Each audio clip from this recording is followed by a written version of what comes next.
In the grand lobby of the Tigris Palace Hotel in Baghdad, a nurse was putting the finishing touches on a letter.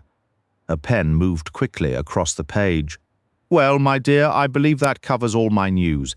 It has certainly been an experience to travel a bit, though I must confess I'll always prefer England. The filth and disorder here in Baghdad are beyond anything you could imagine. Nothing at all like the romantic tales from the Arabian Nights. The riverfront has its moments, I suppose, but the city itself is quite dreadful, with hardly a decent shop to be found. Major Kelsey insisted on showing me the bazaars, and while they are undeniably peculiar, it's mostly a lot of junk and an endless, headache-inducing clatter of men beating on copper pots. I wouldn't trust a thing from there unless I was certain about how to clean it properly. You simply must be so careful about verdigris with copper. I'll send word if anything comes of that position Dr. Riley mentioned. He said an American gentleman is in town now and might pay me a visit this afternoon. It's concerning his wife, who suffers from nervous fancies, according to the doctor. He didn't elaborate, of course, but you and I both know what that sort of phrase often implies. I sincerely hope it's not a case of the actual DTs. Dr. Riley didn't say it outright, but he had a certain look about him. You know the one I mean, this doctor. Lydner is one of those archaeologists digging about in some old mound out in the desert for an American museum. I'll close for now. What you told me about young Stubbins was absolutely hilarious. Amy sealed the letter in its envelope, addressing it to Sister Kershaw at St. Christopher's Hospital in London. As she capped her fountain pen, a local boy approached. "A gentleman is here to see you, Dr. Lydner." Turning, Nurse Letheron saw a man of average height with shoulders that sloped slightly, a brown beard and eyes that held a gentle weariness. Dr. Lydner, for his part, observed a woman of 35 with a confident, upright posture. Her face was good-humoured, with bright blue eyes that held a direct gaze and glossy brown hair. She struck him as the ideal nurse for a nervous patient, cheerful, robust, shrewd, and thoroughly matter-of-fact. Yes, he decided, Nurse Letheron would do perfectly. Let me be clear from the start. I am no author, and I know nothing about writing. I'm only doing this because Dr. Riley asked me to, and somehow when Dr. Riley makes a request, you find it hard to refuse. But, Doctor, I protested, I'm not literary in the slightest. Nonsense, he replied. Think of it as writing up case notes, if that helps. Well, I suppose you can look at it that way, Doctor. Riley continued explaining that a straightforward, unembellished account of the events at Tel Yarimja was sorely needed. If one of the people directly involved writes it, no one will believe it's impartial. They'll claim it's biased. He had a point, of course. I was there through it all, yet in a way I remained an outsider. Why don't you write it yourself, Doctor? I asked. I wasn't on the scene, you were, he said. Then, with a sigh, he added, besides, my daughter won't allow it. The way that man gives in to that young woman of his is almost shameful. I was on the verge of saying so when I noticed the familiar twinkle in his eye. That was the trouble with Dr. Riley. You could never be sure if he was serious. He delivered everything in the same slow, mournful tone, yet half the time there was amusement lurking beneath it. Well, I said hesitantly, I suppose I could try. Of course you can. It's just that I don't know how to begin. There's excellent precedent for that.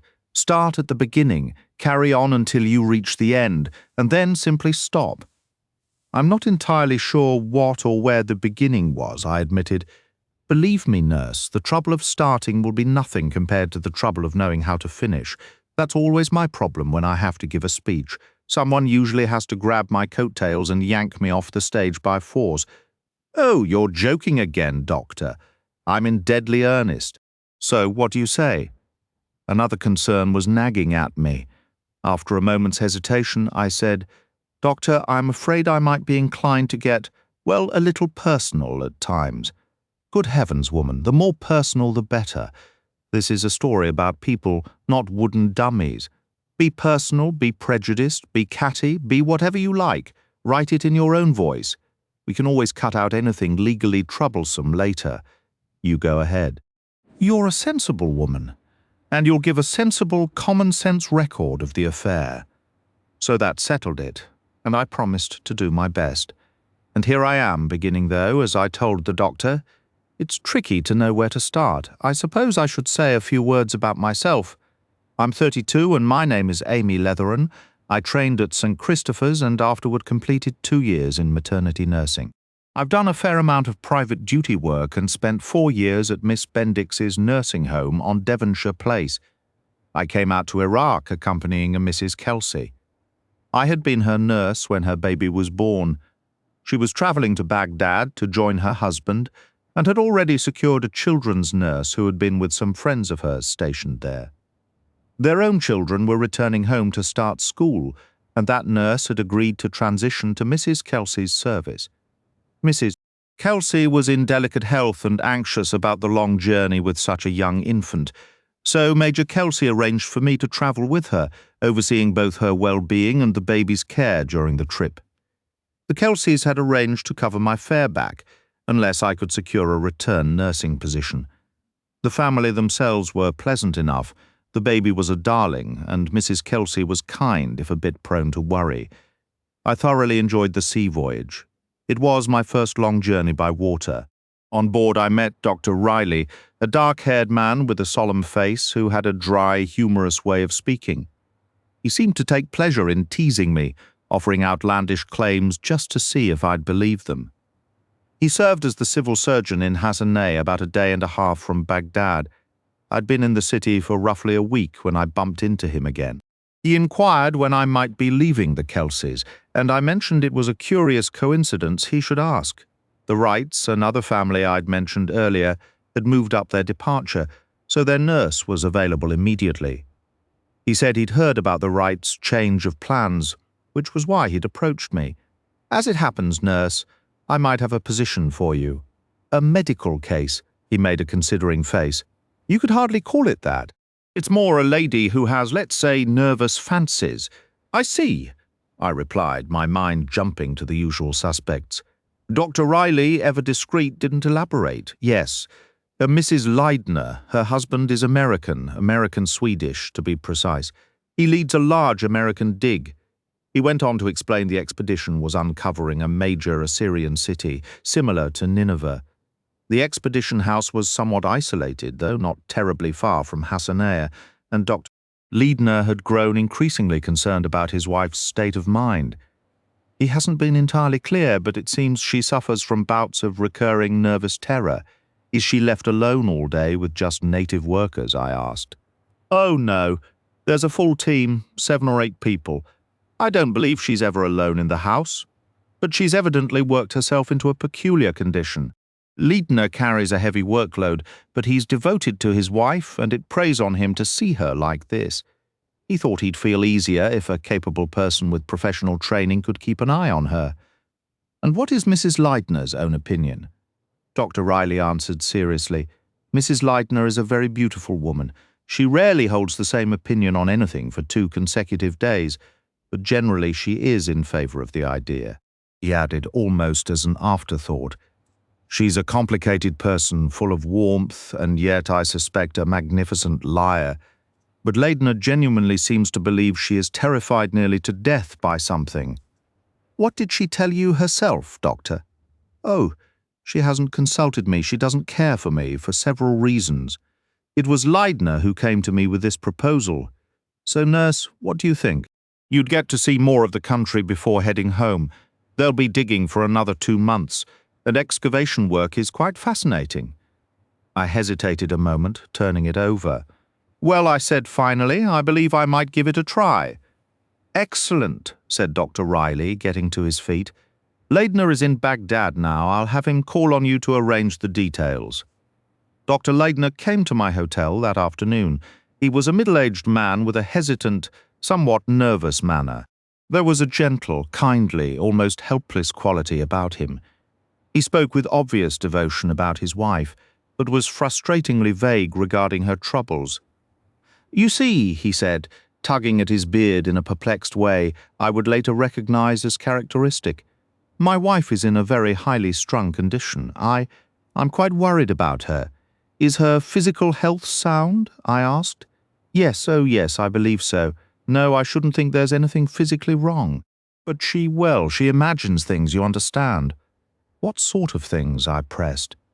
He avoided the question directly, murmuring instead with a puzzled air. She gets herself worked up over the smallest things. I honestly can't see any real basis for these anxieties.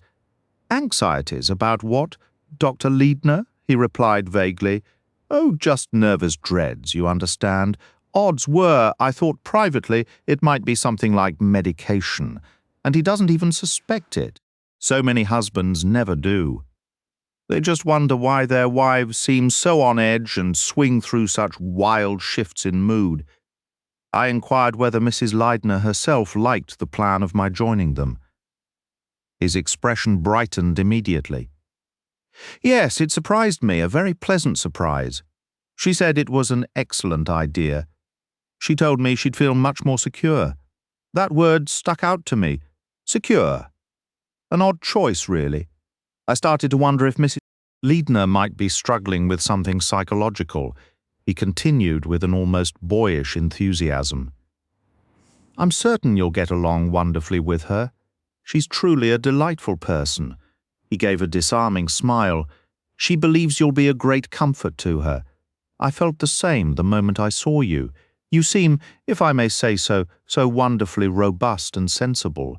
I'm sure you're exactly what Louise needs. Well, we can only try, Dr. Leidner, I replied brightly. I certainly hope I can be helpful to your wife. Is she perhaps uneasy around the local people or anyone of a different background? Oh, goodness, no. He shook his head, amused by the suggestion. My wife is quite fond of the Arabs. She values their straightforwardness and their sense of humour. This is only her second season out here. We've been married under 2 years, but she already speaks a fair bit of Arabic. I paused briefly before making one more attempt. Can you give me any clue at all about what it is your wife fears, Dr. Leidner? He hesitated, then said slowly, I believe she will explain it to you herself. That was all I could get from him.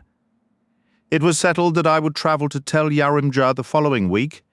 Mrs. Kelsey was getting her house in order over in Al-Wiyar, and I was happy to lend a hand with a few tasks. During those days I caught a remark or two about the Leidner dig. One of Mrs. Kelsey's friends, a young squadron leader, raised his eyebrows and said with a knowing look, Lovely Louise. So that's her latest move. He turned to me. That's what we call her nurse. She's always Lovely Louise. Is she really so beautiful? I asked. That's her own opinion anyway. She certainly thinks she is. Now don't be catty, John, Mrs. Kelsey chided. You know it isn't just her. Plenty of people have been quite taken with her. Maybe you're right. She's not exactly young anymore, but she does have a certain pull. You were completely smitten yourself, Mrs. Kelsey said, laughing. The squadron leader flushed and admitted rather sheepishly, Well, she has a way about her. As for Leidner, he absolutely worships the ground she walks on, and the whole team is expected to follow suit. How many are on the expedition altogether? I asked. All sorts, nurse, the squadron leader said cheerfully. There's an English architect, a French priest from Carthage. He handles the inscriptions, tablets and such. Then there's Miss Johnson. She's English too, a sort of general factotum, and a short, round American who does the photography. And the Mercados, who knows what they are, some sort of Mediterranean types. She's quite young, a sly-looking thing, and my doesn't she despise Lovely Louise. Then there are a couple of assistants, and that's about it. An odd bunch, but pleasant enough on the whole, wouldn't you say, Penniman? He was speaking to an older man who had been sitting quietly, twisting a pair of pince-nez in his fingers. The man looked up, startled. Yes, quite agreeable. Individually, at least. Though Mercado is a bit of a strange bird. He has the oddest beard, Mrs. Kelsey put in, a sort of limp, straggly thing. Major Penniman continued, ignoring the interruption. The 2 younger members are both nice enough. The American was unusually quiet, while the Englishman chattered a bit too freely. Odd, since it's normally the reverse. Dr. Leidner himself is a charming man, humble and unpretentious, Taken one by one, they're all agreeable people, yet perhaps it was just my imagination. But during my last visit, I sensed something was off. It's hard to pinpoint. No one seemed entirely at ease. There was this peculiar feeling of strain hanging in the air. The best way I can describe it is that everyone was passing the butter with an excessive, almost theatrical, politeness. Feeling a bit self-conscious, as I don't like to voice my thoughts too boldly, I remarked, when people are confined too closely together, it inevitably wears on the nerves. I've seen it plenty in hospital wards. That's a fair point, Major Kelsey agreed, but it's still early in the season. Hardly enough time for that particular friction to have developed. An archaeological dig is rather like our own community here, just in miniature, observed Major Penniman. It has its own cliques, its rivalries, its petty jealousies. Sounds like they have several new faces this year, said Major Kelsey, thinking it over. He began counting them off. Young Coleman is new, and so is Rita. Emmett was there last season, as were the Mercados. Father Lavigne is a replacement for Dr. Bird, who fell ill. Carey is the old veteran, of course. He's been with the dig since it started 5 years ago. Miss Johnson has been there nearly as long. I always considered them such a harmonious group at Tel Yarimja, Major Kelsey mused. They seemed like one big happy family, which is rather remarkable when you consider human nature. I'm sure Nurse Letheran has seen the same in her work. Well, I said, I can't say you're wrong. The squabbles I've witnessed, often starting over something as trivial as who used the last of the tea.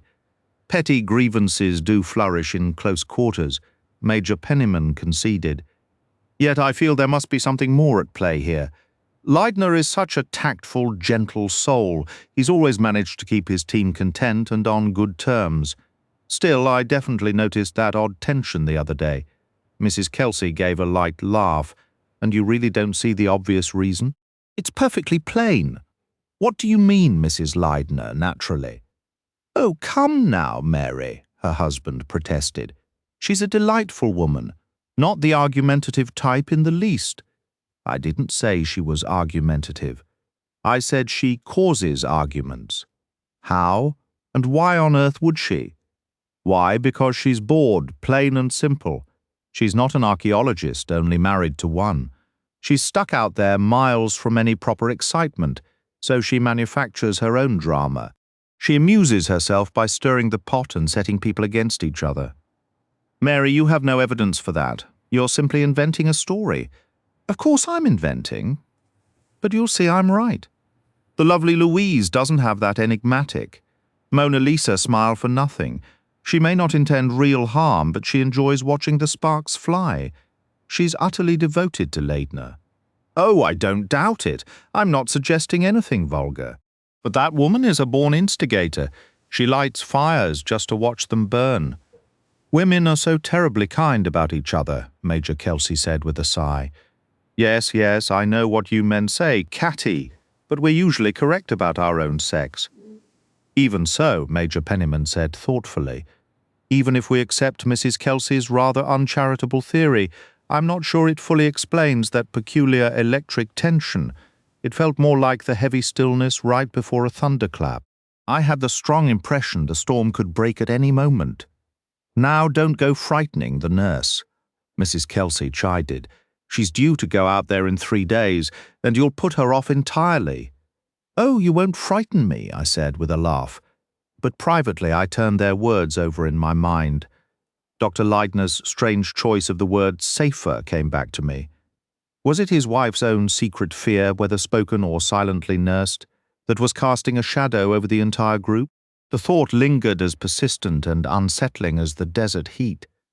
Or perhaps it was the genuine strain of the situation or the unsettling mystery behind it that was beginning to fray her composure. I checked the dictionary for that odd word Mrs. Kelsey had used allumuse, but the definition left me more puzzled than before. Well, I told myself, there's nothing for it but to wait and see. For arrival in Hassanieh. 3 days later, I departed Baghdad. I was genuinely sorry to say goodbye to Mrs. Kelsey and the baby, who was an absolute darling and doing wonderfully, gaining just the right amount of weight each week. Major Kelsey escorted me to the station and saw me off. I was scheduled to reach Kirkuk by morning, where someone was supposed to meet me. I slept poorly, I never rest well on trains, and was haunted by uneasy dreams. Yet when I peered out the window the next day, the weather was beautiful, and I felt a stir of interest and curiosity about the people I was about to join. Standing on the platform, hesitant and glancing around, I noticed a young man approaching. He had a cheerful round face, and honestly, I'd never seen anyone who looked so much like a character straight out of a P.G. Wodehouse novel. "Hello, hello, hello!" he exclaimed. "You must be Nurse Leatheran. I can spot it a mile off. Ha ha. I'm Coleman. Dr. Leidner sent me. How was the trip? Pretty dreadful, I expect. Don't I know these railways anyway? Here we are. Have you eaten this, all your luggage? My word, you travel light." Mrs. Leidner brought 4 suitcases plus a trunk, not to mention a hat box, a special pillow, and half a dozen other things. Am I chattering too much? Right, let's get to the old bus. Outside waited what I later learned was called a station wagon, a peculiar hybrid of a wagon, a truck, and a car. Mr. Coleman helped me in, suggesting I sit beside the driver to reduce the jolting. Jolting! I was amazed the whole contraption held together, and the route was hardly a road, just a rough, rutted track full of holes. So much for the romantic, glorious East. Thinking of England's smooth modern roads gave me a sharp pang of homesickness. Mr. Coleman, seated behind me, kept leaning forward to shout in my ear. "Track's in pretty good shape." He yelled, "Right after a bump sent us nearly hitting the roof." And he seemed perfectly serious. "Excellent for the liver, gets everything moving," he added. "You'd know all about that, nurse." "A stimulated liver won't do me much good if I get a concussion," I retorted dryly. "You ought to try this route after it rains. The skids are spectacular. Half the time you're sliding sideways." I chose not to reply to that. Soon we had to cross the river on the most rickety ferry imaginable.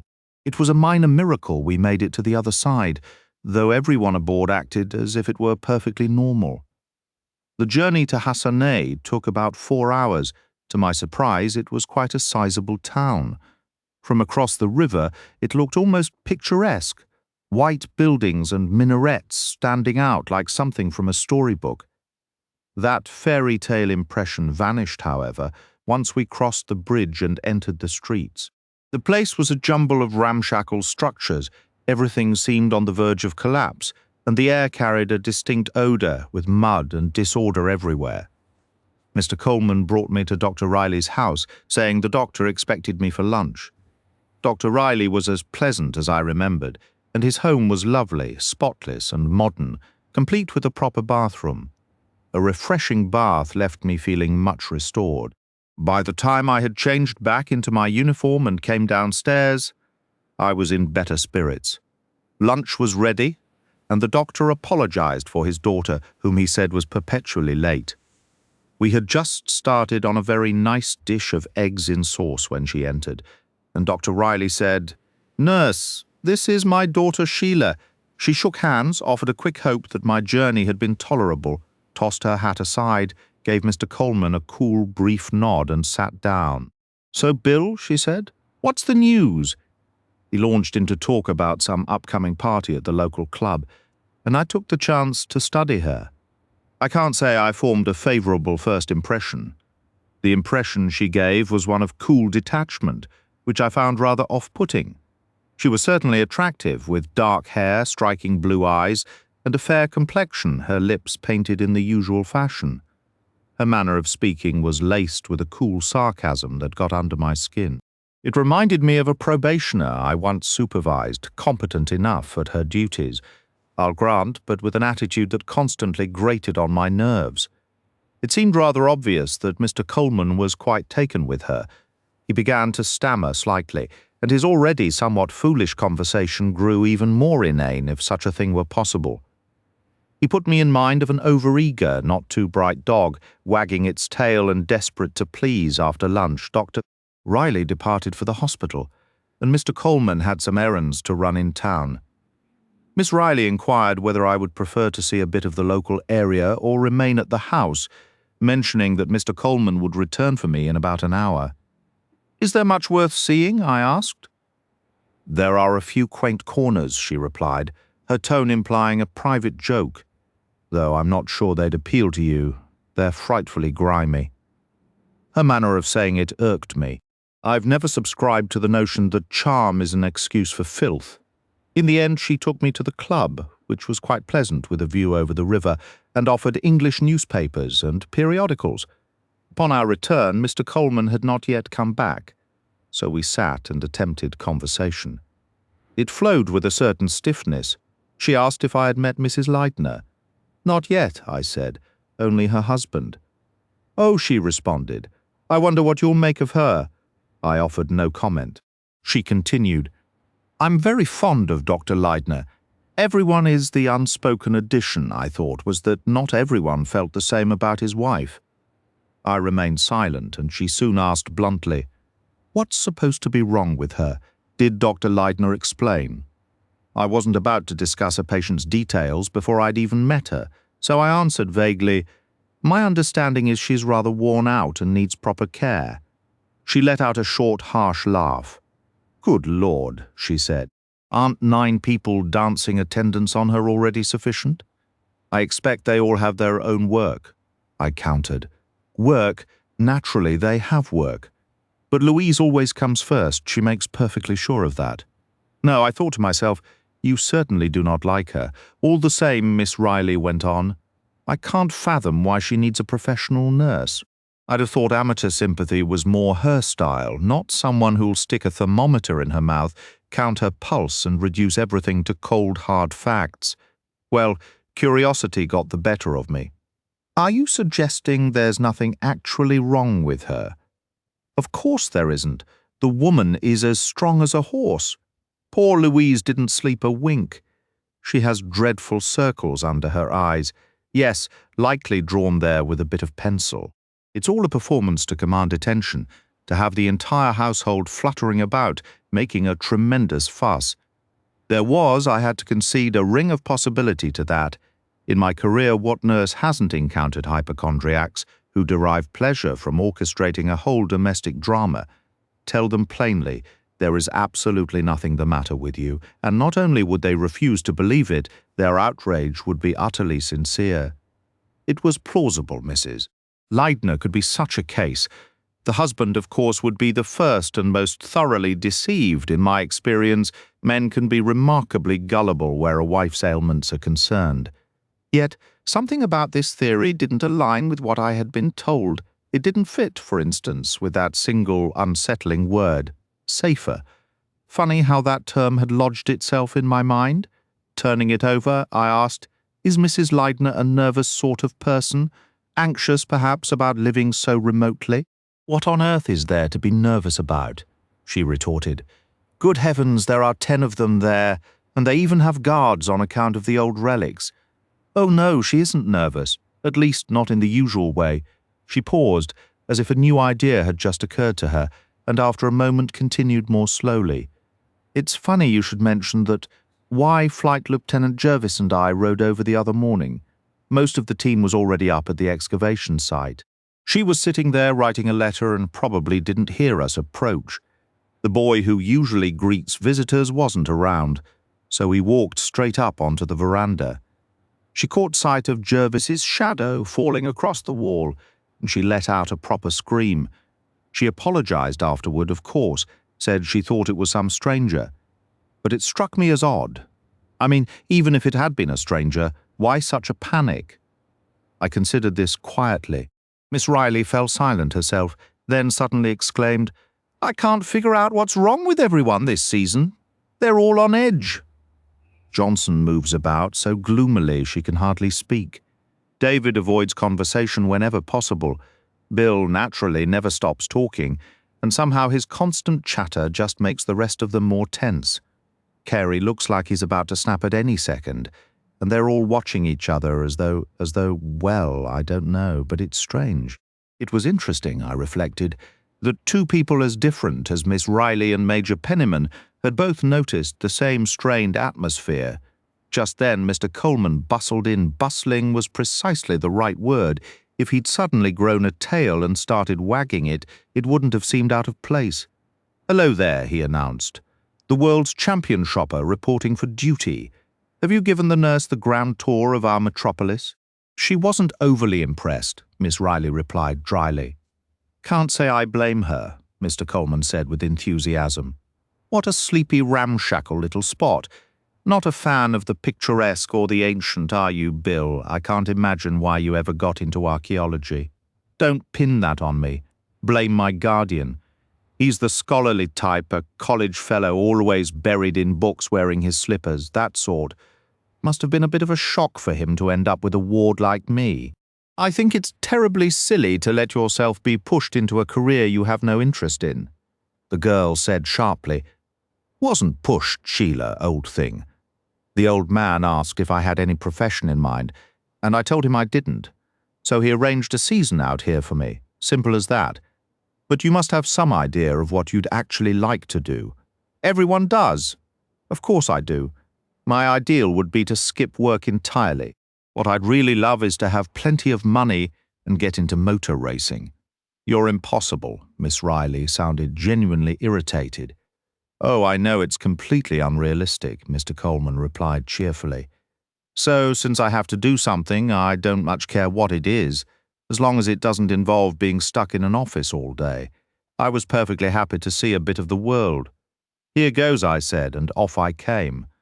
"And I expect you're a tremendous help," she said sarcastically. "Now there you're mistaken. I can stand on that dig and shout yolla with the best of them. Besides, I'm actually not half bad at drawing. Copying handwriting was my specialty in school. I'd have made an excellent forger. Well, maybe I'll turn to that yet. If a Rolls-Royce splashes you with mud while you're waiting for a bus someday, you'll know I've taken up a life of crime." Miss Riley said coldly, "Don't you think it's time you actually started doing something instead of just talking about it? Very hospitable, aren't we, nurse?" "I'm sure Nurse Letheran is eager to get settled in. You're always sure about everything," Mr. Coleman shot back with a grin. That was accurate enough, I thought. "A rather cocksure young woman," I said curtly. "Perhaps we should get going, Mr. Coleman." "Right you are, nurse." I shook hands with Miss Riley, thanked her, and we set off. "Sheila's a terribly attractive girl," Mr. Coleman remarked as we left, "but always scolding a fellow." We drove out of the town and soon turned onto a rough track winding through green fields. It was deeply rutted and jolted us mercilessly with every bump. After roughly 30 minutes, Mr. Coleman gestured toward a large earthen mound near the river bank ahead. "Tell Yorimja," he announced. In the distance, tiny dark shapes scurried across it like ants, then suddenly began streaming down its side in a unified rush. "The workmen," Mr. Coleman explained, quitting time. "We finish an hour before sunset." The expedition house stood a short distance from the river. Our driver turned a corner, jolted through a remarkably narrow archway, and we had arrived. The structure was arranged around a central courtyard. Originally only the south side had been built up, with a few minor sheds on the east. The expedition had since extended the construction to complete the other two sides, since the layout of the house would later become peculiarly significant. I include a basic diagram here. Every room opened onto the courtyard, and most windows did as well, except for those in the original southern wing, which also overlooked the open countryside. Those exterior windows, however, were fitted with outside bars. In the southwest corner, a staircase led up to a long flat roof bordered by a parapet along the taller southern side. Mr. Coleman guided me along the east side of the courtyard and around to a spacious open veranda that dominated the center of the south facade. He pushed open a door at one end, and we stepped into a room where several people were gathered around a tea table. "Toodle-oodle-oo," Mr. Coleman chimed. "Here's Sari Gamp." The woman seated at the head of the table rose and came forward to welcome me. I was getting my first look at Louise Leidner. I must confess that my initial reaction upon seeing Mrs. Leidner was one of sheer astonishment. One builds a mental picture of a person after hearing them discussed. I had firmly convinced myself that Mrs. Leidner would be a dark, dissatisfied sort of woman, the highly strung, edgy type. Frankly, I also expected her to be somewhat coarse. She was nothing like my imagination to start. She was strikingly fair. She wasn't Swedish like her husband, but she could have passed for one. She possessed that pale Scandinavian fairness one doesn't often encounter. She wasn't young, perhaps midway between 30 and 40. Her face was rather drawn, and strands of grey mingled with the blonde hair. Her eyes, though, were extraordinary, the only eyes I've ever seen you could honestly call violet. They were very large, underscored by faint shadows. She was slender and delicate, and if I say she radiated profound weariness while simultaneously seeming intensely alive, it sounds contradictory, but that was the impression I received. I also sensed she was unmistakably a lady, a quality that still carries weight. She extended her hand with a smile. Her voice was soft and low, touched with an American drawl. "I'm so pleased you're here, nurse. Would you care for some tea, or would you prefer to see your room first?" I opted for tea, and she introduced me to the others at the table. "This is Miss Johnson and Mr. Reiter, Mrs. Mercado, Mr. Emmett. Father Lavigny, my husband will join us shortly. Please sit here between Father Lavigny and Miss Johnson." I took the offered seat, and Miss Johnson began speaking to me, inquiring about my trip. I liked her immediately. She reminded me of a stern but beloved matron from my training days, the kind for whom we all worked tirelessly. She was nearing 50, I estimated, with a somewhat masculine appearance, her iron-grey hair cut short. Her voice was pleasantly abrupt and rather deep. She had an ugly, rugged face with an almost comically upturned nose, which she had a habit of rubbing irritably whenever puzzled or annoyed. She wore a tweed coat and skirt tailored rather like a man's suit, and soon mentioned she was originally from Yorkshire. As for Father Lavigny, I found him slightly intimidating from the start. He was a tall figure with a thick black beard and pince-nez glasses. Mrs. Kelsey had mentioned a French monk was present, and I realized Father Lavigny was dressed in a robe of white wool. This struck me as odd, since I'd always thought monks remained secluded in their monasteries. Mrs. Lydner conversed with him mostly in French, but he addressed me in quite passable English. His eyes were sharp and watchful, moving quickly from one person to another. Across from me sat the three others. Mr. Reiter was a plump, fair young man wearing spectacles. His hair fell in long, curly waves, and he had very round blue eyes. He must have been an adorable baby, though now he bore an unfortunate resemblance to a piglet. The other young man had hair cropped close to his scalp. His face was long and pleasantly humorous, with excellent teeth that made his rare smiles quite charming. He spoke little, offering only nods or brief replies when addressed. Like Mr. Reiter, he was American. The last of the three was Mrs. Mercado, though I couldn't get a proper look at her. Every time I glanced her way, I found her staring at me with such an intense, almost hungry gaze that it was downright unsettling. You'd think a hospital nurse was some exotic creature, the way she studied me. She had no manners whatsoever. She was quite young, perhaps 25, with a dark, sleek appearance, attractive in a certain way, yet with a hint of what my mother might have discreetly called mixed ancestry. She wore a vividly coloured sweater, her nails painted to match. Her face was thin and bird-like, eager with large eyes and a tight, suspicious mouth. The tea was excellent, a robust blend, not like the weak Chinese variety Mrs. Kelsey served, which had always been a trial. There was toast with jam, a plate of rock buns and a sliced cake. Mr. Emmett, though quiet, was very attentive, noticing whenever my plate was empty and offering more. Soon Mr. Coleman hurried in and took the seat beside Miss Johnson. His nerves seemed perfectly intact as he chattered away non-stop. Mrs. Lydner sighed once, casting a weary glance his direction, but it had no effect. Nor did it matter that Mrs. Mercado, to whom he directed most of his talk, was far too preoccupied with watching me to give more than absent-minded replies. Just as we were finishing, Dr. Lydner and Mr. Mercado returned from the excavation. Dr. Lydner greeted me warmly, his eyes darting anxiously to his wife's face. He seemed relieved by what he saw. He sat at the far end of the table while Mr. Mercado took the empty seat beside Mrs. Leidner. He was a tall, thin, mournful-looking man, noticeably older than his wife, with a sallow complexion and a strange, soft, shapeless beard. I was glad when he entered because his wife finally stopped staring at me and fixed her attention on him instead, watching with an anxious impatience I found peculiar. He stirred his tea absently and said nothing, a slice of cake untouched on his plate. One chair remained empty until the door opened, and a man entered the moment I saw Richard Carey. I thought he was one of the most striking men I'd seen in a long while, though I doubt that was strictly true. To call someone handsome while also saying he resembled a skull sounds like pure contradiction, yet it fit. His skin seemed stretched unusually taut over his bones, but they were fine bones. The clean lines of his jaw, temple, and forehead were so sharply defined he reminded me of a bronze sculpture. From that lean brown face gazed two of the brightest, most intense blue eyes I had ever seen. He was roughly 6 feet tall and looked to be in his late 30s. Dr. Leidner introduced him, saying, "Nurse, this is Mr. Carey, our architect."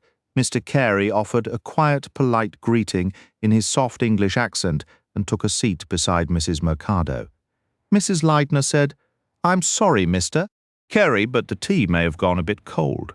"That's perfectly all right, Mrs. Leidner," he replied. "It's my fault for being delayed. I was determined to finish mapping those wall lines." "Jam, Mr. Carey?" Mrs. Mercado inquired, while Mr. Reiter slid the toast toward him. I recalled Major Penniman's remark about how everyone passed things a little too politely, as if they were strangers. He was right. There was a faint stiffness in the air, a formality you wouldn't expect among people who had worked together for years. Later that evening, Mrs. Leidner showed me to my room to picture the layout. Imagine a simple rectangular building centered around an open courtyard. The main entrance porch led directly into 2 large rooms. To the right was the dining room, where we'd had tea. To the left was a similar space used as a common room and informal work area, a place for sketching and carefully reassembling fragile pottery. Beyond this living room was the antiquities room, where all finds from the dig were sorted, stored on shelves, and laid out on tables. The only way in or out of that room was back through the living room. Adjoining the antiquities room, but accessed from the courtyard, was Mrs. Leidner's bedroom. Like the others on that side, it had barred windows overlooking the ploughed fields. Next came Dr. Leidner's room, then mine, followed by Miss Johnson's, and finally the Mercado's. Beyond those were 2 very basic washrooms, though calling them bathrooms felt generous given they were just mud-plastered rooms with a tin tub and water hauled in kerosene cans.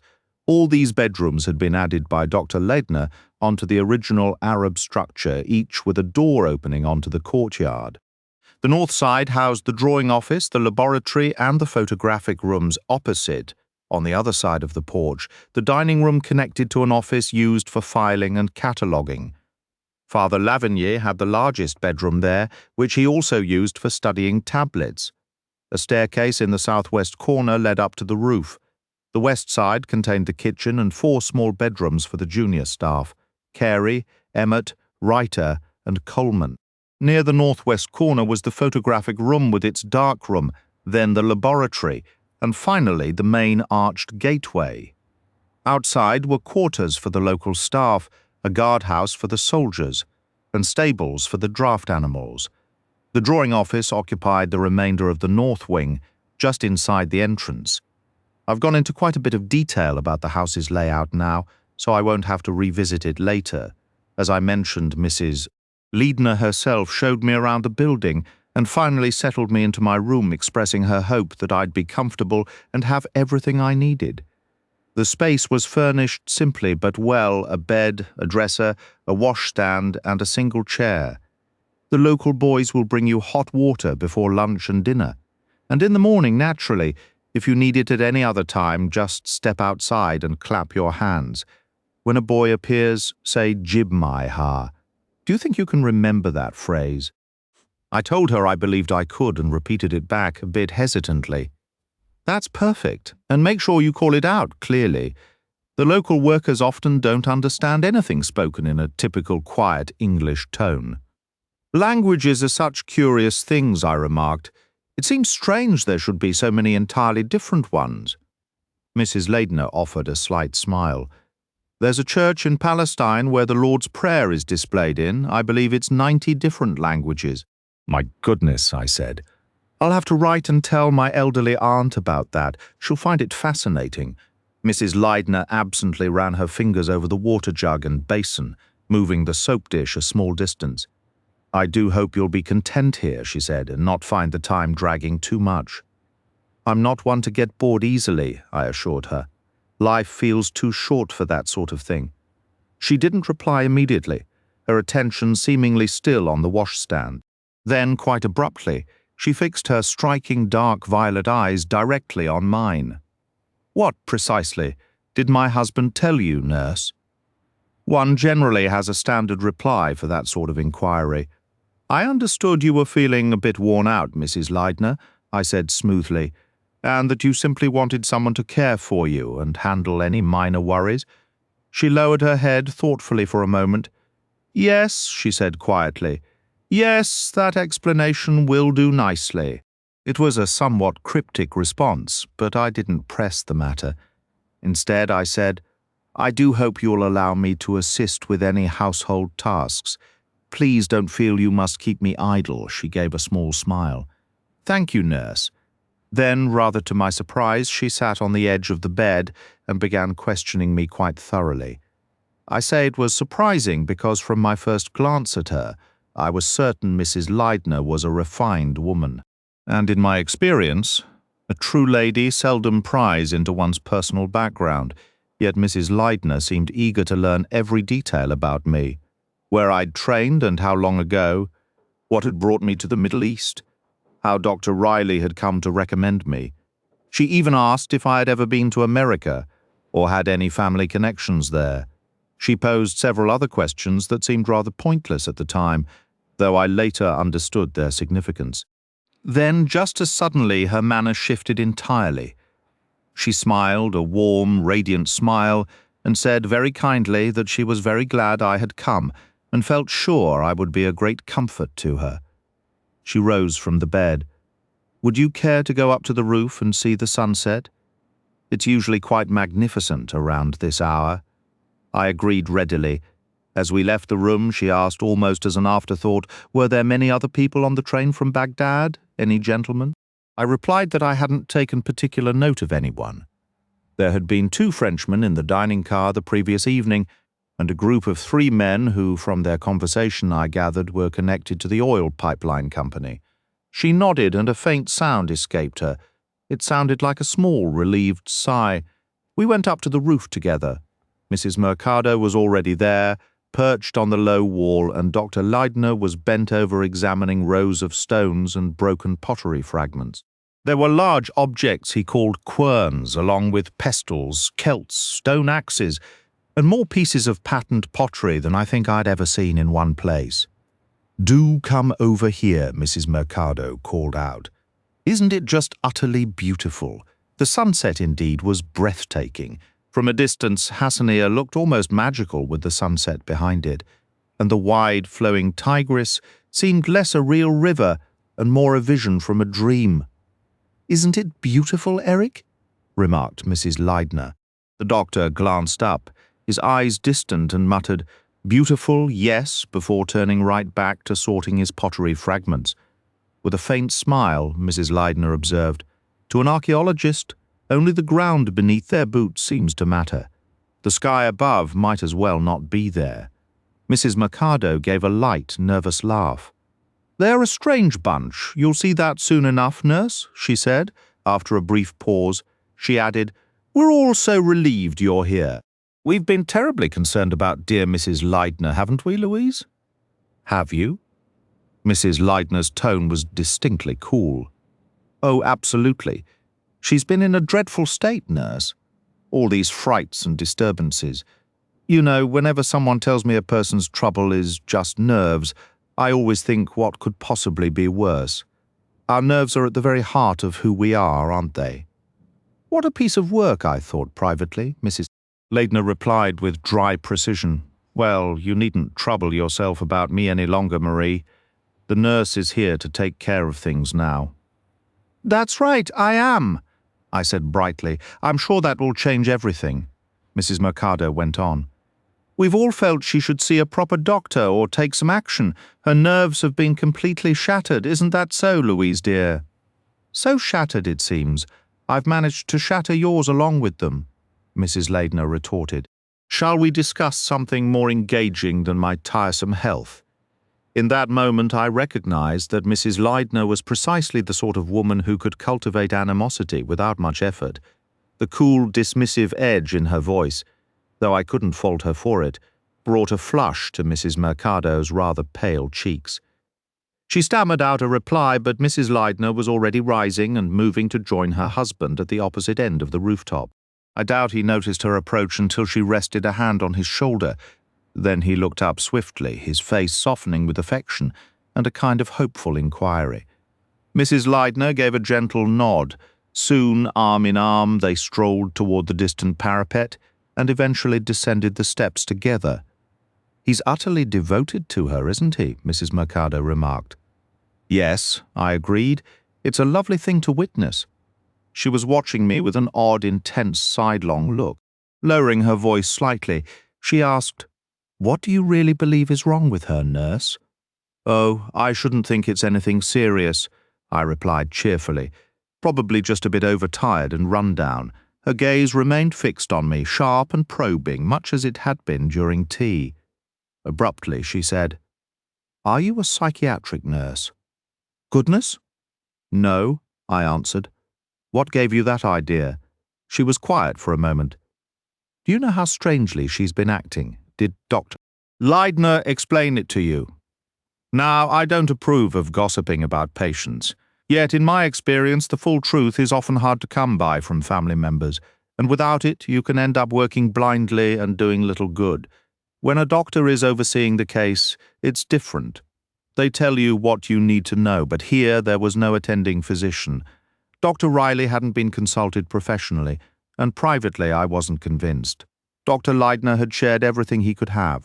A husband's instinct is often to be guarded, which is to his credit, but still, the more I understood, the better I could determine my approach. Mrs. Mercado, whom I privately labelled a thoroughly spiteful little gossip, was plainly itching to talk, and honestly, both professionally and out of plain human curiosity, I wanted to hear what she had to say. Call it everyday nosiness, if you like, I ventured. I take it Mrs. Leidner hasn't been quite herself recently. Mrs. Mercado let out an unpleasant laugh. Herself, I should say not. She's been scaring us half to death. One night it was fingers tapping at her window. Another time she claimed to see a disembodied hand. The whole business with the face at the window, a pale yellowish visage pressed against the glass, was unsettling enough. She ran to look, of course, and found nothing. It's the sort of thing that sends a chill through anyone, wouldn't you agree? I offered the possibility of a prank, but she dismissed it outright, convinced it was all in her mind. Then, just a few nights ago at dinner, shots rang out from the village nearly a mile off. She leaped from her chair with a scream that frightened us all half to death. Dr. Leidner rushed to her side, cooing reassurances like she was a child. It struck me then how often men indulge these hysterical flights of fancy, which only makes matters worse. Delusions shouldn't be fed.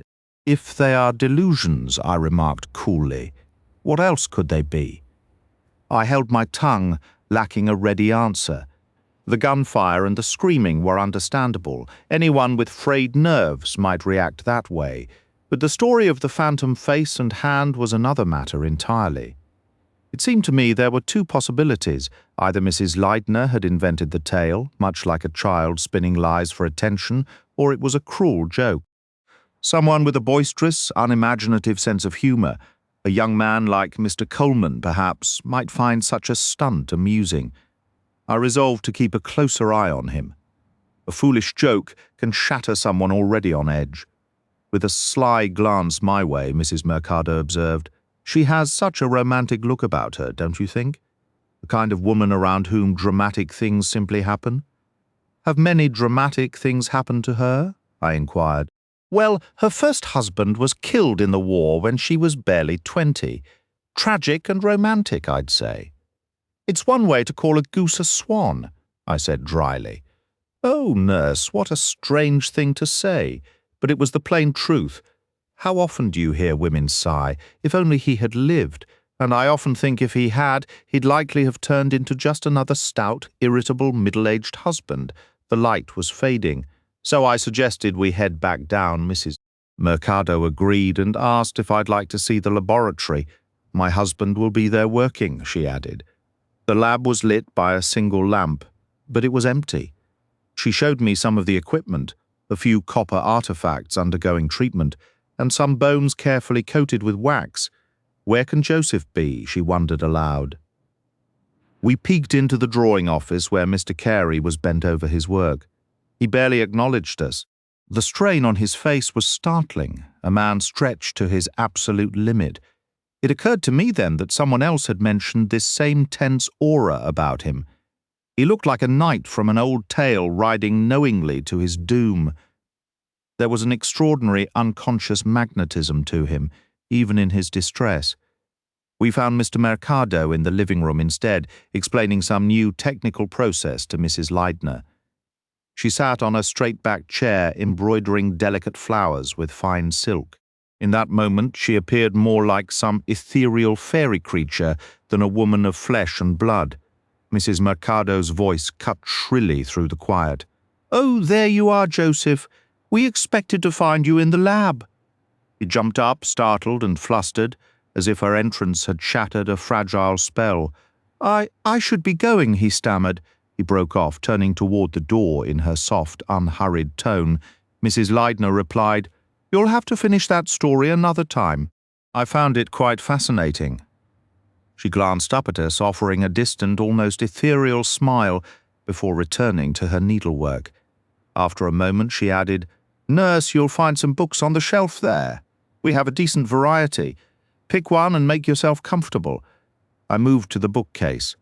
Mrs. Mercado lingered briefly, then spun on her heel and left. As she passed, I caught the expression on her face.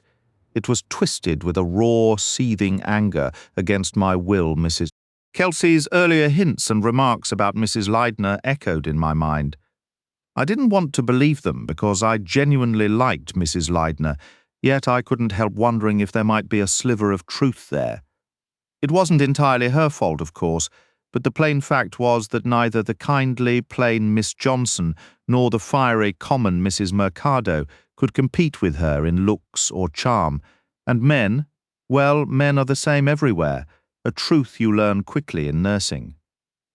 Dr.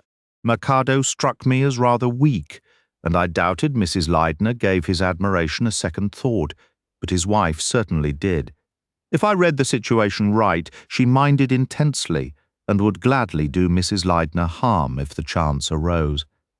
I studied Mrs. Leidner as she sat embroidering her delicate flowers, serene and detached.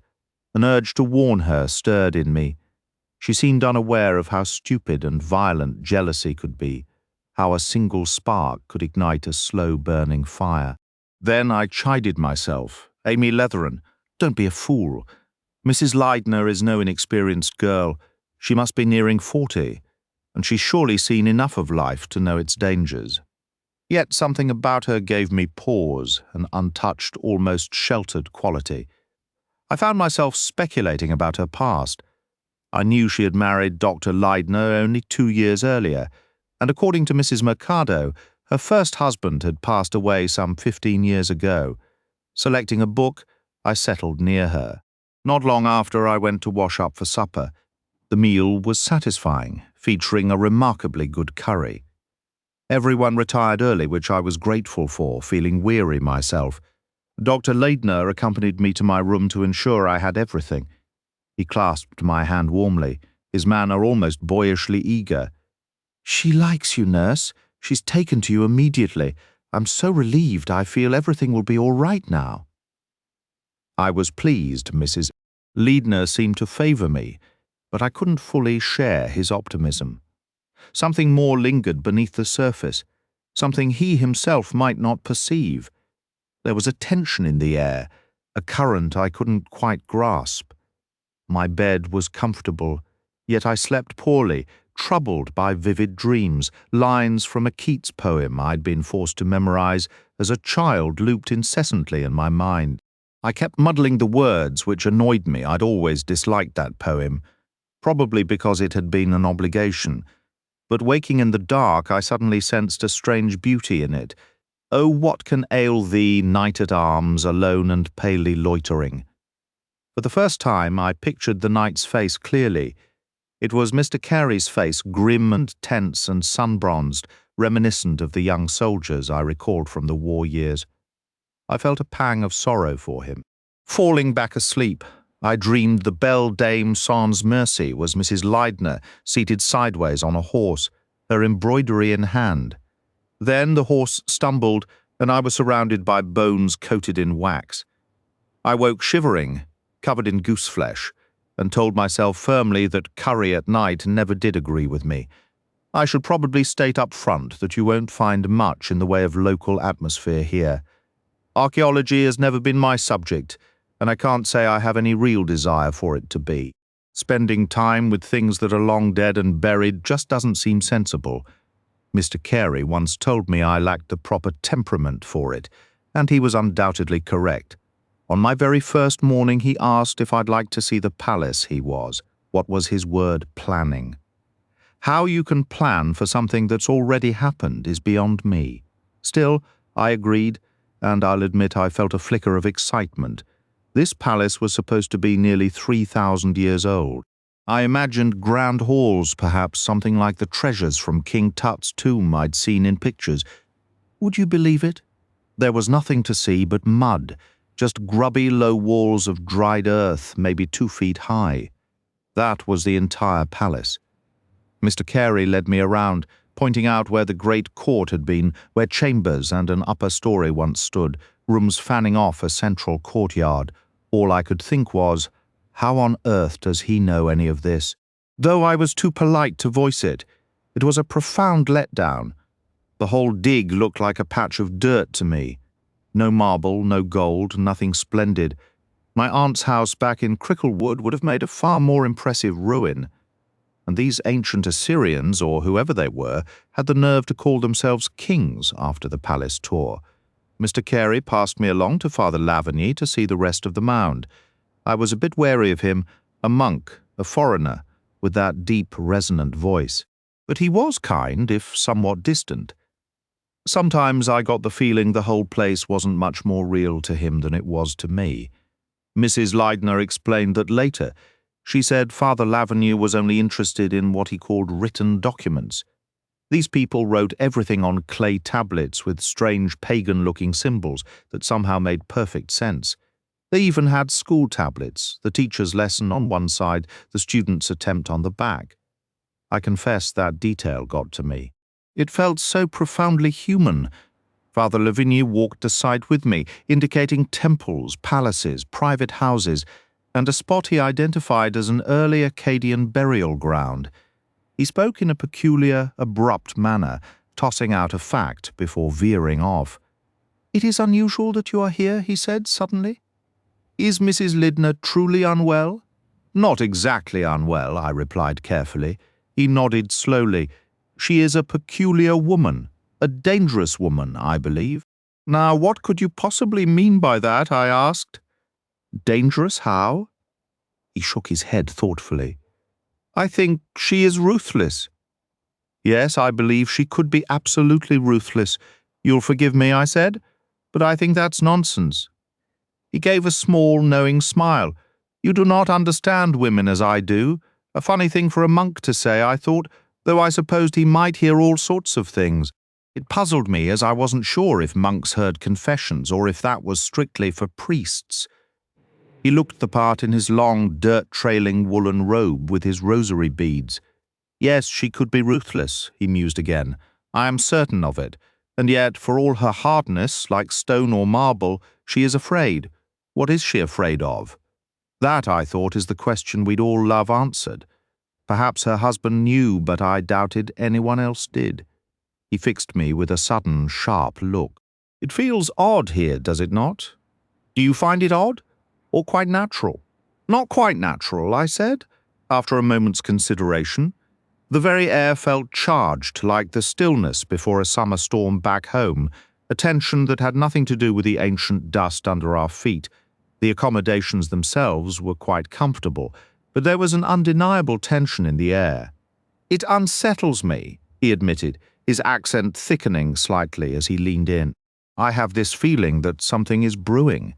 Even Dr. Leidner seems preoccupied. Something is weighing on him. His wife's condition? I asked. Perhaps that is part of it? But there is more, a sense of unease. He had named it perfectly. An uneasiness hung over the place like a fine dust. We fell silent as Dr. Leidner approached, eager to show me a child's grave just uncovered. It was a sad little sight. The tiny bones, a couple of small pots, and what he said were the remnants of a bead necklace, just faint specks in the earth.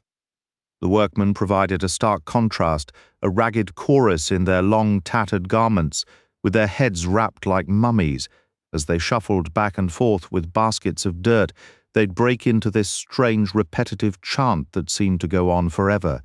I was struck by how many had terrible eye infections, their gazes clouded and painful. Just as I was thinking what a wretched bunch they were, Dr. Leidner remarked, "Quite a sturdy-looking group, aren't they?" It was one of those moments that highlights how two people can look at the very same scene and see it completely differently. The world is funny that way. After a while, Dr. Leidner decided to head back to the house for a mid-morning tea, and I walked with him. As we went, he brought the ancient city to life for me, pointing out where the streets once ran and showing me the remains of bread ovens that, he explained, weren't so different from what the local women use today. It transformed the dusty hill into a place of bustling history. We found Mrs. Leidner up and about in the courtyard, looking markedly better. Some colour had returned to her cheeks. Tea arrived promptly, and after her husband shared the morning's discoveries, he returned to the dig. Mrs. Leidner then asked if I'd like to see some of their finds, leading me into the artifact room. She gestured to tables laden mostly with broken pottery, some of it painstakingly reassembled. To my untrained eye, it looked like a heap of rubbish. What a shame it's all in pieces, I said. Is it really worth keeping all this? A faint smile touched her lips. You mustn't let Eric hear you say that pottery fascinates him more than almost anything. Some of these sherds are among the oldest objects we have, perhaps 7,000 years. She showed me pieces from the deepest levels of the mound, explaining how some had been repaired in antiquity with bitumen, a testament to how people valued their belongings even then. But let me show you something that might impress you more, she said, her tone shifting to one of playful conspiracy. She took down a box and revealed a stunning gold dagger, its handle inlaid with deep blue lapis lazuli. I couldn't help a gasp of admiration. Mrs. Leidner laughed. Gold never fails to get a reaction. Everyone loves it except my husband. Why ever not, I asked. Well, for one thing, it's dreadfully expensive for the budget. We have to pay the workman who finds a gold object its weight in gold as a reward. You're joking, I exclaimed. Not at all. It's the custom. It actually discourages theft. You see, if they stole it, they wouldn't care about its history. They'd just melt it down for the raw metal. This way, we make honesty the easiest path. She then brought down another tray, presenting a magnificent gold drinking cup adorned with rams' heads. It was breathtaking. This came from a prince's tomb, she said, a note of pride in her voice. We found other royal burials, but most were looted long ago. This cup is truly our prize. It is truly one of the most exquisite pieces ever discovered early Akkadian period. Absolutely one of a kind. Abruptly, her expression shifted, and Mrs. Leidner lifted the cup near her eyes, gently scraping at its surface with a fingernail. How very strange there's wax here. It seems someone has been in this room with a candle. She carefully picked off the small flake and returned the cup to its stand. Next, she showed me some peculiar little clay figurines, though many were frankly vulgar. Those ancient people certainly had some crude ideas, in my opinion. When we returned to the porch, Mrs. Mercado was there, meticulously polishing her nails, holding them out to admire the color. I personally thought that shade of garish orange-red was about as unattractive as could be. Mrs. Leidner had brought a fragile little saucer from the artifact room, broken into several pieces, and she began fitting them together. After watching for a moment, I offered to assist. "Oh yes, there are plenty more needing repair." She fetched a whole collection of fragmented pottery, and we settled into the work. I quickly got the knack of it, and she complimented my skill. "I suppose most nurses develop dexterous hands. How industrious everyone is," remarked Mrs. Mercado with a sigh. "It makes me feel terribly useless, but then I suppose I am useless." "Why shouldn't you be, if that's what you prefer?" replied Mrs. Leidner, her tone utterly indifferent. Lunch was served at noon afterwards. Dr. Leidner and Mr. Mercado were occupied with cleaning pottery, applying a solution of hydrochloric acid. One vessel transformed into a beautiful deep plum color, while on another a pattern of bull's horns emerged as if by magic. All the stubborn, caked mud that no amount of washing could remove simply foamed and dissolved away. Mr. Carey and Mr. Coleman departed for the excavation site, and Mr. Reiter headed to the photographic studio. "What are your plans, Louise?" Dr. Leidner asked his wife. "I expect you'll rest for a while. I understood it was Mrs. Leidner's habit to lie down each afternoon." "I'll rest for an hour or so. Then I might take a short walk." "Excellent. The nurse will accompany you, of course." "Naturally," I said. But Mrs. Leidner was quick to interject. "No, please, I prefer to go alone. The nurse mustn't feel so obligated that I can't step out without an escort." "I really wouldn't mind coming," I insisted politely. "No, truly, I'd rather you didn't." Her refusal was firm, almost sharp. I require time entirely to myself now and then. It's essential for me. Naturally, I didn't press the matter, yet as I went to my own room for a brief rest, I found it puzzling that Mrs. Leidner, with her well-known nervous apprehensions, would feel perfectly content to walk about completely unprotected. When I emerged around 3:30, the courtyard was quiet, occupied only by a young boy washing artifacts in a large copper basin, and Mr. Emmett, who was sorting and cataloguing them. Just then Mrs. Leidner entered through the archway. She appeared more vibrant than I had ever seen her. Her eyes were bright, her demeanor almost radiant. Dr. Leidner came out from the laboratory to meet her, proudly showing her a large dish adorned with bull's horns. "The prehistoric layers are proving exceptionally rich this season," he said. "It's been a very successful dig so far. Discovering that tomb right at the start was an incredible stroke of luck. The only one who might have cause for complaint is Father Lavigny. We've recovered remarkably few tablets. He hasn't accomplished much with the handful we have provided," Mrs. Leidner noted dryly. A sudden sarcastic edge entered her voice. "He may be a distinguished epigraphist, but his work ethic is remarkably relaxed. He dedicates his entire afternoons to napping, as if deciphering millennia-old secrets is just too exhausting before tea time." "We do miss Bird," Dr. Leidner admitted. "This new fellow strikes me as somewhat unconventional, though I'm hardly an expert. Some of his translations have been surprising, to say the least. For instance, I find it difficult to accept his interpretation of that inscribed brick, yet he is supposed to be the authority." Later, after tea, Mrs. Leidner approached me and asked if I would care to walk down to the river with her. I sensed she might be concerned that her earlier refusal to let me accompany her had offended me.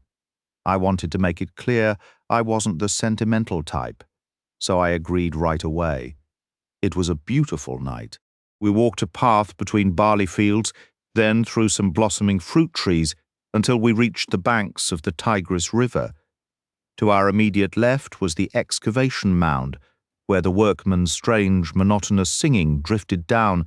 A bit to our right, a large water wheel groaned and creaked. The sound had grated on my nerves at first, but I'd grown oddly fond of it. It had a peculiar, calming rhythm. Past the wheel lay the village where most of the labourers lived. "It's rather beautiful, isn't it?" Mrs. Leidner said. "Very peaceful," I replied. "It feels strange to be so completely cut off from everything." Cut off from everything? Mrs. Leidner echoed softly, almost to herself. Yes, here at least a person might hope to feel safe. I shot her a quick look. She didn't seem to be speaking to me, and I doubted she realized how telling her words had been. We turned to walk back. Suddenly, her hand clamped onto my arm with such force I nearly yelped. Nurse, who is that? What is he doing? Ahead near the expedition house where the path curved, a man stood. He wore European-style clothes and was straining on his toes, peering toward one of the windows. As we watched, he turned, spotted us, and began walking briskly in our direction. I felt Mrs. Leidner's grip tighten painfully. Nurse, she whispered, her voice taut. Nurse. It's all right, my dear, perfectly all right, I said, striving for calm. The man passed us by, just an Iraqi local. Seeing him up close, Mrs. Leidner went slack with a relieved sigh. Only an Iraqi, she murmured. We continued on. I glanced up at the windows as we passed.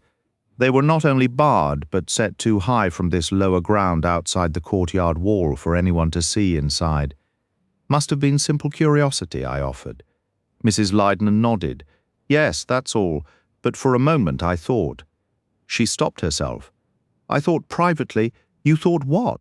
That's what I'd like to know. But one thing was now certain in my mind. Mrs. Leidner was afraid of a specific real person. It's hard to pinpoint exactly what to record about the week after I arrived at Tel Yarimja. Looking back with what I know now, I can see dozens of little signs and hints I was utterly blind to then. To tell it true, though, I should try to reclaim my actual perspective at the time, puzzled, unsettled, and increasingly aware that something was off. One thing was undeniable. That odd sensation of strain and tension wasn't my imagination. It was real. Even the usually oblivious Bill Coleman mentioned it. This place gets under my skin. I heard him complain. Are they always such a gloomy bunch? He was talking to David Emmett, the other assistant. I'd taken a liking to Mr. Emmett. His quiet nature didn't feel unfriendly. There was something solid and reassuring about him in an atmosphere where you never knew what anyone was truly feeling. No, he answered simply. It wasn't like this last year. He didn't elaborate. What I can't figure out is what the problem even is, Coleman grumbled. Emmett just shrugged, offering no more. I had a rather revealing talk with Miss Johnson around then.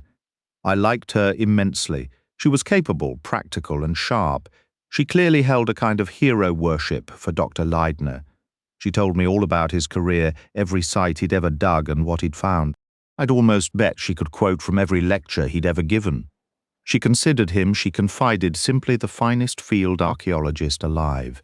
And he's so unassuming, so utterly without pretense, she said, a note of fierce pride in her voice that hinted at deeper, unspoken loyalties simmering beneath the dig's sun-baked surface. He is utterly without guile. The very idea of arrogance is foreign to him. It takes a truly remarkable person to possess such genuine humility. I couldn't agree more, I replied. Those who are truly significant have no need to prove it. And he has such a wonderful spirit, she continued. You can't imagine the good times we had, Richard Carey and I with him during those early seasons here. We were a truly joyful group. Richard worked alongside him in Palestine, naturally. Their friendship goes back a decade. As for me, I've known him for 7 years now. Mr. Carey is quite distinguished looking, I remarked. Yes, I suppose he is, she said a bit abruptly. Though he does seem rather reserved these days, wouldn't you say? He wasn't always that way. Miss Johnson responded quickly. It's only since she caught herself and fell silent. Only since? I prompted. Oh, well, she gave a familiar shrug. A great many things are different now.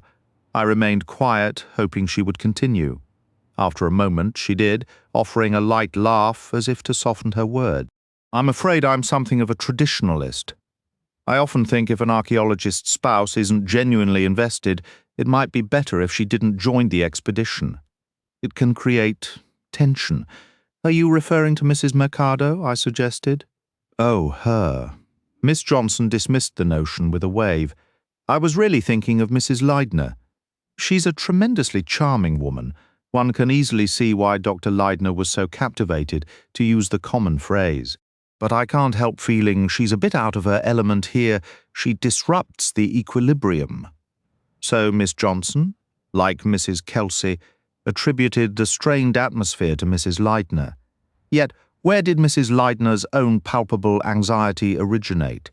It distracts him, Miss Johnson said earnestly, her tone shifting from observational to pointedly critical. Let's be honest, I'm like a loyal old watchdog, and it irritates me to see him so exhausted and preoccupied. His entire focus should be on the work, not consumed by his wife's rather theatrical fears. If she's too nervous for remote locations, she should have stayed comfortably in Chicago. I have little tolerance for people who choose an adventure and then spend it complaining. Then, as if wary of having spoken too freely, she hastily added, "Of course I do admire her. She's a beautiful woman and can be immensely charming when she wishes to be." With that, the subject was closed. I reflected that it was a common pattern whenever women are confined together. Envy is almost inevitable. Miss Johnson plainly harboured a dislike for her employer's wife, which was perhaps natural, and unless I was mistaken, Mrs. Mercado's feelings bordered on hatred. Another who seemed less than fond of Mrs. Leidner was Sheila Riley.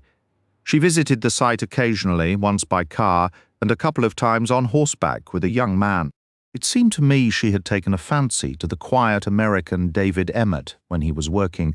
She would linger to chat, and I sensed he was not indifferent to her attention.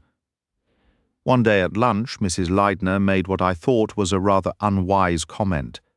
"The Riley girl is still pursuing David, I see," she said with a slight laugh. "Poor David, she even tracks you down at the dig. How transparent young women can be." Mr. Emmett did not reply, but a flush crept beneath his tan. He lifted his gaze and looked directly at her with a peculiar expression, a steady, almost defiant stare. She offered a faint smile and glanced away. I thought I heard Father Lavigny murmur something, but when I asked him to repeat it, he merely shook his head. Later that afternoon, Mr. Coleman said to me, "To be perfectly frank, I didn't care much for Mrs. L at first. She seemed to correct everything I said, but I'm starting to see her differently now. She has a real kindness about her. Before you know it, you find yourself telling her about every foolish mistake you've ever made. She clearly has a grudge against Sheila Riley, which isn't surprising since Sheila has been downright rude to her on more than one occasion. That's Sheila's biggest flaw, a complete lack of manners paired with a temper that could rival a demon's. I could easily believe that Dr. Riley has spoiled her rotten. Naturally, she gets a bit full of herself, being practically the only young woman at the dig. But that's no excuse for speaking to Mrs. Leidner as if she were some tiresome elderly relative. Mrs. Leidner is certainly no spring chicken, but she's a strikingly attractive woman. She reminds me of those mythical women from the marshes, the ones who carry lanterns and lure travellers astray. He added with a bitter edge, "You'd never catch Sheila luring anyone. Her specialty is telling a fellow off." Only 2 other moments from that time stand out in my memory. The first was when I went to the laboratory to fetch some acetone to clean the pottery glue from my fingers. Mr. Mercado was slumped in a corner, his head buried in his arms, and I assumed he was asleep. I quietly took the bottle I needed and left that evening. To my astonishment, Mrs. Mercado confronted me. "Did you remove a bottle of acetone from the laboratory?" "Yes," I replied. "I did." "You know perfectly well there's always a small bottle kept in the artifact room," she snapped, her tone accusatory. "Is there? I wasn't aware." "I think you were. You just wanted an excuse to come snooping around." "I know how you hospital nurses are." I stared at her, completely taken aback. "I have no idea what you're talking about, Mrs. Mercado," I said, with as much dignity as I could muster. "I certainly have no desire to spy on anyone." "Oh, no, of course not," she retorted with heavy sarcasm. It was so bizarre that for a moment I wondered if she'd been drinking. I left without another word, but the whole encounter left me unsettled. The other incident seemed minor at the time, I was trying to coax a timid pie dog puppy with a piece of bread. Like all the stray dogs there, it was skittish and convinced I meant it harm. It slunk away, and I followed out through the archway and around the corner of the house. I turned the corner so abruptly that I nearly collided with Father Lavigny and another man deep in conversation. I immediately recognized the second man as the same fellow Mrs. Leidner and I had seen earlier, trying to peer into a window. I apologized, and Father Lavigny offered a patient smile after a brief parting word to the other man. He walked back to the house with me. "I must confess to feeling rather ashamed," he said. "Here I am, a student of Oriental languages, and I can barely make myself understood by any of the local workmen. It is humiliating, don't you think? I was practicing my Arabic on that townsman to see if I fared any better, but it was still a rather dismal failure. Dr. Leidner tells me my Arabic is too academically pure." That was all he said. But it did strike me as odd that the same stranger was still loitering around the house. Later that night we had a fright. It must have been around 2 in the morning. Being a light sleeper, as nurses often are, I was already awake and sitting up when my door creaked open. "Nurse, nurse!" It was Mrs. Leidner's voice, hushed and urgent. I struck a match and lit the candle. She stood in the doorway, wrapped in a long blue dressing gown, her face a mask of sheer terror. "There's someone in the room next to mine." I heard him scratching on the wall. I sprang from my bed and went to her. "It's all right," I said. "I'm here, don't be frightened." She whispered, her breath catching, "Get Eric." I nodded and hurried out to knock on his door. He joined us within moments. Mrs. Leidner was perched on the edge of my bed, breathing in ragged gasps. "I heard him," she repeated, scratching on the wall. "Someone in the artifact room?" Dr. Leidner exclaimed. His mind went there instantly, and he rushed out. The contrast in their reactions was stark. Her fear was deeply personal, a tremor in her very soul, while his first thought flew to his cherished antiquities. "The artifact room," Mrs. Leidner breathed, a new understanding dawning. "Of course, how silly of me, then." Gathering her gown around her, she motioned for me to follow. All signs of her earlier terror had completely disappeared. We entered the artifact room to find Dr. Leidner and Father Lavigny already there. The priest explained he, too, had been roused by a sound. After getting up to look into it, he thought he'd seen a flicker of light among the relics. He'd taken a moment to slip on his shoes and grab a flashlight, but by the time he reached the room, it was empty. The door was securely locked, just as it should have been for the night. As he was checking to see if anything was missing, Dr. Leidner arrived. That was the extent of it. The main outer gate was bolted. The watchman insisted no one could have entered from outside, though given how soundly he likely slept. His word wasn't absolute proof. There were no signs of a break-in, and nothing had been taken. It was plausible that the noise which startled Mrs. Leidner was simply Father Lavigny moving boxes on the shelves to verify everything was in place. For his part, the priest was adamant about 2 things. He had heard footsteps pass by his window, and he had seen the brief, darting glow of a light, probably from a flashlight, inside the artifact room. No one else reported hearing or seeing a thing. This little episode matters to my account because it paved the way for Mrs. Leidner to confide in me the very next day. We had finished our midday meal, as was her habit. Mrs. Leidner retired to her room to rest. I made her comfortable on the bed with several pillows and her novel, and was turning to leave when her voice stopped me. "Wait, nurse. Please don't go. There's something I need to tell you." I stepped back into the room. "Close the door," she instructed. I did as she asked. She rose from the bed and started pacing the floor. I could tell she was wrestling with a decision, so I stayed quiet, not wanting to break her concentration. The internal struggle was plain on her face. Finally, she seemed to gather the courage she needed. She turned to me abruptly. "Sit down." I took a seat quietly by the small table. She began, her voice tight with nerves. "You must be wondering what all this strange business is about." I simply nodded, saying nothing. "I've decided to tell you everything. I have to tell someone, or I think I'll lose my mind." "Well," I replied, keeping my tone practical, I believe that's probably for the best. It's difficult to know how to help when you're left completely in the dark. She halted her restless pacing and looked directly at me. Do you know what I'm afraid of? Some man? I offered. She gave a quick, sharp shake of her head. Yes, but I didn't ask whom. I asked what. I waited. She took a breath and said it plainly. I'm afraid of being murdered. So there it was. I was careful not to react with any dramatic shock. She was wounded far too tightly as it was. Good heavens, I said calmly. So that's the trouble, is it? Then she began to laugh. It was a strained, gasping laughter that quickly turned into sobs, tears streaming down her cheeks. The way you said that, she choked out between breaths. Your tone, it was so matter-of-fact. Now, I said firmly. This won't do at all. I spoke with deliberate sharpness. Guiding her into a chair, I went to the washstand, soaked a cloth in cool water, and bathed her forehead and wrists. No more of this, I instructed. Tell me about it calmly and sensibly. That brought her back. She sat up straight, her voice returning to its normal pitch. You're a treasure, nurse, she said. You make me feel like a child of 6. I'm going to tell you. That's right, I encouraged. Take your time. There's no need to rush.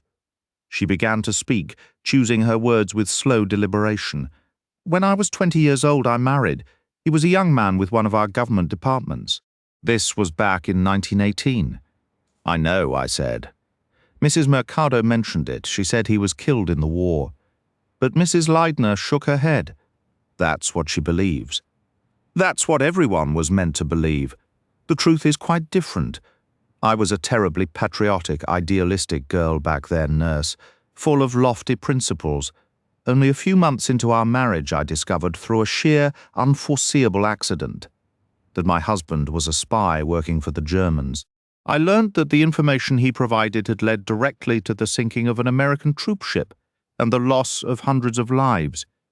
She paused, her gaze distant, as if watching the memory unfold. I don't know what most people would have done in my place, but I'll tell you what I did. I went straight to my father, who held a position in the War Department, and I told him the entire awful truth. Frederick died during the war, but not overseas. He was executed right here in America, convicted as a spy. Oh, that's awful, I gasped. How horrible it was, she agreed quietly. He was such a kind man, so gentle. Yet when the moment came, I didn't hesitate. Maybe I made a mistake. It's impossible to judge, I said. I truly don't know what I would have done. What I'm sharing with you was kept quiet, outside of official channels. Publicly, my husband was a war hero killed in action. I received all the sympathy due a grieving widow. Her tone was sharp with bitterness, and I nodded in understanding. Many men proposed afterward, but I always said no. The betrayal left me too shaken. I didn't believe I could ever trust anyone again. I can understand that feeling completely, I replied. Then, years later, I grew very close to a certain gentleman. I began to reconsider. That's when something unbelievable happened. I received an anonymous letter, signed by Frederick, warning that if I ever remarried, he would kill me. From Frederick, your late husband? Yes. At first, I thought I was losing my mind. Eventually, I went to my father. He finally told me the truth. Frederick hadn't been executed after all.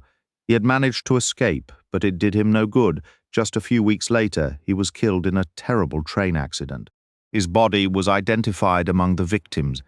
My father had kept the escape from me, and since Frederick was dead anyway, he saw no reason to upset me further.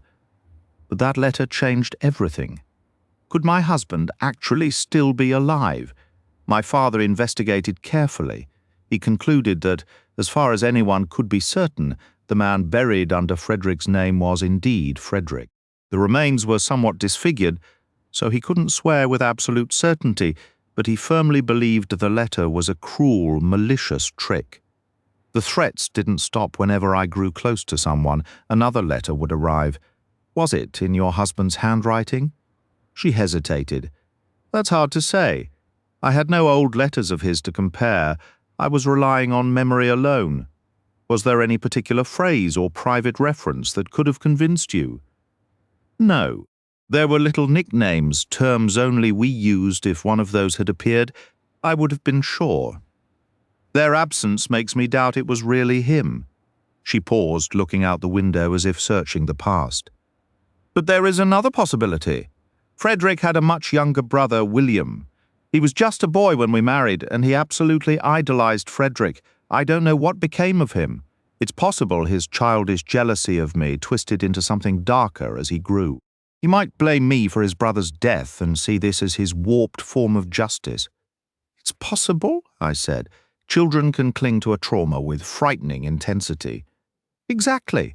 This boy could have dedicated his life to revenge. Please continue. There isn't much more. I met Eric 3 years ago. I had sworn never to marry, but he changed my mind. I waited all through our engagement for another threat. Nothing came. I began to hope the writer had died, or simply grown bored with his cruel game. Then, 2 days after our wedding, this arrived. She pulled a small leather case toward her, unlocked it, and handed me a letter. The ink was faded, the writing a slightly slanted feminine script. You have disobeyed now. You cannot escape. You must be Frederick Bosner's wife only. You have got to die. I was frightened, but being with Eric made me feel protected. Then, a month later, a second letter came. She produced another sheet. I have not forgotten. I am making my plans. You have got to die. Why did you go against my wishes? I asked. Is your husband aware of all this? Mrs. Leitner took her time answering. He is aware that I am being threatened. I showed him both letters after the second one arrived. He was more inclined to believe it was all a cruel joke. He even suggested it could be someone attempting to blackmail me by pretending my first husband was still alive. She paused, her gaze drifting to the window before continuing. A few days after that second letter, we had a very close call with gas poisoning in our apartment. Someone got in while we were sleeping and turned all the jets on. By sheer luck, I woke up and smelled it in time. That was the moment my courage broke. I told Eric everything about the years of being followed, the feeling of being watched, and I confessed that I truly believed this person, whoever he was, intended to kill me. For the first time, I seriously considered it might be Frederick. There had always been a hidden streak of something cold behind his gentle manner. She let out a slow breath. Eric, I think, was still not as frightened as I was. He wanted to go straight to the police. I absolutely refused, of course. We finally agreed I would come with him here to the dig, and that it would be safer if I didn't return to America this summer, but stayed instead in London or Paris. We followed through, and for a while everything seemed fine. I started to believe we were safe. We had put half the world between us and this shadow, after all. Her voice grew quieter, and then, just over 3 weeks ago, another letter came, this one with an Iraqi postmark. She handed me a third envelope. The message inside was blunt. You thought distance was a shield. You were mistaken. Betrayal does not go unpunished. I have always promised you this. The end is near. Then, 1 week ago, she whispered. This appeared simply left on the table here. It never went through the mail. I took the sheet she offered. Scrawled across it were 3 words, I am here. She stared at me, her eyes wide. You see now, you understand. He intends to kill me. It could be Frederick. It could be William. But he is here to finish it. A shudder ran through her voice, lifting it toward panic. I grasped her wrist firmly. Steady now, I said, with deliberate calm. You mustn't unravel. We will protect you. Do you have any smelling salts? She gestured toward the washstand. I administered a strong dose and watched as some color returned to her cheeks. That's better, I said. Yes, I feel clearer, she replied. But nurse, can you see why I'm in such a state? When I saw that face at my window, I thought, he has finally come. Even when you first arrived, I was suspicious. I thought you might be a man in disguise. What an absurd idea, I said. I know it sounds ridiculous, but you could have been working with him, not a real nurse at all. That's pure nonsense. Perhaps. But I have moved beyond logic and sense. A thought struck me. I suppose you would recognize your first husband if you saw him, she answered slowly, as if searching a faded memory. I'm not even sure of that. It has been over 15 years. His face might be completely unfamiliar to me now. Then she shivered violently. I saw it one night, but it was a dead face. There was a tapping, a persistent tap, tap, tap on the glass. And then I saw it pressed against the pane, a dead face, white and grinning horribly. I screamed, and later they told me there was nothing there at all. I recalled Mrs. Mercado's account of the incident. Hesitantly, I asked, "You don't think you might have dreamt it?" I am certain I did not. I was less convinced. Given the immense strain she was under, such a vivid nightmare was not only possible but likely, and easily mistaken for reality. Still, I never argue with the patient. I did my best to soothe her, pointing out that any stranger appearing in the area would surely be noticed by the close-knit community. I left her, I believe, slightly calmer, and went immediately to find Dr. Leidner to relay our conversation. "I am relieved she told you," he said simply, though his expression was weary. "It has been a dreadful wait. I am convinced all these apparitions and window tappings are products of her imagination, but I haven't known the best way to handle it. What is your impression of the situation?" There was an odd note in his voice I couldn't quite place, but I answered without hesitation. "It is entirely possible," I said, "that these letters are nothing more than a malicious and calculated hoax. Yes, that is likely. But the question remains, what on earth are we to do about it? The whole situation is pushing her toward a breaking point. I'm honestly at a loss for what to believe. I felt the same uncertainty. The thought had crossed my mind that a woman could be behind it. There was something distinctly feminine in the tone of those letters. My suspicions drifted toward Mrs. Mercado. What if she had somehow discovered the truth about Mrs. Leidner's first marriage? She might be getting a cruel satisfaction from tormenting her. I hesitated to voice this theory to Dr. Leidner. However, you can never predict how people will react to an accusation. "Well," I said with forced cheerfulness, "we'll just have to keep a positive outlook. I believe talking it through has already lifted a weight off Mrs. Leidner's shoulders. Expressing these fears is a relief. It's the secrecy that truly wears a person down." "I'm profoundly grateful she confided in you," he said again. "It's a promising sign. It means she feels a connection and trusts you. I've been utterly desperate, unsure of the right path to take. I nearly suggested he consider alerting the local authorities in a subtle way, but I held my tongue. It's a good thing I did, considering what unfolded next. The following day, Mr. Coleman was preparing for a supply run into Hassanaya to fetch the workmen's wages. He was also collecting our outgoing mail to catch the air shipment. We dropped our sealed letters into a wooden box on the dining room windowsill. Late that evening, Mr. Coleman was sorting them into bundles, securing them with rubber bands, when he let out a sudden laugh. "What's so funny?" I asked. He held up an envelope with an amused grin. "It's our dear Louise. She must be losing her grip. She's addressed this to someone on 42nd Street, Paris, France. That doesn't sound quite right, does it? Would you mind taking it to her and asking what she intended?" She just retired for the night. I took the letter and hurried to Mrs. Leidner's room so she could correct the address. It was my first look at her handwriting, and I was struck by a vague sense of recognition. Where had I seen it before? It wasn't until hours later, in the dead of night, that the connection jolted me awake. While larger and somewhat looser, it was strikingly similar to the script on the anonymous letters. A torrent of new possibilities crashed over me. Could Mrs. Leidner have written those terrifying notes herself? And did Dr. Leidner quietly suspect the very same thing? Saturday afternoon. Mrs. Leidner shared her story with me on a Friday. By Saturday morning, the atmosphere held a faint, awkward tension, Mrs. Leidner, in particular, was decidedly aloof and made a clear effort to avoid any private conversation with me. This didn't surprise me in the least. I've seen it countless times before. Patients often unburden themselves to their nurse in a moment of intense emotion, only to feel exposed and regretful afterward. It's simply human nature. I was careful not to allude to her confession in any way, keeping my conversation deliberately casual and focused on mundane matters. Mr. Coleman had departed for Hassanaya early in the morning, driving the lorry himself with the mail secured in a knapsack.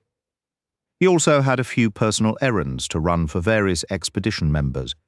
With it being payday for the local workers, his tasks included a lengthy bank visit to collect the wages in small coinage. He didn't expect to return until well into the afternoon, and I had a private suspicion he might be having lunch with Sheila Riley. Work at the excavation site was typically light on payday afternoons, as the distribution of wages began at 3:30. In the courtyard, the young boy Abdullah was settled in his usual spot, washing pottery fragments and maintaining his peculiar nasal song. Dr. Leidner and Mr. Emmett planned to catalogue pottery until Mr. Coleman's return, while Mr. Carey headed up to the dig. Mrs. Leidner retreated to her room to rest. After seeing her comfortably settled, I went to my own room with a book, not feeling the least bit sleepy. The time was just before 1 o'clock, and the next couple of hours passed in a surprisingly pleasant way. I was deep into a mystery novel titled Death in a Nursing Home, a genuinely gripping tale, though I had my doubts about the author's familiarity with how such places actually operate. Honestly, I've never encountered a nursing home remotely like the one described. I was almost tempted to write the author a letter to correct a few glaring inaccuracies, finally setting the book aside. The culprit turned out to be the red-haired maid, a twist I never saw coming. I checked my watch and was startled to see it was nearly 3. I rose, smoothed my uniform, and stepped out into the courtyard. Abdullah was still at his scrubbing, humming that same mournful tune, while David Emmett stood nearby, sorting the cleaned pots and placing the cracked ones into crates for repair. I ambled in their direction just as Dr. Leidner descended the stairs from the roof. "Quite a decent afternoon," he announced cheerfully. "Managed to clear a good bit of space up there. Louise will be delighted. She's been mentioning lately that there's scarcely room to move.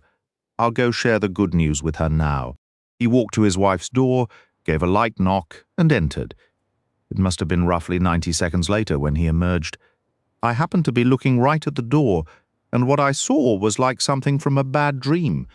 The man who had gone in was brisk and cheerful. The man who came out staggered like he was drunk, with a strange, bewildered look on his face. "Nurse," he called, his voice rough and strained. "Nurse." I knew immediately something was terribly wrong and rushed to him. He looked dreadful. His face was ashen and twitching, and I thought he might collapse at any second. "My wife," he managed. "My wife? Oh, dear God." I moved past him into the room and caught my breath. Mrs. Leidner lay in a terrible, crumpled heap beside the bed. I knelt beside her. She was unquestionably dead, and had been for at least an hour. The cause was brutally clear, a massive, crushing blow to the front of her head right above the right temple. She must have risen from the bed and been struck down where she stood. I touched her as little as possible. My eyes scanned the room for any clue, but nothing seemed out of place or disturbed. The windows were shut and latched, and there was nowhere for an assailant to hide. The murderer had clearly come and gone long before. Stepping back out, I closed the door softly behind me. Dr. Leidner had now collapsed entirely. David Emmett was with him and turned a pale, questioning face toward me. In a few hushed words, I told him what I'd found. Just as I'd always suspected, he was the sort of person you could rely on in a crisis. He remained perfectly calm and composed. Those blue eyes of his widened slightly, but that was his only reaction, he thought for a moment. "We'll need to notify the police as soon as we can. Bill should be back any minute. What do we do with Dr. Leidner? Help me get him to his room," he nodded. "We should probably lock this door first," he said, turning the key in the lock of Mrs. Leidner's room. He withdrew it and handed it to me. "You'd better keep hold of this, nurse. All right, let's go together." We supported Dr. Leidner, carried him to his own room, and laid him on his bed. Mr. Emmett went to find some brandy. He returned with Miss Johnson. Her face was tight with worry, but she was calm and efficient, and I felt confident leaving Dr. Leidner in her care. I hurried back out to the courtyard just as the station wagon rolled through the archway. It was jarring, almost surreal to see Bill's pink, cheerful face as he hopped out with his usual, "Hello, hello, hello, the funds have arrived," he continued brightly. "No highway robberies to report." Then he stopped short. "I say, what's going on? What's the matter with everyone? You all look like someone's run off with your prize canary." Mr. Emmett said bluntly, "Mrs. Leitner is dead. She's been killed." "What?" Bill's jovial expression transformed into one of stunned disbelief. His eyes widened in disbelief. "Mrs. Leitner is dead? You must be joking." A sharp cry came from behind me. I turned to see Mrs. Mercado. "Did you just say Mrs. Leitner has been killed?" "Yes," I confirmed. "It was murder." "No," she gasped, her face pale. "I refuse to believe it. Maybe she took her own life. People who commit suicide don't strike themselves on the head," I replied flatly. "This is murder, Mrs. Mercado, without a doubt." She sank onto an overturned crate as if her legs had given way. "This is dreadful, simply dreadful."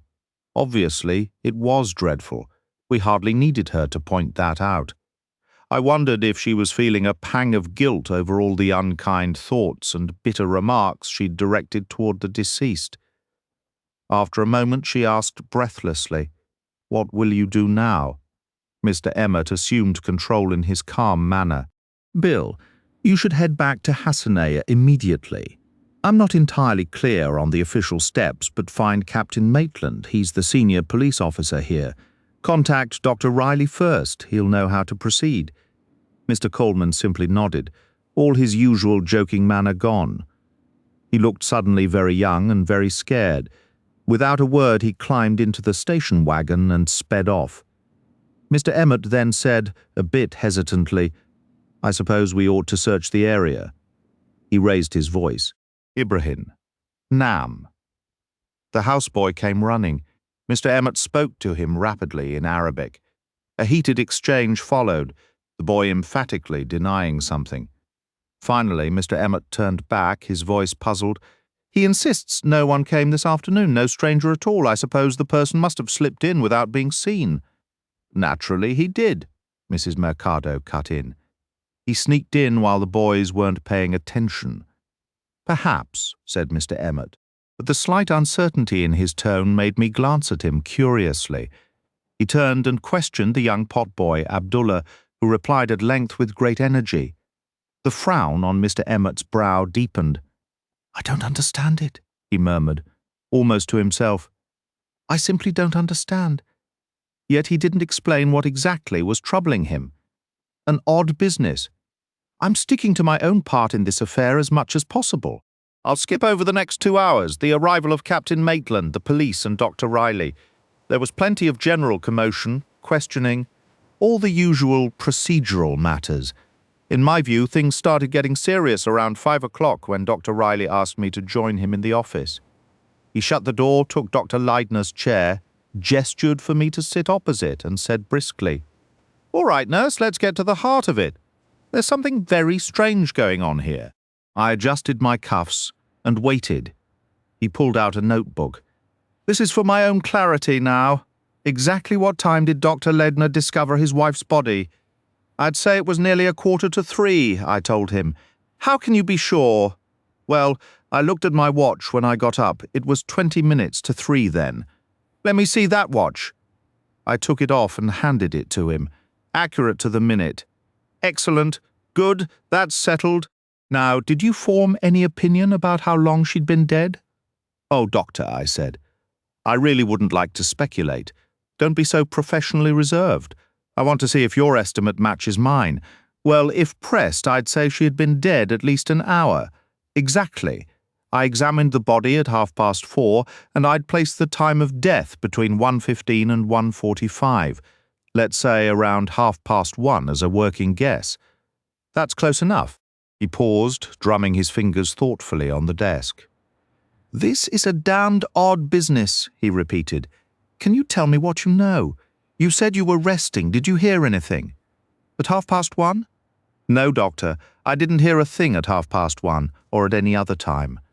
I remained on my bed from 1:45 until nearly 3 o'clock. hearing nothing but the steady, monotonous hum from the Arab boy and every so often Mr. Emmett calling up to Dr. Leidner on the roof. "The Arab boy, right?" he murmured, his brow furrowed. Just then the door swung open, and Dr. Leidner entered with Captain Maitland, a brisk, compact man whose sharp grey eyes missed very little. Dr. Riley stood and guided Dr. Leidner into a chair. "Sit, please. Your timing is perfect. We'll need your insight. There are some decidedly odd elements here." Dr. Leidner gave a weary nod. "I'm aware," he glanced toward me. "My wife shared the full truth with Nurse Leathern.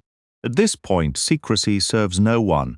Nurse, would you recount for Captain Maitland and Dr. Riley exactly what was discussed between you and my wife yesterday?" I did my best to repeat our conversation word for word. Captain Maitland interjected with the occasional muttered remark. When I finished, he turned to Dr. Leidner. "And this is accurate in every detail, Leidner. Every word Nurse Leathern has spoken is true." "What a remarkable tale," Dr. Riley said. "Can these letters be produced?" "I have no doubt they will be found among my wife's possessions." "She retrieved them from the attaché case on her table," I added. "They are likely still there." Dr. Leidner faced Captain Maitland, his typically mild expression turning severe and resolute. "There can be no attempt to conceal this. Captain, the imperative is that this man is apprehended and faces justice. Do you believe it genuinely is Mrs. Leidner's former husband?" I ventured. "What is your opinion, Nurse?" Captain Maitland asked. "I think there is room for doubt," I said cautiously. "Regardless," Dr. Leidner stated firmly, "the man is a murderer, and in my view a dangerous lunatic as well. He must be found, Captain Maitland. He must. It shouldn't prove overly difficult." Dr. Riley spoke slowly. "It may be rather more complicated than you imagine. Wouldn't you agree, Maitland?" Captain Maitland tugged at his moustache, offering no reply. "Suddenly I remembered something, if you'll excuse me," I said. "There is perhaps another detail I should mention. I recounted seeing the Iraqi man attempting to look through the window, and how I had noticed him loitering a couple of days prior, trying to extract information from Father Lavigny." "Good," said Captain Maitland, making a note. "That gives the police a line of inquiry. The fellow may have some link to the affair." "Perhaps he was paid to keep watch," I suggested, "to learn when the house was unattended." Dr. Riley rubbed his nose with a troubled air. "That's the confounding part," he said. "What if the house wasn't unattended, eh?" I stared at him, confused. Captain Maitland addressed Dr. Leidner. "I need you to listen very carefully, Leidner. Let's review the evidence we have so far after lunch, which was served at noon and concluded by 25 to 1. Your wife retired to her room with Nurse Leathern, who made her comfortable. You yourself went up to the roof, where you remained for the next 2 hours. Is that correct?" Yes. "Did you come down from the roof at any point during that time?" No. "Did anyone come up to join you?" Yes. Emmett did quite regularly. He moved between me and the boy who was washing pottery down in the courtyard. Did you yourself look down into the courtyard? On a few occasions, usually to call out to Emmett about something, and each time the boy was seated in the middle of the courtyard washing pots. "Yes." "What was the longest stretch where Emmett was with you and absent from the courtyard?" Dr. Leidner considered. "It's hard to be precise, perhaps 10 minutes. My own impression would be 2 or 3, but I know from experience that my sense of time is unreliable when I am deeply absorbed in my work." Captain Maitland looked at Dr. Riley, who gave a solemn nod. "We'd better get to the heart of it," he said. Captain Maitland produced a small notebook and flipped it open. "All right, Dr. Leidner, I'm going to lay out exactly where every person in your camp was between 1 and 2 o'clock today, but I don't see. Hold on, you'll understand my point in a moment. Starting with the Mercados, he claims he was in the lab, and she says she was in her room washing her hair. Miss Johnson reports she was in the common room making seal impressions. Mr. Rieter states he was in the dark room developing photographs. Father Lavigny says he was in his quarters working. As for Carey and Coleman, Carey was at the excavation site, and Coleman was in Hassaniah.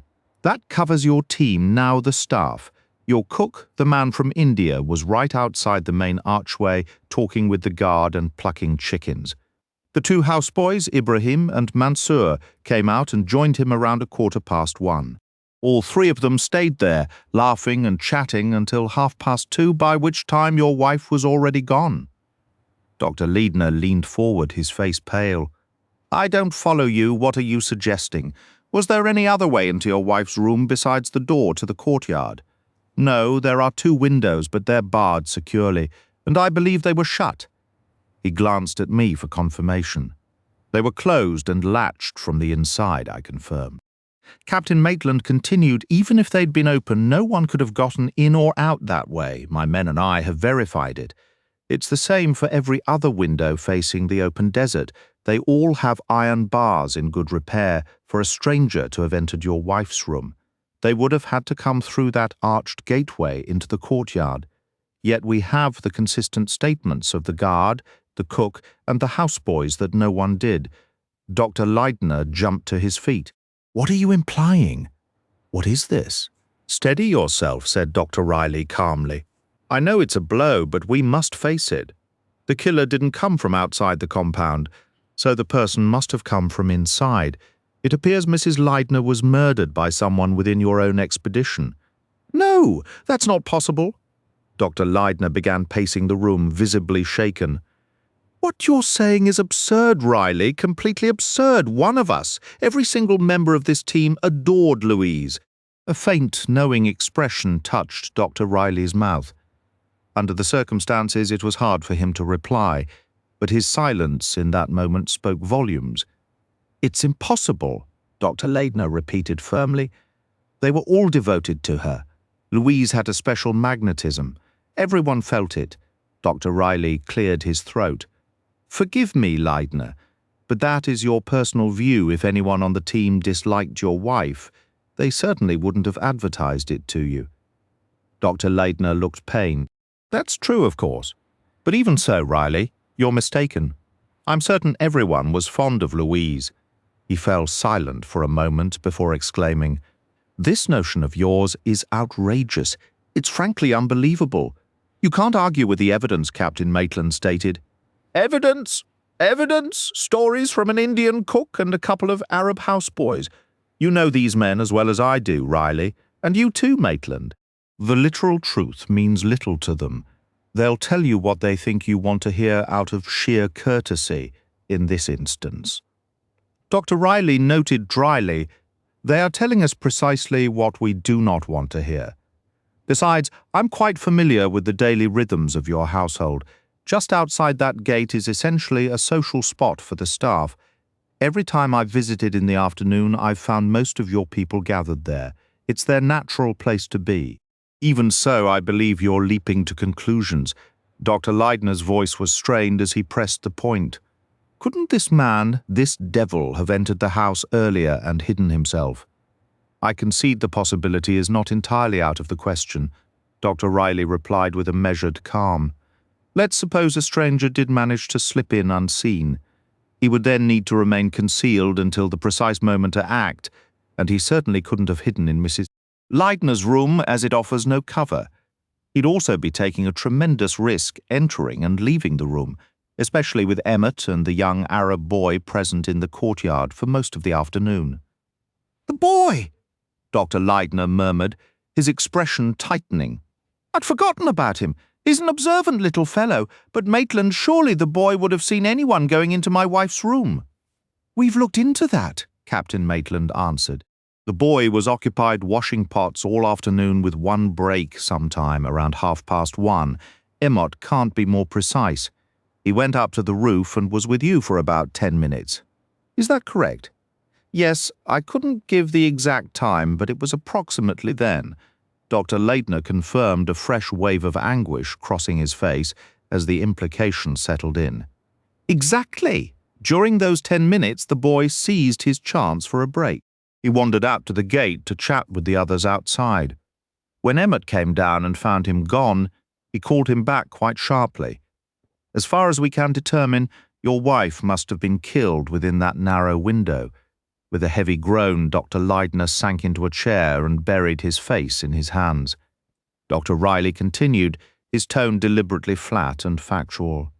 The timing aligns with my examination. She had been deceased for roughly 3 hours when I saw her. The only remaining question is who did it? A heavy silence filled the room. After a moment, Dr. Leidner sat up, passing a hand over his brow. "I acknowledge the strength of your reasoning, Riley," he said quietly. "It certainly points toward what people term an inside job, yet I am convinced there is a mistake here somewhere. The scenario is plausible, but there must be a flaw to start. You're relying on an astonishing coincidence occurring." "Interesting that you should use that word," Dr. Riley remarked, almost to himself. But Dr. Leidner, lost in his own thoughts, pressed on. "My wife was receiving threatening letters. She had genuine reason to fear a specific individual. Then she is murdered, and you ask me to believe she was killed not by that person, but by someone completely different. I find that utterly absurd." "It does seem that way, yes," Riley agreed thoughtfully. He exchanged a glance with Captain Maitland. "Coincidence, say? What's your view, Maitland? Are you inclined toward the idea? Shall we present it to Leidner?" Captain Maitland gave a short, decisive nod. "Go ahead," he said. "Have you ever heard of a man named Hercule Poirot, Leidner?" Dr. Riley asked. Dr. Leidner looked puzzled. "I believe I have heard the name vaguely. I once heard a Mr. Van Alden speak very highly of him. He is a private detective, is he not? That's the man, but he resides in London." "How would that assist us here?" "He lives in London, true," said Dr. Riley. "But here is where our coincidence unfolds. He is not in London at present. He is in Syria, and he will be passing directly through Hassanaya tomorrow on his way to Baghdad." "Who informed you of this?" "Jean Barat, the French consul. He dined with us last night and mentioned it. Apparently, Poirot has been untangling some military scandal in Syria. He's coming through here visiting Baghdad and then returning to London via Syria. What do you make of that for a coincidence?" Dr. Leidner hesitated, casting an almost apologetic look toward Captain Maitland. "What is your opinion, Captain?" "I'd welcome the cooperation," Captain Maitland stated without hesitation. "My men are excellent at scouring the countryside and investigating local feuds, but frankly, Leidner, this affair concerning your wife feels rather out of my depth. The whole situation seems decidedly peculiar. I am more than willing to have this fellow take a look at the case." "Are you suggesting I should appeal to this Poirot for help?" Dr. Leidner asked. "And what if he refuses?" "He won't refuse," Dr. Riley said with quiet certainty. "How can you be so certain?" "Because I am also a professional. If a particularly complex case, such as a severe instance of cerebrospinal meningitis, were presented to me, and I was asked to assist, I would feel compelled to accept. This is no ordinary criminal matter, Leidner." "No, it is not," Dr. Leidner agreed, his lips tightening briefly with a flash of anguish. "Will you then, Riley, contact this Hercule Poirot on my behalf?" "Consider it done." Dr. Leidner offered a silent nod of gratitude. "Even now," he said, his voice heavy, "it feels unreal that Louise is truly gone." "I could no longer contain myself, Dr. Leidner," I exclaimed. "I feel absolutely dreadful about this. I failed in my primary duty. I was supposed to protect Mrs. Leidner, to keep her safe." Dr. Leidner shook his head with a somber expression. "You must not blame yourself, nurse," he replied slowly. "The fault is mine, and I must live with that. I refuse to believe it. I never truly accepted there was any real threat." He rose unsteadily, his face contorted. I allowed her to walk into danger, dismissing her fears as fantasy. He stumbled from the room, leaving a heavy silence. Dr. Riley met my gaze. "I feel responsible as well," he admitted. "I thought she was merely affecting his nerves." "I didn't take it seriously enough either," I confessed. "We were all mistaken," Dr. Riley stated solemnly. "So it appears," Captain Maitland added. "I will never forget my initial impression of Hercule Poirot. One grows accustomed to him, but that first encounter was genuinely startling, and I believe everyone present felt the same shock. I had pictured someone rather like Sherlock Holmes, tall, lean, with a sharp, intelligent face.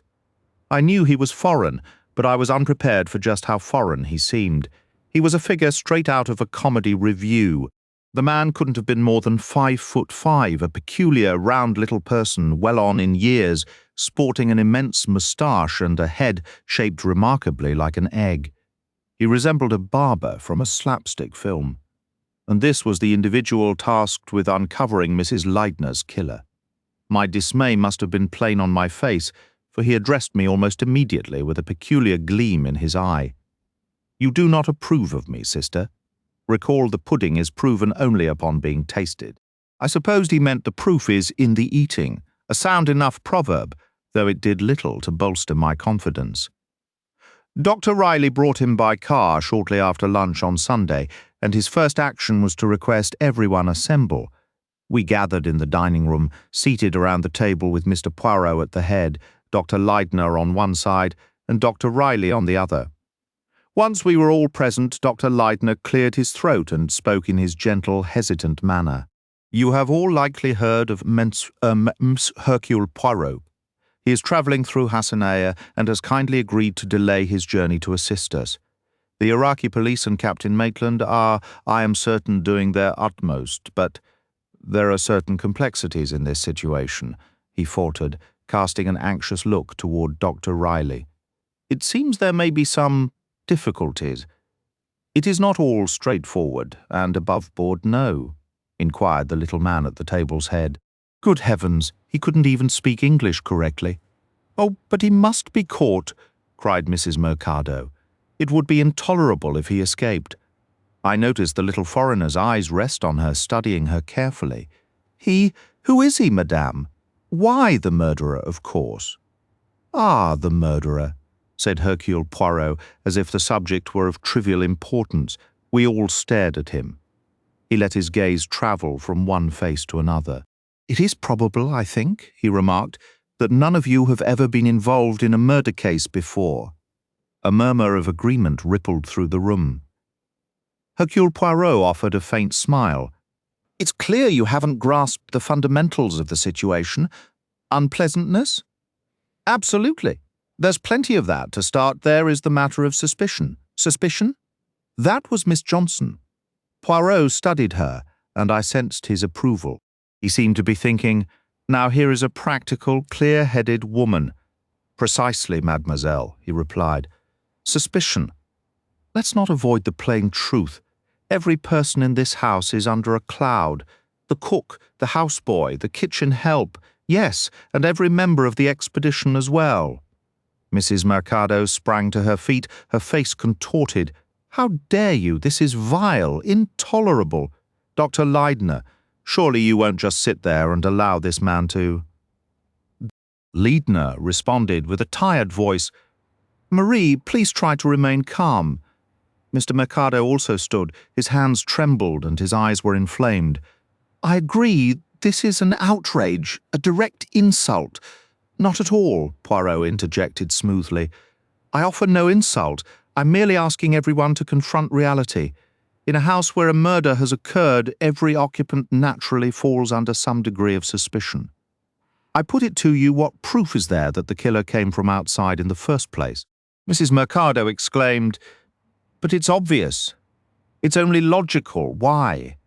She paused, then continued more deliberately. "Any other possibility is simply unbelievable." "You are very likely correct, madame," Poirot said with a slight bow. "I'm only explaining the necessary approach. First, I satisfy myself that everyone in this room is innocent. Only then do I search for the murderer elsewhere." "Might that not be a somewhat delayed strategy?" inquired Father Lavigny smoothly. "The tortoise father still overtook the hare," Poirot countered. Father Lavigny gave a resigned shrug. "We are in your hands. Satisfy yourself of our innocence in this dreadful affair as quickly as you can." "That is my intention.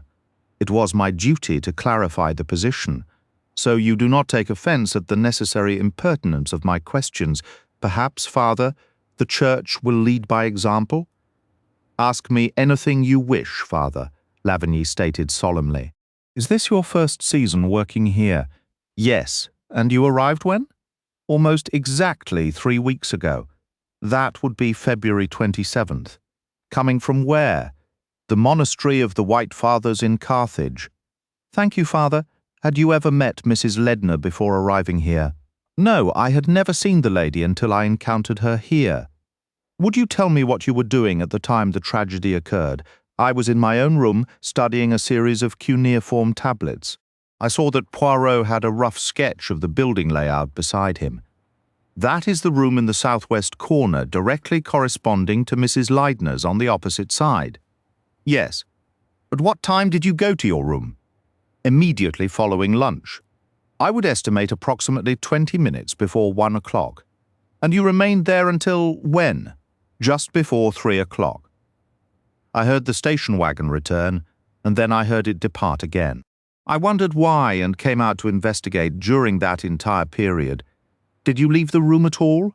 No, not once. And you heard or saw nothing that could have any bearing on the tragedy? Nothing. Your room has no window overlooking the courtyard? Correct. Both windows face the open countryside. Could you hear what was happening in the courtyard? Not clearly. I did hear Mr. Emmett pass my room and go up to the roof on 1 or 2 occasions. Can you recall the times? No, I'm afraid I cannot. You see, I was deeply absorbed in my work. After a pause, Poirot continued, Is there anything at all you can say or suggest that might shed light on this matter? Did you notice anything unusual in the days leading up to the murder? Father Lavigny looked somewhat uneasy. He cast a hesitant, questioning glance toward Dr. Leidner. That, monsieur, is a rather difficult question, he said gravely. A sudden, sharp recollection seemed to strike him, a fleeting, tense exchange he had overheard days prior near the dig site. A conversation not meant for his ears, which now felt charged with new and ominous meaning. If you want my honest opinion, I have to say that Mrs. Leidner was obviously afraid of someone or something. She was genuinely uneasy around people she didn't know. I suspect she had a good reason for that anxiety, though she never shared it with me. She didn't confide in me about it. Poirot cleared his throat and glanced at some notes in his hand. I understand there was an incident 2 nights ago, a possible break-in. Father Lavigny confirmed this and recounted the story of the light seen in the artifact room and the search that followed. You believe someone unauthorized was in the building that night? Honestly, I'm not sure what to think, Father Lavigny admitted. Nothing was missing or out of place. It could have been one of the local workers, or someone from the expedition itself, possibly. But if it was, why wouldn't that person just admit to being there? Could it have been an outsider then? I suppose that's possible. Poirot posed a question to both Father Lavigny and Dr. Leidner. If a stranger had gotten in, could he have hidden on the property all the next day and into the afternoon after that? Both men considered this carefully. Dr. Leidner finally spoke, sounding reluctant. I don't really think so. I can't imagine where he could have concealed himself. Do you see a place, Father Lavigny? No, I don't. They both seemed hesitant to dismiss the idea entirely. Poirot turned to Miss Johnson. What is your view? Do you think someone could have hidden here that long after a moment's thought? Miss Johnson shook her head. No, I don't. Where would they go? All the bedrooms are occupied and barely furnished. The darkroom, the drawing office, and the lab were all in use the next day. There are no large cupboards or hidden corners, unless, of course, the servants were involved. That is a possibility, though, an unlikely one, said Poirot. He turned back to Father Lavigny. There is another matter. Nurse Letheran observed you speaking with a man outside recently. She had previously seen the same man attempting to look in through a window. It suggests he was loitering around the site with a purpose. That is certainly possible, Father Lavigny said thoughtfully. A telling detail. Did he approach you first, or did you speak to him? Father Lavigny paused to remember. I believe, yes. I am sure he spoke to me first. What did he say? Father Lavigny concentrated. He asked, I think if this was the American Expedition House, then he made some remark about the Americans hiring many workers. I didn't understand him perfectly, but I tried to keep the conversation going to practice my Arabic. I thought as a town resident he might understand me better than the dig workers do. Did you discuss anything else? As I recall, I mentioned that Hassanai was a sizable town, and we agreed Baghdad was larger. Then he asked if I was Armenian or perhaps a Syrian Catholic, something along those lines. Poirot nodded. Can you describe his appearance? Father Lavigny frowned in concentration. He was rather short, he said finally, and solidly built. He had a very pronounced squint and was quite fair-skinned. Poirot looked to me. Does that match your recollection? Not exactly, I said hesitantly. I would have said he was tall rather than short, and quite dark.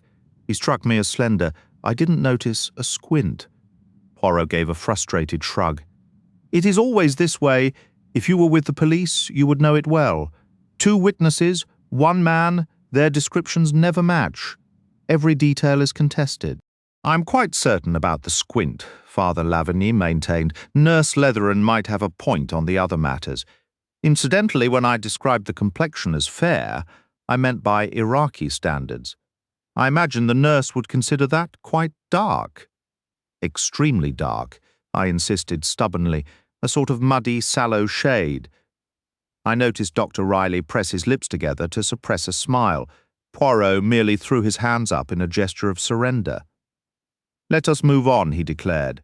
This mysterious loiterer could be significant or he could be nothing. Regardless, he must be located. We shall proceed with our questions. He paused briefly, his eyes scanning the faces gathered around the table before settling with a decisive nod on Mr. Reiter. Now then, my friend, Poirot began, please recount your activities yesterday afternoon. Mr. Reiter's round, pink face flushed a deep red. Me? He stammered. Indeed, you first, your full name and age, Carl Reiter? I'm 28, American, I presume. Yes, from Chicago. And this is your first dig season. That's correct. I handle all the photography. Very well. And yesterday afternoon, how did you occupy yourself? Well, I was in the darkroom for the majority of the time. The majority, is that so? Yes. I started by developing some photographic plates. Later, I was preparing several artifacts to be photographed. Was this work done outdoors? Oh, no. It was all inside the photographic laboratory. The darkroom connects directly to this lab. It does. So you never stepped outside the laboratory itself? No, sir. Did you observe anything occurring in the courtyard? The young man shook his head. I wasn't paying attention to the outside, he explained. I was focused on my work. I heard the car return, and once I could break away, I went out to check for mail. That's when I heard the news. And at what time did you begin working in the laboratory? At 10 minutes before 1 o'clock. Were you acquainted with Mrs. Leidner prior to joining this expedition? Carl Reiter shook his head again. No, sir, I never met her until I arrived here. Can you recall any detail?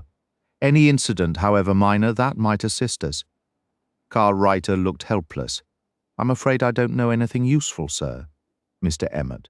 David Emmett's voice was calm and precise, carrying the soft, pleasant tones of his American accent. I was processing pottery from 1:45 until 2:45, supervising the boy Abdullah, sorting fragments, and occasionally going up to the roof to assist Dr. Leidner. How many times did you go up to the roof? 4 times, I believe. For what duration? Usually just a minute or 2, never long. However, on one occasion, after I'd been working for perhaps 40 minutes, I stayed for about 10 minutes to consult with Dr. Leidner on which pottery shards to preserve and which to discard. And I understand that, upon returning once, you found the boy had left his post. Yes. I called for him sharply, and he came back from just outside the archway. He had slipped out to chat with the others. Was that the only time he left his work? Not entirely. I sent him up to the roof with pottery once or twice, Poirot asked gravely. It is almost unnecessary to ask, Mr. Emmett. But did you witness anyone entering or leaving Mrs. Leidner's room during that period? Mr. Emmett answered without hesitation. I saw no one at all, in fact. No one even came out into the courtyard during the entire 2 hours I was working. And to your best recollection, the time when both you and the boy were briefly away, leaving the courtyard empty, was approximately 1:30. It would be close to that time. I can't state the exact minute, of course. Poirot turned to Dr. Riley. Does this align with your estimated time of death, Doctor? It does, Dr. Riley confirmed. Mr. Poirot thoughtfully stroked his magnificent curled mustache. I believe we can reasonably conclude, he said with solemn gravity, that Mrs. Ledner met her end during those 10 minutes. 14-1 of us. A brief, heavy silence followed, and within it a palpable wave of dread seemed to permeate the room. It was perhaps in that moment I first truly accepted Dr. Riley's theory as correct. A chilling certainty settled over me. The murderer was here among us, sitting with us, listening, one of us. The tension was so thick you could almost touch it, a stark contrast to the dry academic discussions that usually filled this space. Maybe Mrs. Mercado sensed it too, for she suddenly let out a short, sharp gasp. I can't bear it, she sobbed, her composure crumbling. It's too awful. Be strong, Marie, her husband murmured, casting an apologetic glance around the table. She feels everything so deeply. She's incredibly sensitive, someone remarked. I was truly fond of Louise, Mrs. Mercado wept. I'm not sure if my own reaction showed on my face, but I suddenly noticed Poirot watching me, a faint smile playing on his lips. I shot him a frosty look, and he immediately returned to his questions. Please describe your activities yesterday afternoon, madame, he requested.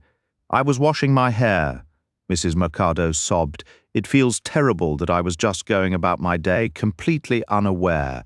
I was content and occupied. You remained in your room the entire time? Yes. And you didn't leave it for any reason? No. Not until I heard the car arrive. Then I came out and learned what had happened. It was just awful. Did the news shock you? Mrs. Mercado's tears halted abruptly. Her eyes widened with a hint of indignation. What exactly are you implying, Monsieur Poirot?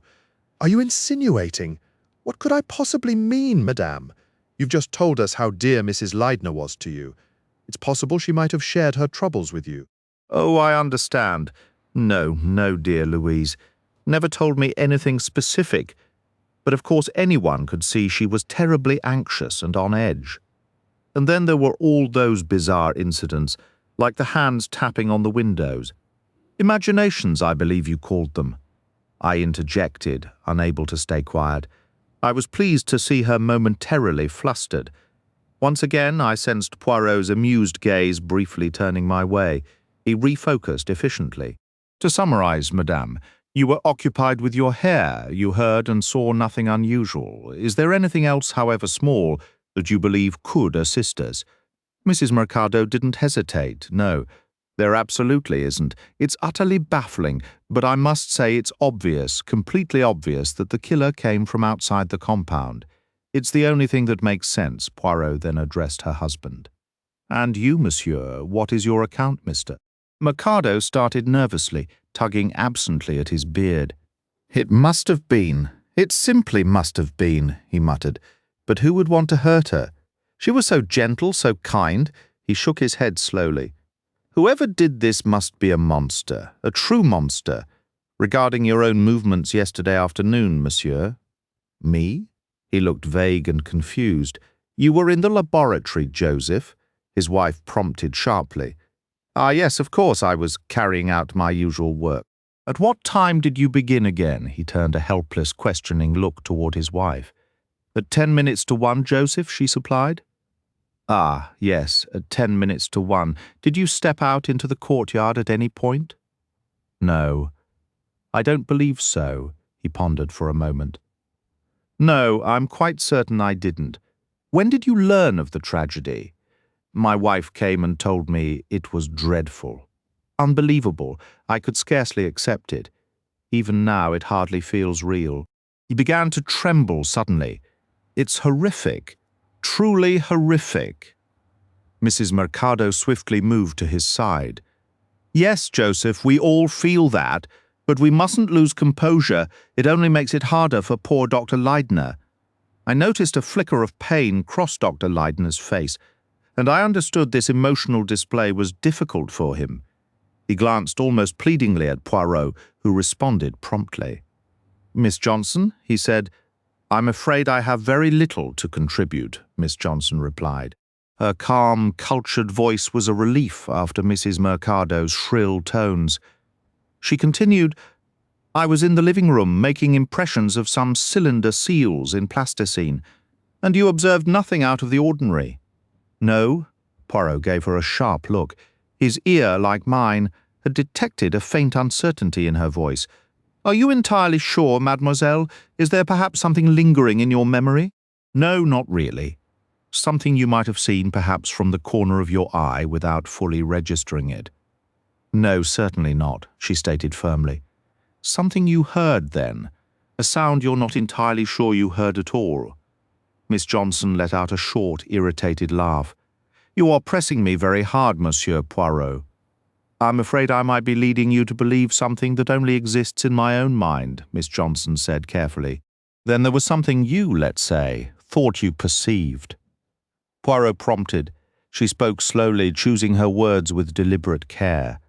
"I have had the impression since it happened that I heard a very faint cry that afternoon. What I mean is I probably did hear a shout. All the living room windows were open, and you can hear all sorts of noises from the workers in the barley fields. But the problem is, I've convinced myself it was Mrs. Leidner's voice I heard. That thought has been troubling me. If I had just gotten up immediately and hurried to her room, well, perhaps I could have changed the outcome." Dr. Riley spoke with firm authority. "You mustn't let that idea take root," he said. "I have no doubt Mrs. Leidner was incapacitated almost the instant the assailant entered. The initial blow was fatal. There wasn't a second strike.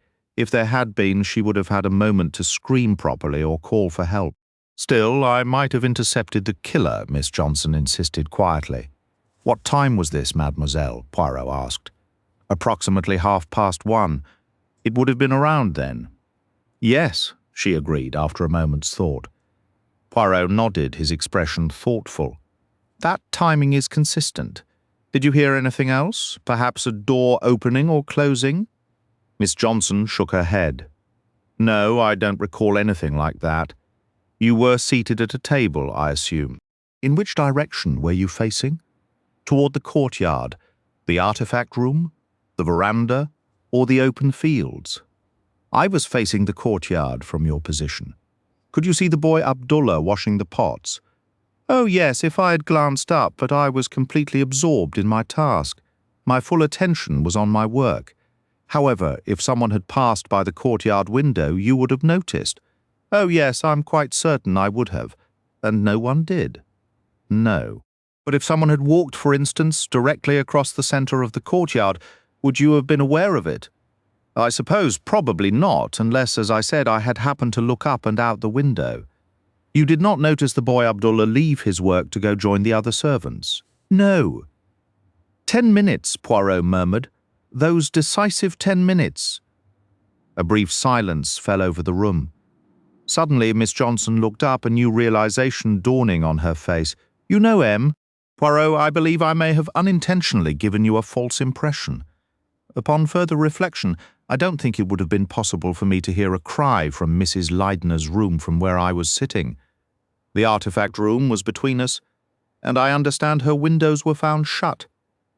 "Do not trouble yourself over it, mademoiselle," Poirot said kindly.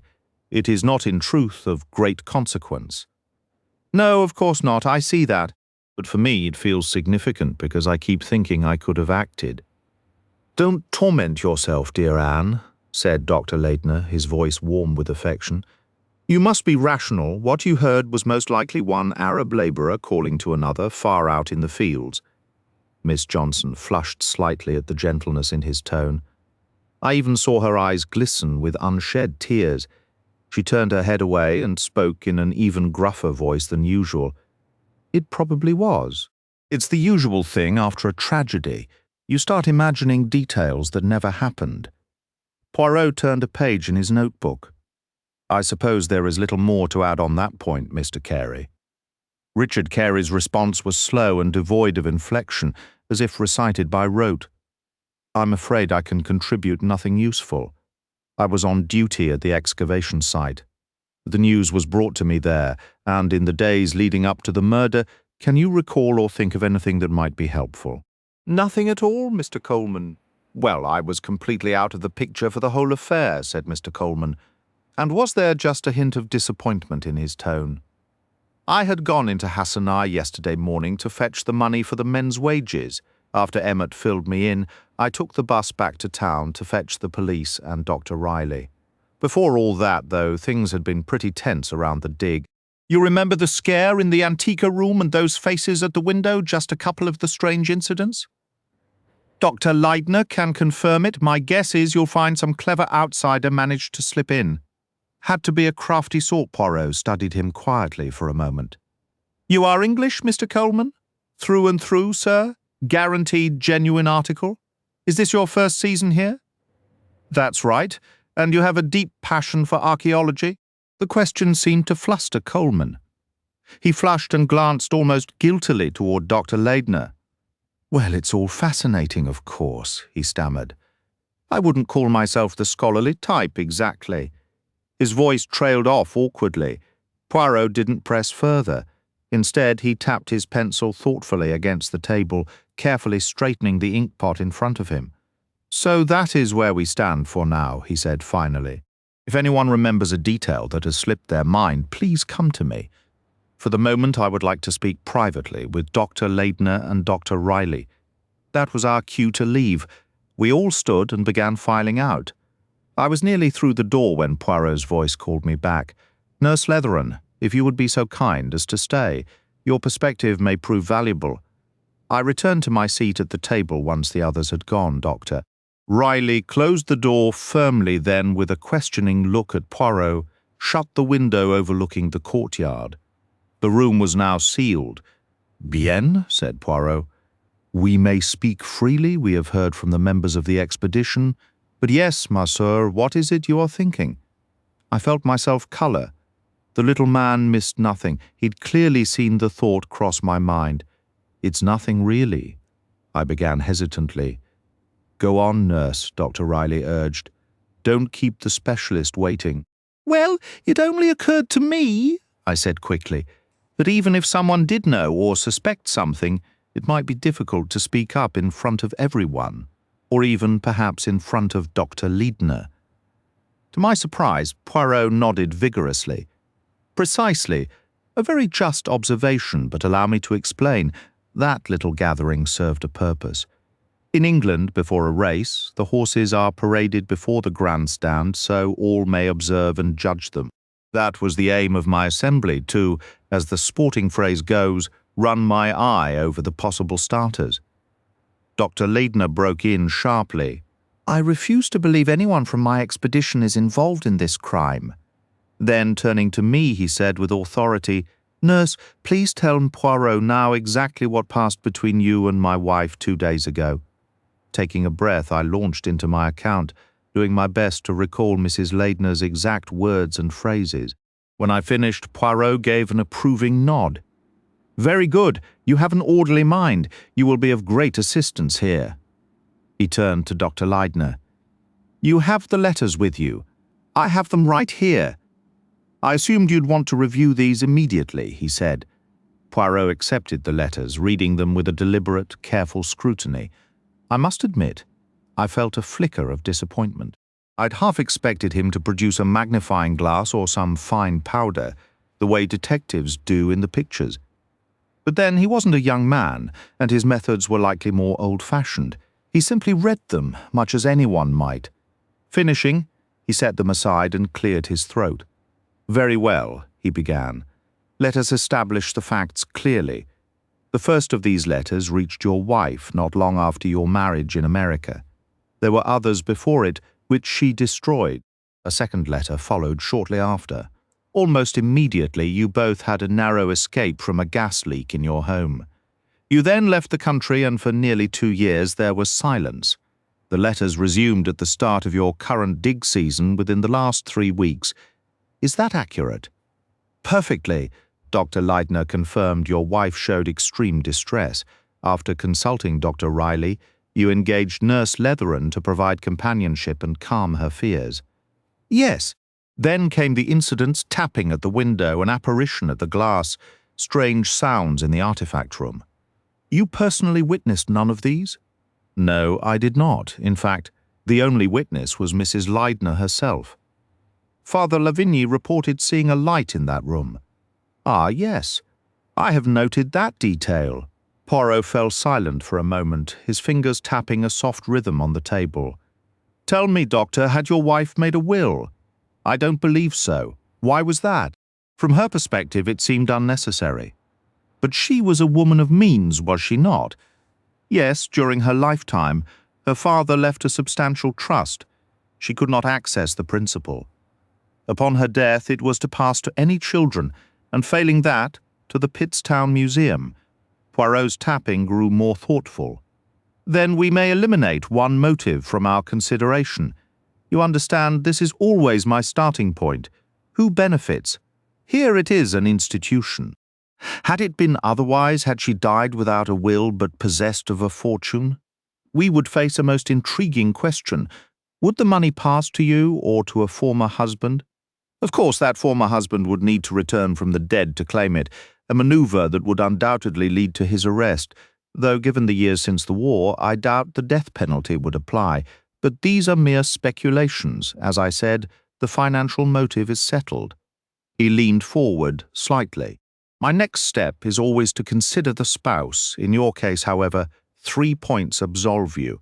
First, you are confirmed to have been nowhere near your wife's room yesterday afternoon. Second, you inherit nothing. In fact, you suffer a loss.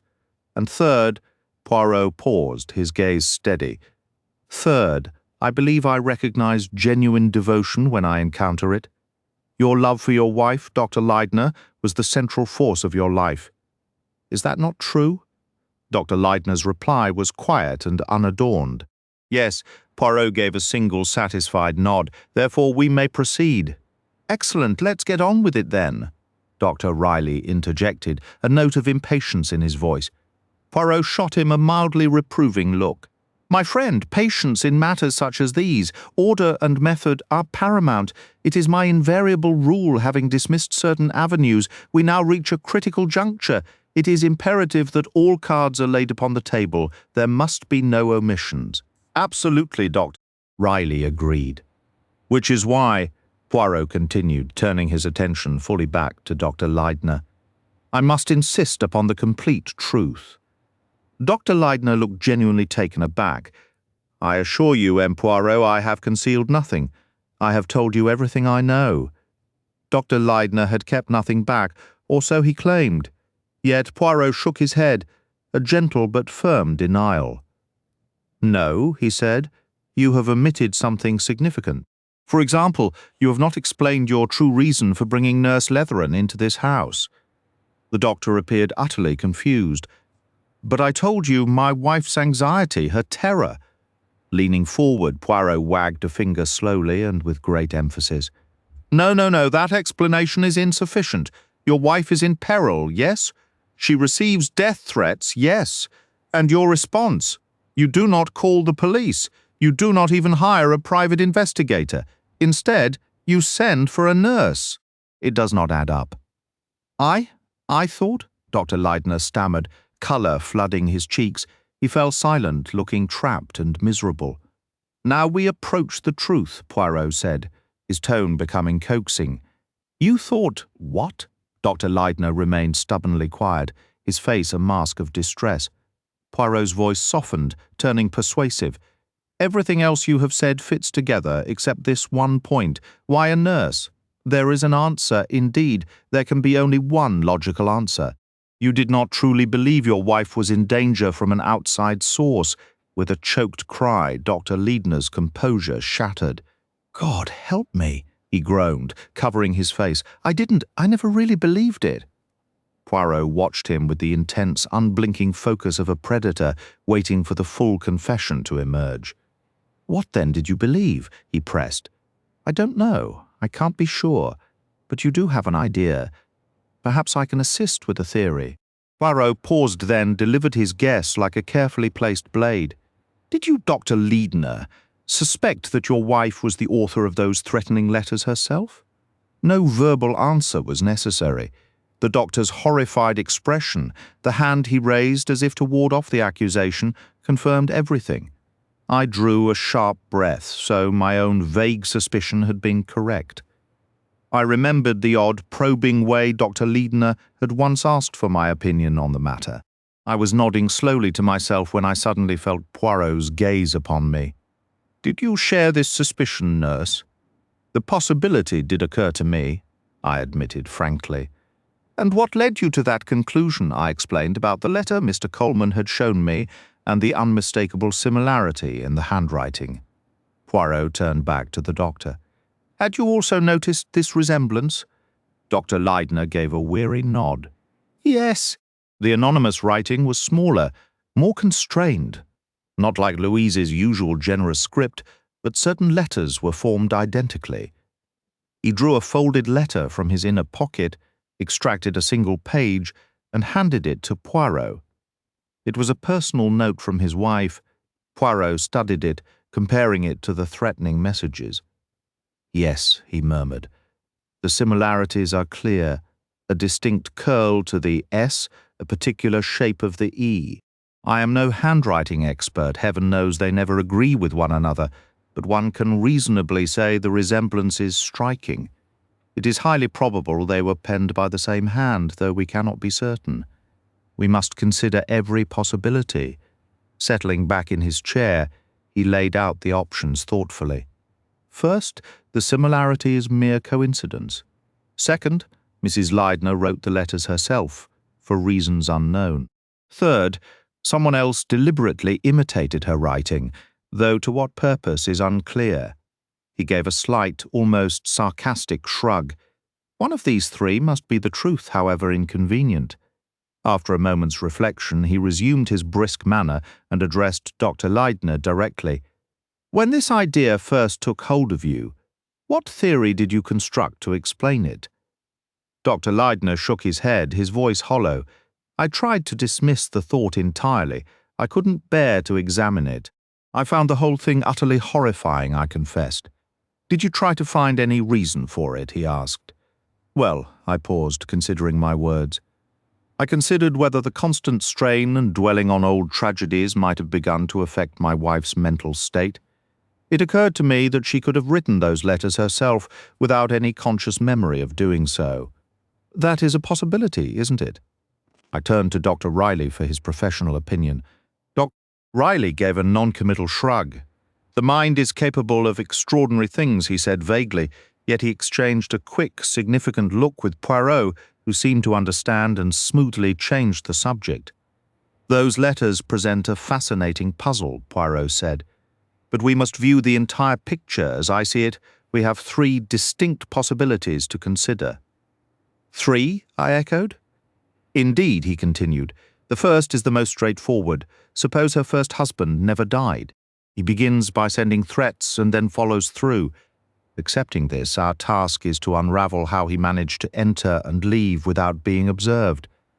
The second possibility is that Mrs. Leidner, for reasons perhaps clearer to a doctor than a layperson, authored the threatening letters herself.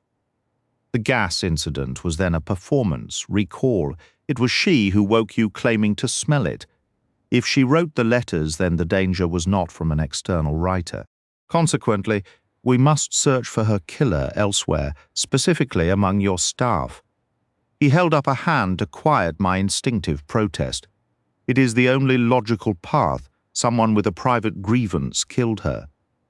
This person was likely aware of the letters, or at least knew of her professed fear, which made the murder seem perfectly safe. A crime destined to be blamed on the mysterious letter writer. A variation of this is that the murderer wrote the letters, knowing her history. But then why imitate her handwriting? If the goal was to point to an outsider, using one's own hand would seem more advantageous. The third possibility, and to my mind the most compelling, is that the letters are authentic. They were written by Mrs. Leidner's first husband, or perhaps his devoted younger brother, and that this man is now a member of the expedition team.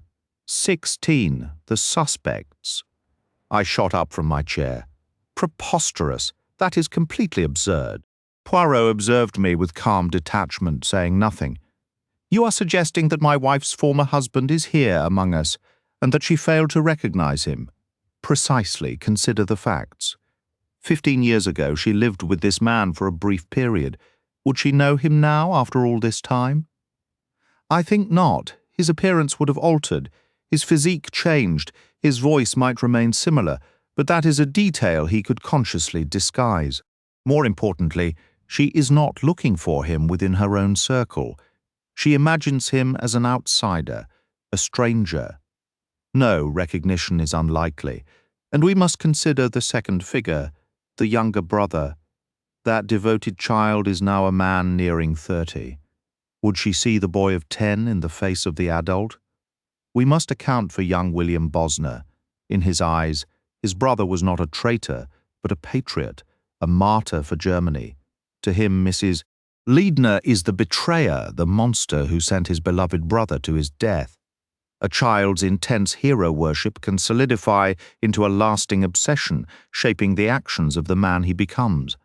An astute point, Dr. Riley agreed. The common belief that children forget easily is often quite wrong. The impressions formed in youth can burn with a lasting fire, shaping a lifetime of motive. Many people spend their entire lives held captive by an idea planted in their most impressionable youth. Good. We are left with two distinct possibilities. Frederick Bosner, a man now in his 50s, and William Bosner, who would be a man under 30. We must now examine your team through this dual lens. Dr. Leidner murmured, "This is absurd," his voice a blend of irritation and disbelief. My own staff, the people on my own expedition? Precisely why they are considered above suspicion, Poirot noted with dry humour. A most convenient assumption. Let us begin. Who can we definitively rule out as being either Frederick or William? The women, obviously. Naturally. Miss Johnson and Mrs. Mercado are eliminated. Who else? Carey. He and I collaborated for years before I ever knew Louise. Besides, his age is wrong. I'd judge him to be 38 or 39, too young to be Frederick, yet too old to be William. Now consider the others. There is Father Lavigny and Mr. Mercado. Either could theoretically be Frederick Bosner, my dear sir, Doctor.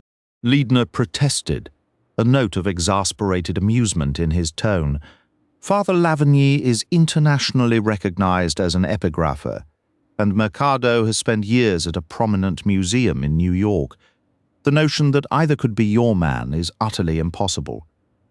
Poirot dismissed this with a wave. Impossible? I pay no heed to that word. The impossible always merits the closest inspection. But let us set that aside for now. Who remains? Karl Reiter, a young man with a distinctly German name, and David Emmett. He has been with me for 2 full seasons, remember. He is a young man who possesses the gift of patience. If he were to commit a crime, it would not be a hasty act. Everything would be meticulously arranged. Dr. Leidner made a gesture of sheer despair. Poirot continued, and lastly, William Coleman. He presents as an Englishman. Why not? Did not Mrs. Leidner indicate the boy left America and vanished? He could very easily have been raised in England. You have a rebuttal for everything, sighed Dr. Leidner. I found myself thinking intently. From the very start, Mr. Coleman's manner had struck me as something out of a comic novel rather than a genuine young man. Had it all been an act? Poirot was making notes in a small book. Let us proceed with order and method, he declared. On the first count, we have 2 names, Father Lavigny and Mr. Mercado. On the second, we have Coleman, Emmett, and Reiter. Now let us shift to the practical matters of means and opportunity. Who among the expedition had both the capability and the chance to commit the crime? Carey was at the dig. Coleman was in Hassaniah, and you yourself were on the roof. That leaves us with Father Lavigny, Mr. Mercado, Mrs. Mercado, David Emmett, Karl Reiter, Miss Johnson, and Nurse Letheran. Oh, I exclaimed, jolting upright in my chair. Mr. Poirot looked at me, his eyes twinkling. Yes, I am afraid, my dear nurse, that you must be included. It would have been quite simple for you to have walked over and killed Mrs. Leidner while the courtyard was deserted.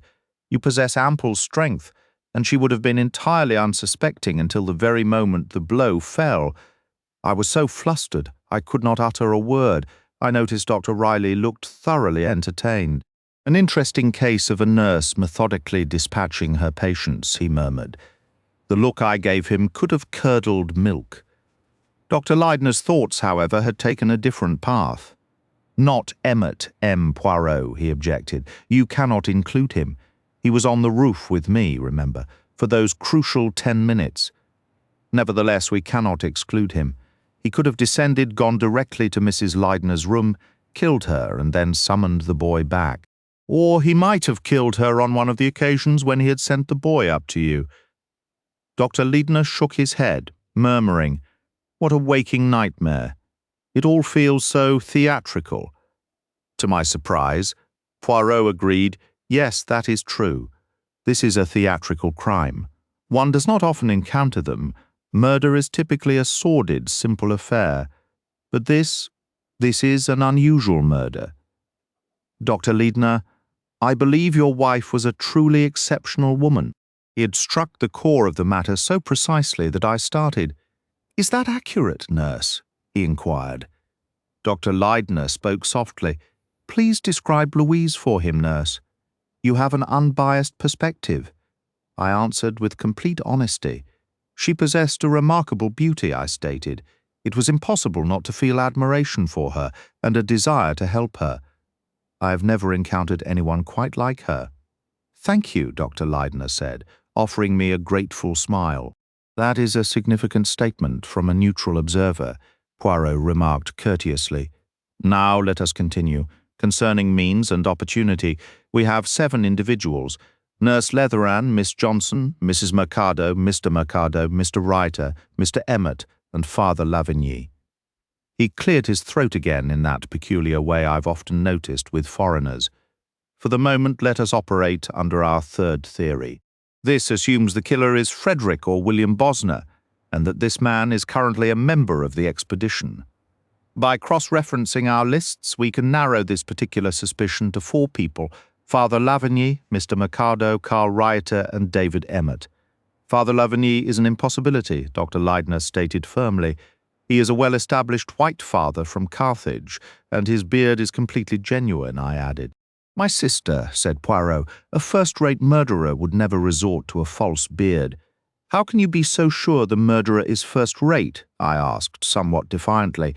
"Because if he were not," Poirot replied, "the entire truth would be clear to me at this very moment. And it is not." "That's just arrogance," I thought to myself. "Regardless," I said, returning to the subject of the beard. "Growing one like that would take a considerable amount of time." "A practical observation," Poirot conceded, Dr. Leidner said with irritation, "but it's absurd. Utterly absurd. Both he and Mercado are established, recognized figures. They have been known in their fields for years." Poirot turned to him. "You are not seeing the full picture. You are missing a crucial point. If Frederick Bosner is alive, what has he been doing all this time? He would have assumed a new identity. He would have constructed an entire career for himself. As a white father?" Dr. Riley asked skeptically. "It is a somewhat fantastic idea." "Yes," Poirot admitted, "but we cannot dismiss it entirely. Besides, there are these other possibilities. The younger men," said Riley. "If you want my opinion, on the surface, only one of your suspects holds any real plausibility. And who is that? Young Carl Reiter? There's nothing concrete against him, but when you examine the facts, you must admit several points align. He is the correct age, he has a German surname, he is new to the expedition this season, and he certainly had the opportunity. He merely needed to slip out of the photography lab, cross the courtyard to commit the act, and hurry back before anyone noticed. If someone had entered the lab in his absence, he could always claim later he was in the dark room. I am not stating he is your man, but if you are looking for a likely suspect, I say he is by far the most probable." M. Poirot did not appear entirely convinced. He nodded gravely, yet with doubt. "Yes," he said, He is the most plausible candidate, but the situation may not be as straightforward as it seems. He then continued, "Let us pause here for now, with your permission. I would like to examine the room where the crime occurred." "Certainly, Doctor." Leydner searched his pockets, then looked at Dr. Riley. "Captain Maitland has the key," he said. "Maitland gave it to me," Riley confirmed. "He had to depart for that Kurdish border matter." He produced the key. Dr. Leydner hesitated. "Would you mind if I did not, perhaps, nurse?" "Of course I understand completely," said Poirot. "It is never my wish to cause unnecessary distress, if you would be so kind as to accompany me, my sister." "Certainly," I replied. The stain by the washstand. Mrs. Leydner's body had been transported to Hassanaya for examination, but her room had otherwise been left untouched. It contained so few personal items that the police search had been brief. To the right of the entrance stood the bed.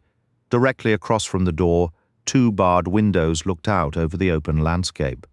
Between them sat a simple oak table with 2 drawers, which Mrs. Leydner used as her dressing table. Along the east wall, a row of hooks held dresses, shrouded in cotton bags next to a plain chest of drawers. Just inside, and to the left of the doorway, was the washstand. Centered in the room was a good-sized, unadorned oak table holding a blotter, an inkstand, and a small leather attaché case, the very case where Mrs. Leydner had stored those troubling anonymous letters. The curtains were short lengths of local fabric, white striped with orange. The floor was stone, scattered with a few goatskin rugs. 3 narrow brown ones striped with white lay before the 2 windows and the washstand, while a larger, finer white rug with brown stripes was placed between the bed and the writing table. The room offered no hiding places, no cupboards, alcoves, or long drapes. The bed was a plain iron frame with a printed cotton quilt. The only hint of luxury was the set of 3 pillows, all filled with the finest, softest down, a comfort exclusive to Mrs. Leydner.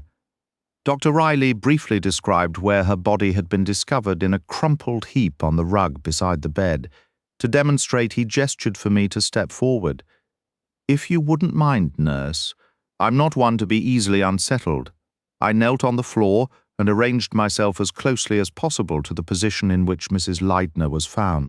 Leydner lifted her head when he discovered her, the doctor noted. But from my questioning, it's clear he didn't actually shift her posture. "It appears quite direct," Poirot observed. "She was lying on the bed, perhaps asleep or resting. Someone opens the door, she looks up, gets to her feet, and is struck down," Dr. Riley finished. "The blow would cause immediate unconsciousness, with death following very soon after." He went on to describe the injury in clinical terms. "So there was not a great deal of blood?" Poirot asked. "No, the bleeding was internal, into the brain." "Very well," said Poirot, "that seems clear enough save for one point. If the person who entered was a stranger, why did Mrs. Leydner not cry out immediately for help? A scream would certainly have been heard.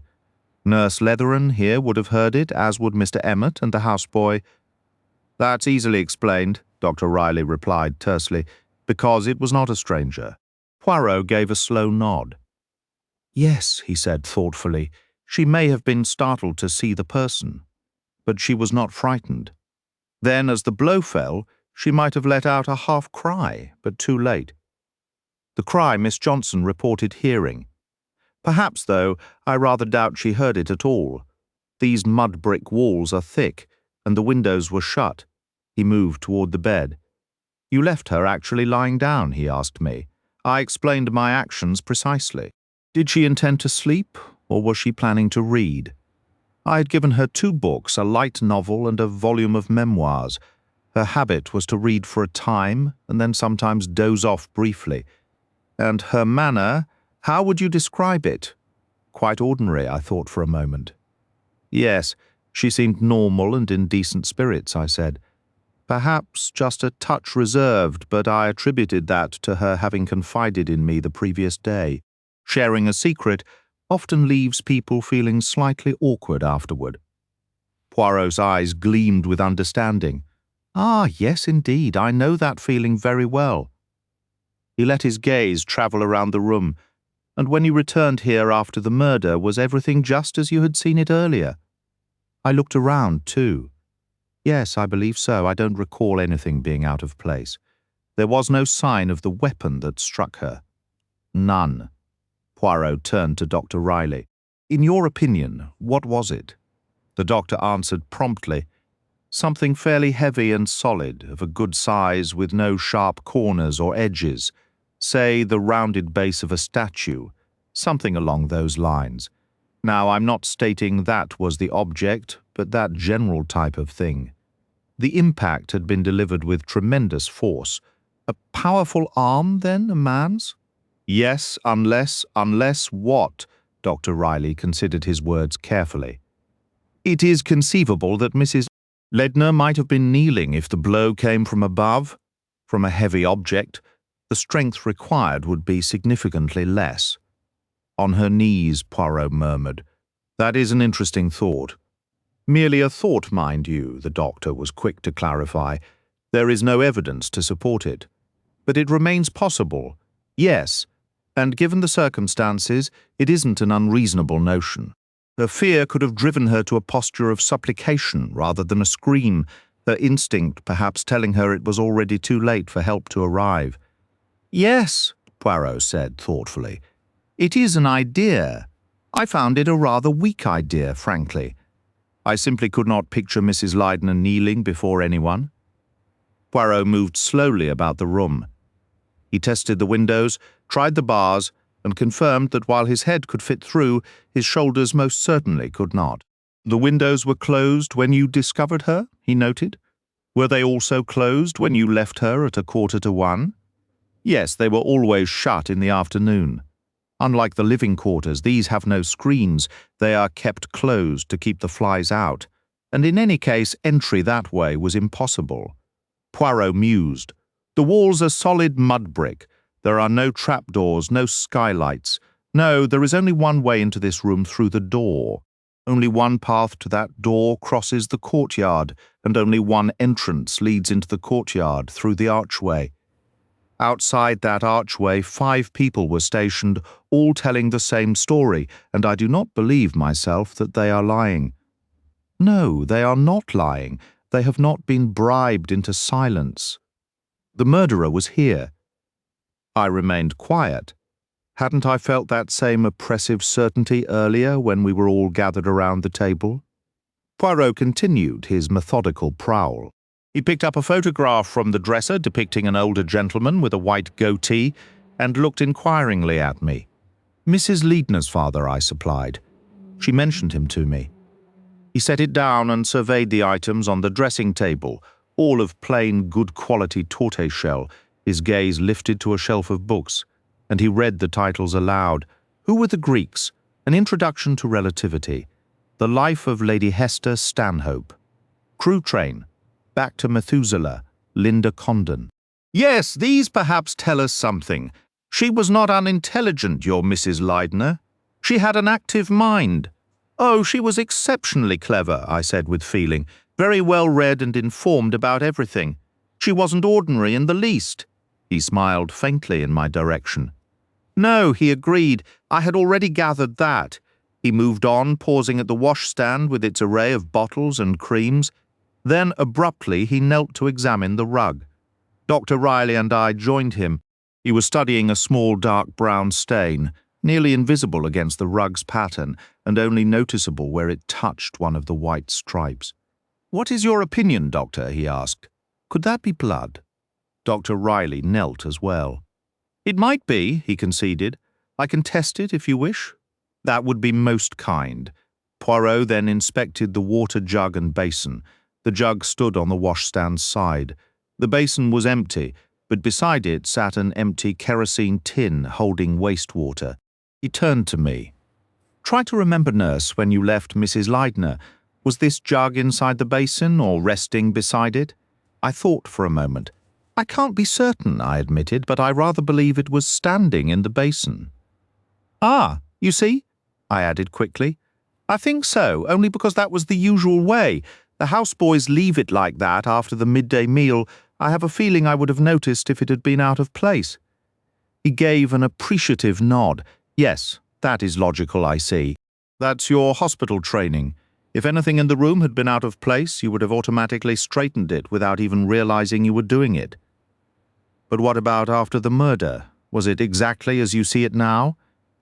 I shook my head. I wasn't paying attention to that at the time, I admitted. My only focus was searching for any possible hiding spots or any clues the killer might have left behind. It's definitely blood, announced Dr. Riley, getting up from the floor. Is it significant? Poirot was frowning, deeply puzzled. He threw his hands up in a gesture of frustration. How can I possibly know? It might mean absolutely nothing.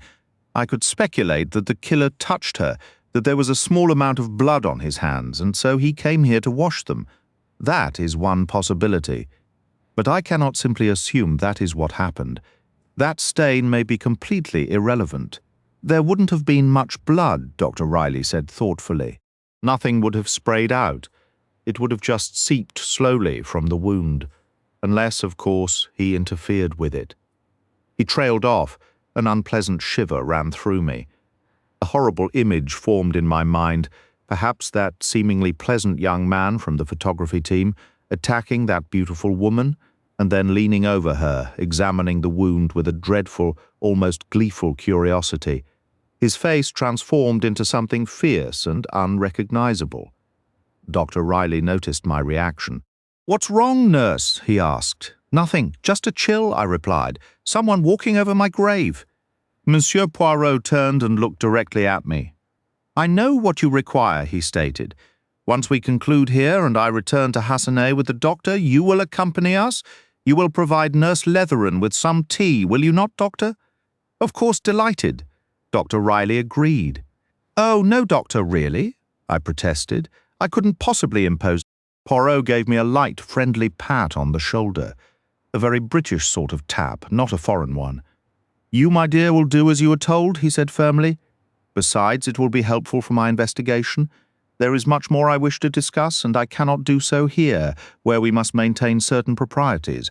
The good Dr. Leydner adored his wife, and is convinced. Oh, so convinced that everyone else felt the same.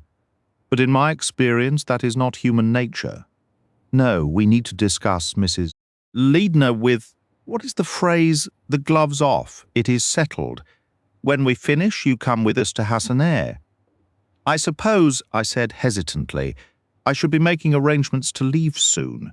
The situation is becoming rather uncomfortable." "Do not do anything for a day or two," advised Dr. Riley. "You can't very well depart before the funeral." "That's easy for you to say," I replied. "What if I end up murdered, too, Doctor?" I had meant it half as a joke, and Dr. Riley seemed ready to respond in kind, but to my astonishment, Mem Poirot froze right where he stood, clasping his hands to his head. "Ah, if that were to happen," he murmured, his voice low and intense, "it is a danger, a very real danger. And what can be done? How does one provide protection?" "Why, Mem Poirot," I said, "I was only joking. Who on earth would want to murder me? You or someone else," he said, and his tone sent a genuine chill down my spine. It was positively eerie. "But why?" I pressed. He looked at me with unwavering seriousness. "I make jokes, mademoiselle, and I laugh," he said. "But there are some realities that are no laughing matter. My profession has taught me certain terrible truths, and one of the most terrible is this: murder can become a habit." 18. Tea at Dr. Riley's. Before our departure, Poirot conducted a meticulous inspection of the entire expedition house and the surrounding outbuildings. He also posed several questions to the servants through Dr. Riley, who acted as translator between English and Arabic. These inquiries primarily concerned the description of the mysterious stranger Mrs. Leydner had mentioned. Leydner and I had observed the man peering through the window. The same man Father Lavigne had been speaking with the next day. As we jostled along in Dr. Riley's car toward Hassanet, the doctor asked, "You truly believe that fellow is involved?" Poirot's answer was characteristically thorough. "I'm interested in every piece of information available." That phrase, I later realized, perfectly captured his method. He found value in the smallest, most trivial scrap of gossip, a trait not common among men, I must say. By the time we reached Dr. Riley's house, I was quite ready for a cup of tea. I noticed Poirot dropping 5 lumps of sugar into his own cup. Stirring it thoughtfully, he remarked, "Now we may speak freely, yes? We can consider who is most likely to have committed this crime. Lavigny, Mercado, Emmett, or Reiter," Dr. Riley suggested. No, Poirot corrected. That was the third theory. I wish to focus on the second, setting aside any notion of a mysterious husband or brother-in-law emerging from the past. Let us discuss plainly which member of the expedition had the means and the opportunity to kill Mrs. Leidner, and who might have wished to do so. "I thought you didn't put much stock in that idea," Dr. Riley replied. "Not at all, but I possess a certain natural delicacy," Poirot said with mild reproach. "Could I discuss, in Dr. Leidner's presence, the possible motives for his wife's murder by one of their colleagues? That would have been most indelicate. I had to maintain the polite fiction that his wife was utterly charming and universally adored, but of course reality is rarely so simple. Now we can be brutally objective. And here is where Nurse Letheran will assist us. She is, I am certain, an excellent observer." "Oh, I'm not so sure about that," I demurred. Dr. Riley passed me a plate of warm scones. "For fortification," he said. They were delicious. "Come now," Poirot began in a friendly conversational tone. "You shall tell me, my dear nurse, exactly what each member of the expedition felt toward Mrs. Leidner." "I was only there a week, Poirot," I reminded him. "Quite long enough for someone of your perception. A nurse forms quick judgments and stands by them. Let us begin, Father. Lavigny, for instance. Well, I really can't be certain. He and Mrs. Leidner seemed to enjoy conversing, but they usually spoke in French. My schoolgirl French isn't up to much, though I gathered they often discussed books. They were companionable then. You could say that. Yet I also think Father Lavigny was puzzled by her, and almost irritated by his own puzzlement. If you follow, I recounted our conversation on the dig that first day, when he had called Mrs. Leidner a dangerous woman. Now, that is very interesting, Mem Poirot said. And she, what did she think of him? That's harder to say. Mrs. Leidner's opinions were not easily read. Sometimes I believe he puzzled her as well, I recall her telling Dr. Leidner that he was unlike any priest she had ever met. "A length of rope on order for Father Lavigny?" Dr. Riley joked. "My dear Doctor," Poirot replied, "do you not have patients awaiting you? I would not dream of keeping you from your professional duties. I have a hospital full of them," Dr. Riley said. With a laugh and a remark about a wink being as good as a nod to a blind horse, he took his leave. "That is better," Poirot declared. "Now we shall have an interesting tête-à-tête. But do not forget your tea." He offered me a plate of sandwiches and urged a second cup. His manners were indeed attentive and pleasant. "And now," he continued, "let us resume your impressions. Who in your view did not like Mrs. Leidner?" "Well," I began, "this is just my personal take, and I'd prefer it not be repeated as coming from me, of course," he assured me. "In my view, Mrs. Mercado absolutely despised her. I see, and Mr. Mercado, he was rather taken with her," I admitted. I doubt many women, aside from his own wife, had ever paid him much attention. Mrs. Leidner had that lovely, genuine way of showing interest in people and their stories. I think it rather went to the poor man's head. And Mrs. Mercado, she wasn't happy about this. She was downright jealous, that's the plain truth. You always have to be careful around a married couple. That's a fact. I could tell you some startling stories.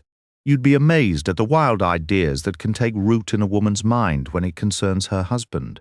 I don't doubt it for a moment. So, jealousy and hatred. I've seen her look at Mrs. Leidner with an expression that could curdle milk. "Oh my," I caught myself. "Really? I didn't mean to imply anything literal, not for a single second. No, I understand perfectly. It was a turn of phrase. And was Mrs. Leidner troubled by this animosity from Mrs. Mercado?" I thought for a moment. You know, I don't believe she was troubled at all. I'm not even sure she fully noticed it. I considered giving her a subtle hint once, but I decided against it. Sometimes it's best to let sleeping dogs lie, as they say. A prudent approach, no doubt. Can you recall any specific instances where Mrs. Mercado revealed her feelings? I recounted our conversation on the rooftop, so she brought up Mrs. Leidner's first marriage, he mused. When she mentioned it, did she watch you closely, as if gauging whether you'd heard a different story? You think she might have known the real truth about it? It's a possibility. She could have been the one writing those letters and orchestrating the tapping hand and all the rest. I had wondered something similar myself. It seemed like the sort of petty, vengeful act she might indulge in. Precisely. A distinctly cruel streak, I'd say, though it hardly seems the temperament for a cold-blooded, brutal murder, unless, of course, he trailed off thoughtfully before continuing. That strange remark she made to you is odd. I know why you are here. What could she have meant by that? I truly can't imagine, I said frankly. She seemed to believe you had some hidden motive beyond the stated one. But what motive? And why should she be so invested? It's also strange the way you mentioned she stared at you relentlessly throughout tea on your arrival day. Well, she isn't what you'd call a Lady M. Poirot, I said with a touch of primness. That, my friend, is an excuse, not an explanation, he replied. I paused for a second, turning his words over in my mind before he pressed on. And the other members of the team, I considered. I don't believe Miss Johnson was particularly fond of Mrs. Leidner either, but she was open about it. I'll give her that. She practically admitted her own prejudice. You see, she's utterly devoted to Dr. Leidner and has worked alongside him for years. And let's be honest, marriage changes everything. There's no getting around that. Indeed, said Poirot, from Miss Johnson's perspective, it would have been a most unsuitable match. It would have been far more suitable, in fact, if Dr. Leidner had married her. It really would have, I agreed. But that's men for you. Not 1 in 100 stops to consider what's suitable. And can you blame Dr. Leidner entirely? Miss Johnson, poor dear, isn't much to look at. Now, Mrs. Leidner was truly beautiful. Not young, certainly, but, oh, I wish you could have met her. There was a quality about her. I remember Mr. Coleman saying she was like some mythical creature meant to lure travellers into swamps. It wasn't the most elegant description, but you'll think I'm silly. There was something almost otherworldly about her. She could cast a spell, yes, I comprehend, said Poirot. I also don't think she and Mr. Carey got on very well, I continued. I have a feeling he was jealous too, in much the same way as Miss Johnson. It created a peculiar tension during the afternoon dig sessions, where you could feel the discontent hanging in the dry, dusty air. Their interactions were always stiff and formal. She would pass him things politely, addressing him as Mr. Carey with a certain distance. He was, of course, an old friend of her husband's, and some women simply can't abide their husbands' old friends. They resent the idea that anyone knew him before they did, though I suppose that's a clumsy way of phrasing it. I understand perfectly. And the 3 younger men. You mentioned Coleman tended to get poetic about her. I couldn't help but laugh. It was rather amusing, Ma'am Poirot. He's usually such a practical, down-to-earth fellow. What of the other 2? It's harder to say about Mr. Emmett. He's so reserved, rarely speaking much. She was always friendly toward him, calling him David, teasing him about Miss Riley, that sort of thing. Indeed? And how did he respond?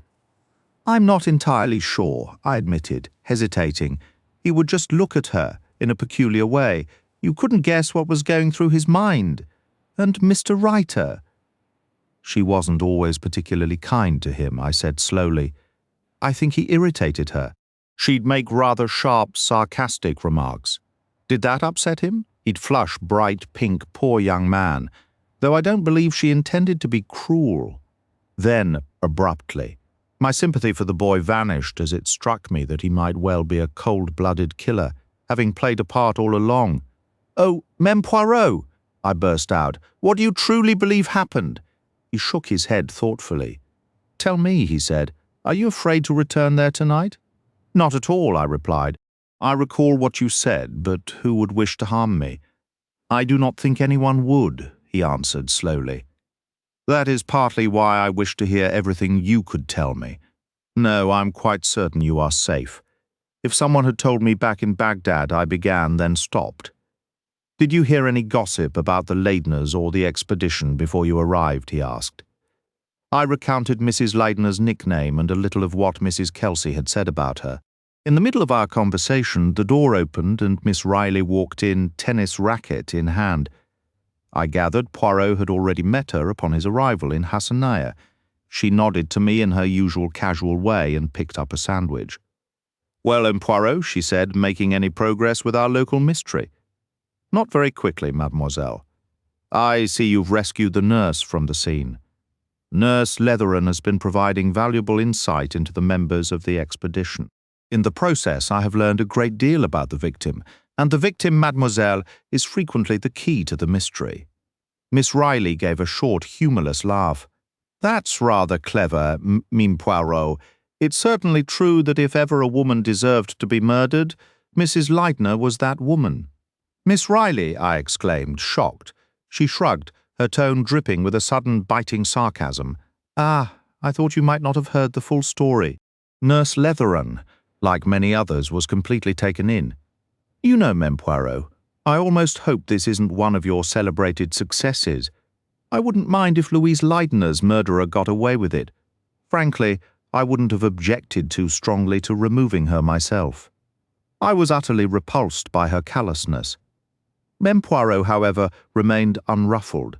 He merely gave a slight bow and said pleasantly, "In that case, I trust you have a solid alibi for yesterday afternoon." There was a brief silence. Miss Riley's racket clattered to the floor, and she made no move to retrieve it, so typical of her careless manner.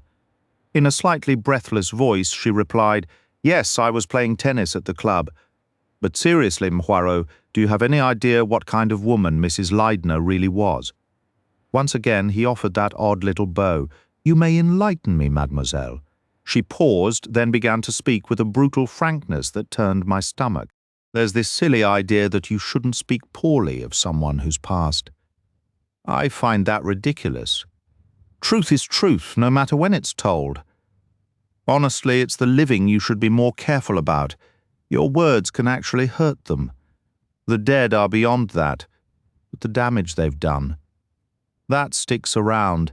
It's not a perfect quote from Shakespeare, but it's close enough. Did the nurse mention the strange tension at Tel Yarimja? How everyone was on edge, glaring at each other like sworn enemies. That was Louise Leidner's creation.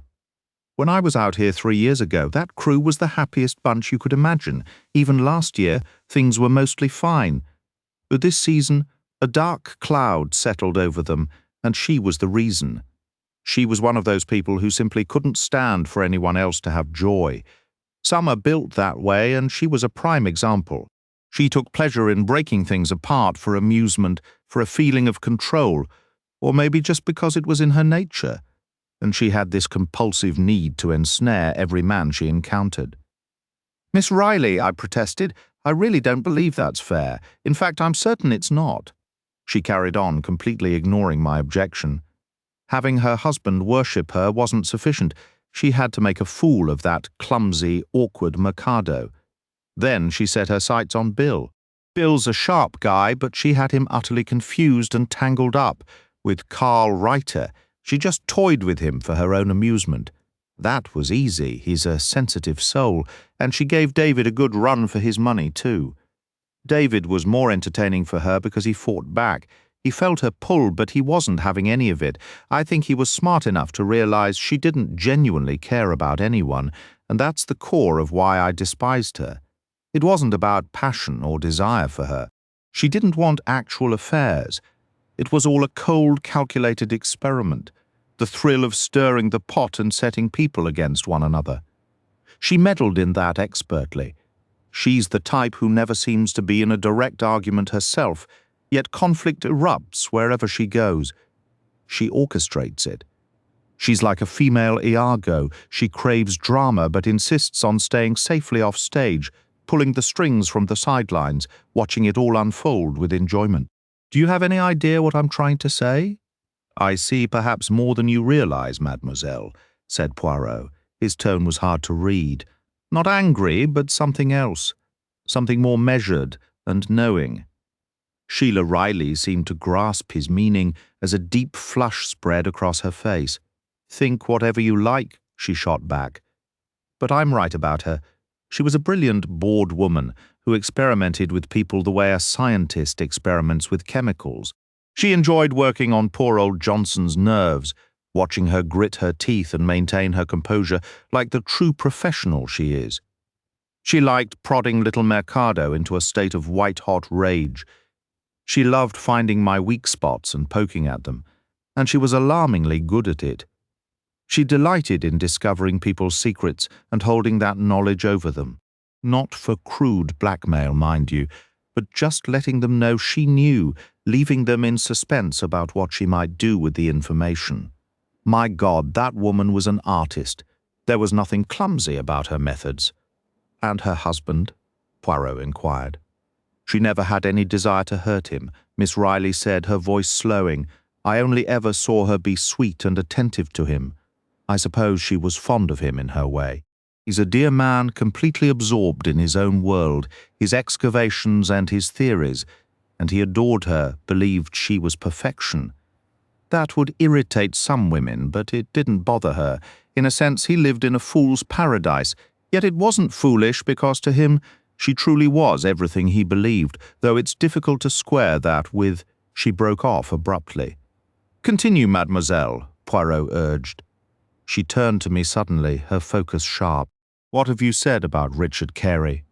About Mr. Carey? I asked, completely taken aback. About her and Carey? Well, I replied, I did mention they didn't exactly get along. To my astonishment, she burst out laughing. Didn't get along? You have no idea.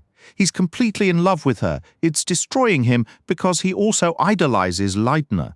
They've been friends for years. That alone would have been reason enough for her, of course. She made it her mission to drive a wedge between them. Still, I've sometimes thought, she paused, frowning deeply in concentration. I've thought that maybe, for once, she went too far. Maybe she wasn't just the hunter, but the hunted. Carey is attractive, dangerously attractive. She was always so controlled, such an ice queen, but I believe with him that coldness could have melted. This is outrageous, I protested. They barely spoke to each other. Oh, is that so? She shot back. You really haven't noticed a thing, have you? Inside the house, it was all Mr. Carey and Mrs. Leidner, very proper, but they met outside. She would take walks down toward the river. He'd slip away from the excavation site for an hour. They'd meet among the orchard trees. I saw him once, just leaving her, striding back to the dig. She was standing there watching him go. Call me a terrible gossip, but I had a pair of field glasses with me. I used them to get a good look at her face. If you want my opinion, I believe she cared for Richard Carey more than she ever meant to. She stopped and glanced at Poirot with a sudden wry smile. Sorry to interrupt your investigation, she said, but I thought you'd appreciate the local gossip getting straightened out. With that, she turned and left the room. Madame Poirot, I insisted, I don't believe a word of it. He looked at me, a faint, knowing smile on his face. You cannot deny, nurse, he said thoughtfully, that Miss Riley has cast a rather revealing light on the situation.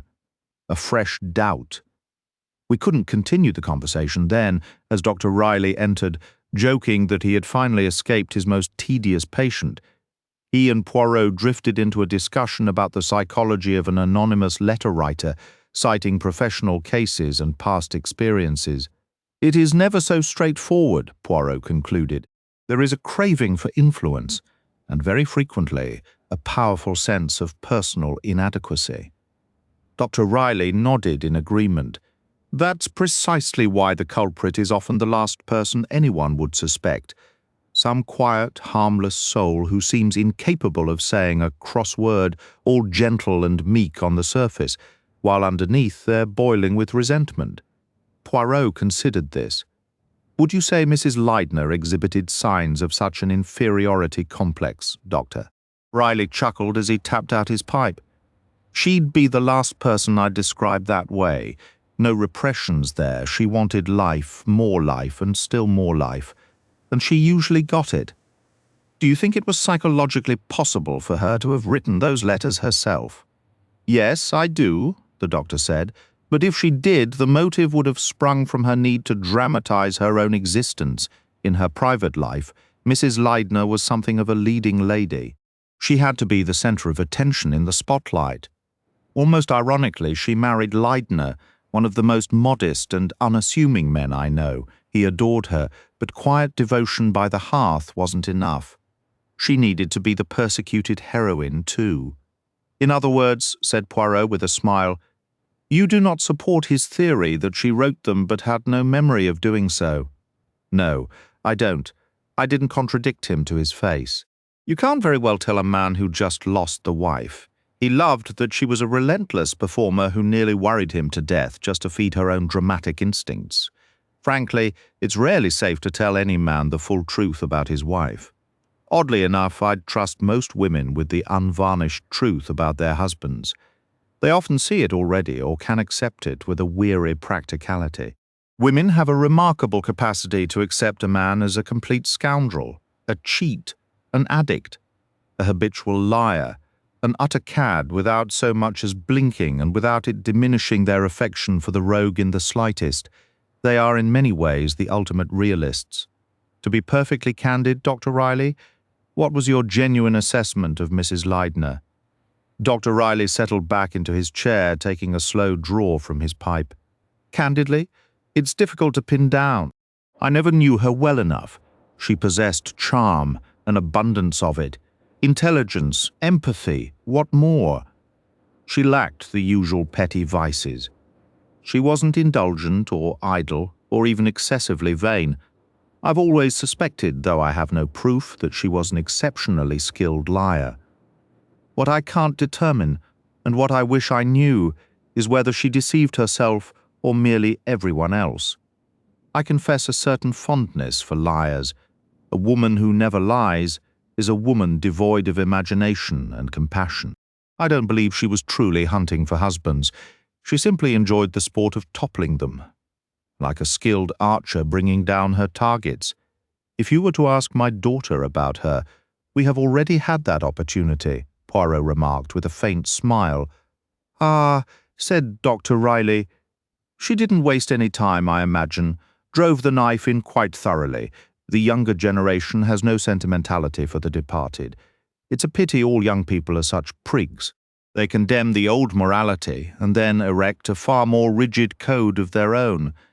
If Mrs. Leidner had engaged in half a dozen affairs, Sheila would likely have praised her for living life to the fullest, or obeying her natural instincts. What she fails to see is that Mrs. Leidner was simply being true to her own nature, her specific type. A cat obeys its instinct when it toys with a mouse. It's built that way. Men aren't little boys who need shielding. They have to encounter cat-like women, and devoted spaniel-like women, and pecking, nagging bird-like women, the whole spectrum. Life is a battlefield, not a picnic. I'd respect Sheila more if she'd come down from her high horse and admit she hated Mrs. Leidner for plain, old-fashioned personal reasons. Sheila is practically the only young woman at the dig, and she naturally expects to have all the attention from the young men in trousers. Of course, it galls her when a woman she considers middle-aged, with 2 former husbands already to her name, shows up and outmaneuvers her on her own turf. Sheila is a fine girl, healthy, reasonably pretty, and appealing to men as she ought to be, but Mrs. Leidner was something extraordinary in that department. She had that calamitous sort of magic that throws everything into chaos, a true beldame sans merci. I started in my seat. What a coincidence that he should use that very phrase. Your daughter, forgive my forwardness, might she have developed a particular fondness for one of the young men out there? Oh, I doubt it. She's had Emmett and Coleman paying her attention as a matter of course. I don't think she prefers one over the other. There are also a couple of young Air Force fellows around. At this stage, I fancy anyone is fair game. No, I believe it's the spectacle of experience triumphing over youth that irritates her so profoundly. She doesn't know the world as I do. It's when you reach my age that you truly come to appreciate a fresh complexion, a clear gaze, and a strong, youthful frame. But a woman past 30 can listen with rapt attention and interject just the right word to make a man feel like a genius. and few young men can resist that.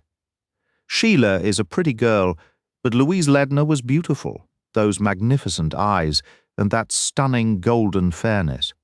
Yes, she was a beautiful woman. He was right, I thought to myself.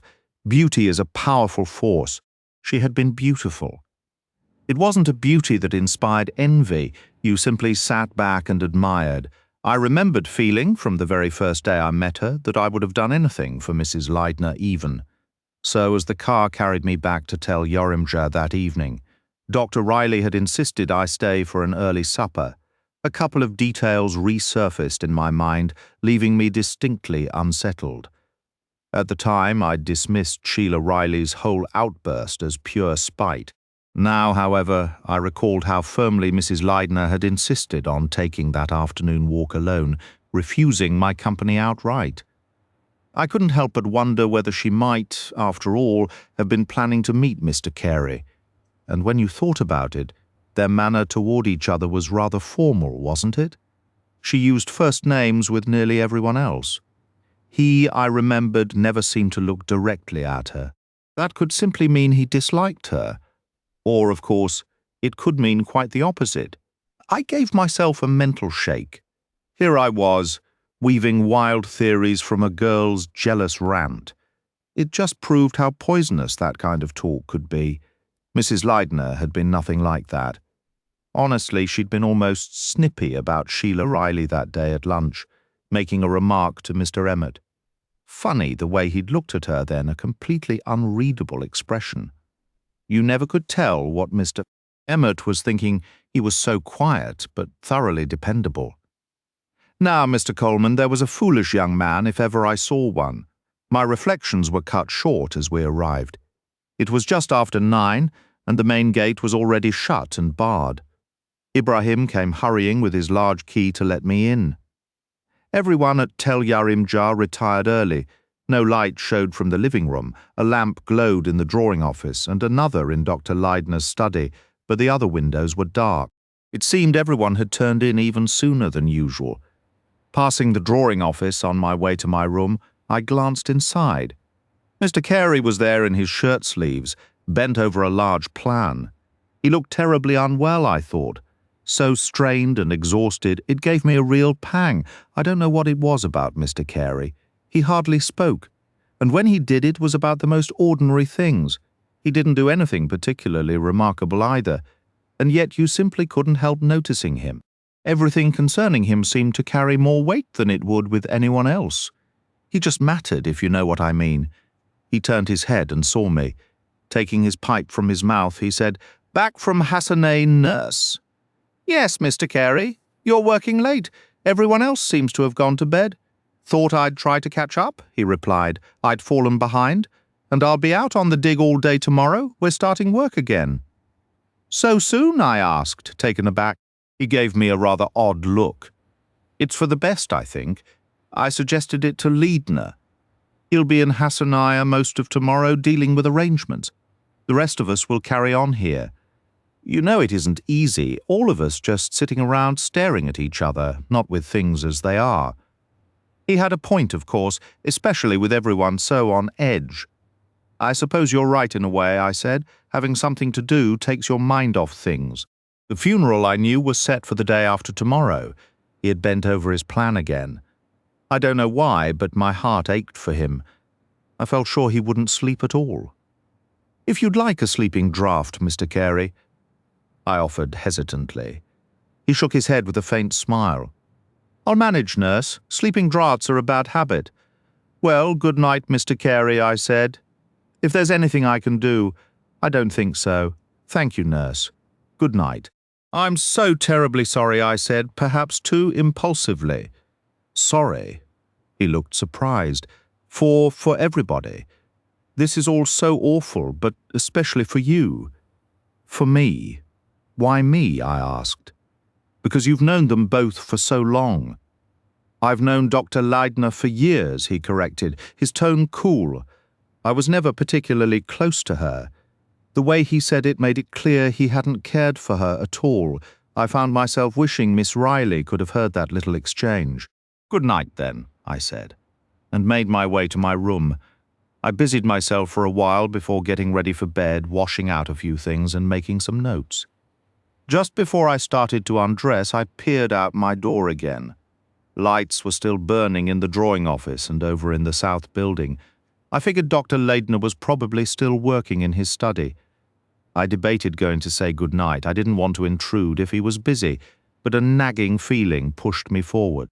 It couldn't hurt to check. But when I reached the office, Dr. Leidner wasn't there. The room was lit, and Miss Johnson was alone, her head buried in her arms on the table, crying as if her world had ended. It was a shock to see her like that. She was always so composed. My heart went out to her. "My dear, what on earth is the matter?" I said, hurrying over and putting an arm around her shoulders. "This won't do. You mustn't sit here crying all by yourself." She didn't answer, her body shaking with those deep, wrenching sobs. "Come now, don't," I urged. "Try to pull yourself together. Let me make you a proper cup of hot tea."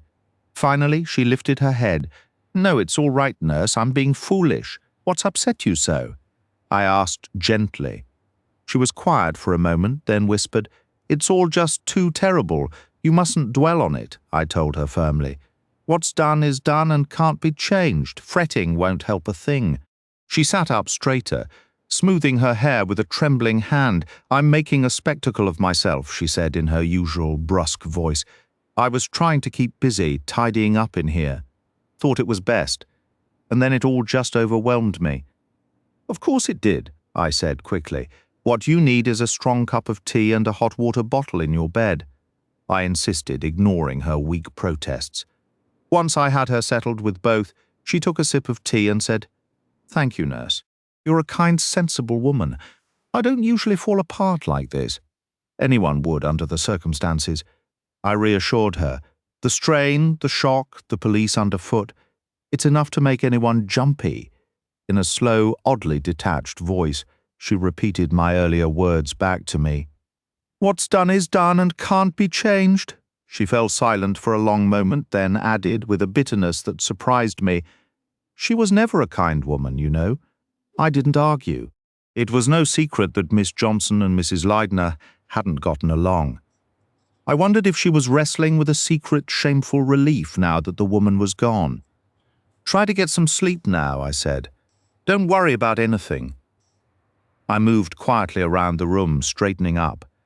I hung her coat and skirt, draped her stockings over the chair back. A small, crumpled ball of paper had fallen from a pocket onto the floor. I picked it up and was just smoothing it out to see if it was trash when her voice, sharp and commanding, startled me. "Give that to me!" I handed it over, taken aback by her tone. She snatched it from my fingers and, without a moment's hesitation, held it directly to the candle flame until it was nothing but blackened ash. I could only stare, stunned. She'd moved so fast I hadn't even glimpsed what was written on it. As the paper burned, it curled toward me, and I caught a glimpse of ink writing on it. Only when I was getting into bed did it hit me why that handwriting seemed familiar. It was the same script as the anonymous letters. Was that the reason for Miss Johnson's sudden fit of remorse? Had she been the one writing those letters all along? The idea struck me like a bolt from the blue. I'd never once connected Miss Johnson to those nasty notes. Mrs. Mercado, maybe, but Miss Johnson?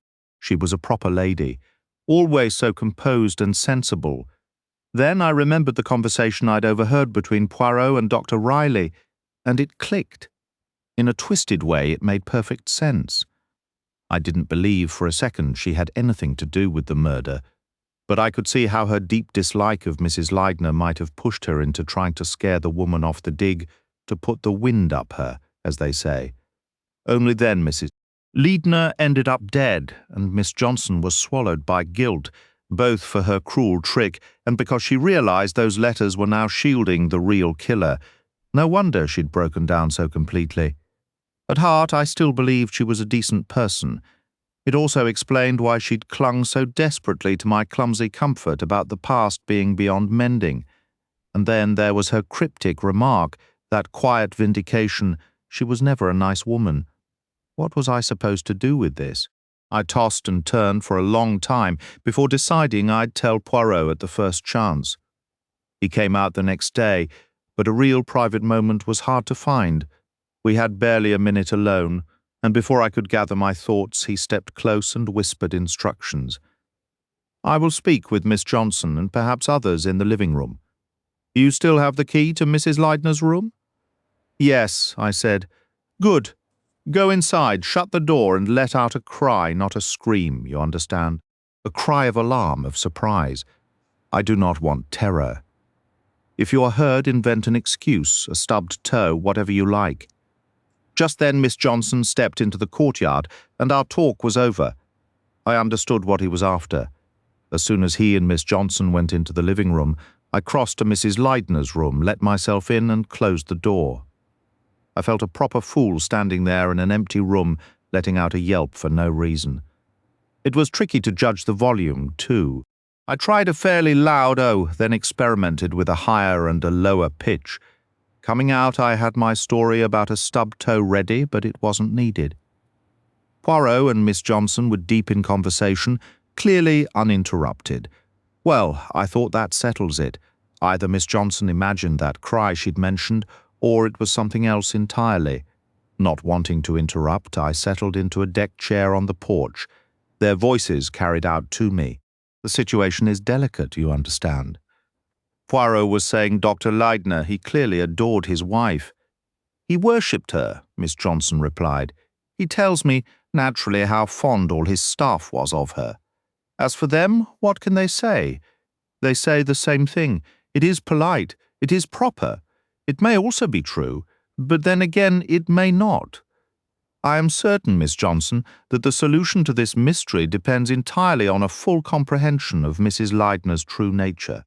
To assemble a complete portrait, I require the candid assessment of every person on this expedition. That is, frankly, my purpose here today. I arranged my visit knowing Dr. Leidner would be in Hasina, allowing me to speak with each of you privately and ask for your assistance." "That's all very fine in theory," Miss Johnson started, then paused. "Please, spare me the traditional British objections," Poirot implored.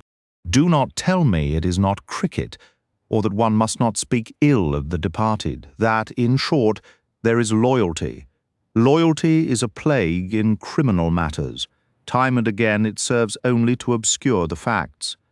I feel no particular loyalty toward Mrs. Leidner," Miss Johnson stated crisply, a distinct sharp edge to her words. "Dr. Leidner is another matter entirely, and when all is said, she was his wife." "Exactly. Exactly. I comprehend your reluctance to criticize your employer's wife, but this is not a request for a character reference. It is an inquiry into a sudden and inexplicable death. If I am to proceed on the assumption that a saintly martyr has been slain, my task becomes impossibly difficult." "I certainly would not describe her as saintly," Miss Johnson replied, the acidity in her tone even more pronounced.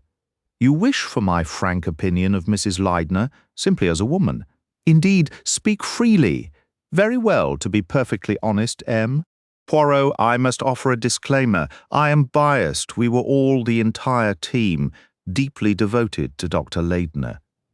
When Mrs. Leidner arrived, I believe we felt a sense of jealousy. We resented how she monopolized his time and focus. His obvious devotion to her was, I admit, irritating. I am being truthful, and it is not a pleasant admission. I resented her presence here, though I endeavored never to show it. It altered the entire dynamic, you understand. The dynamic? You say us? I refer to Mr. Carey and myself. We're the two veterans here. We did not much care for the new state of affairs. I suppose that is only natural, though perhaps it was rather small-minded of us, but it did change everything. In what way? Oh, in every way imaginable.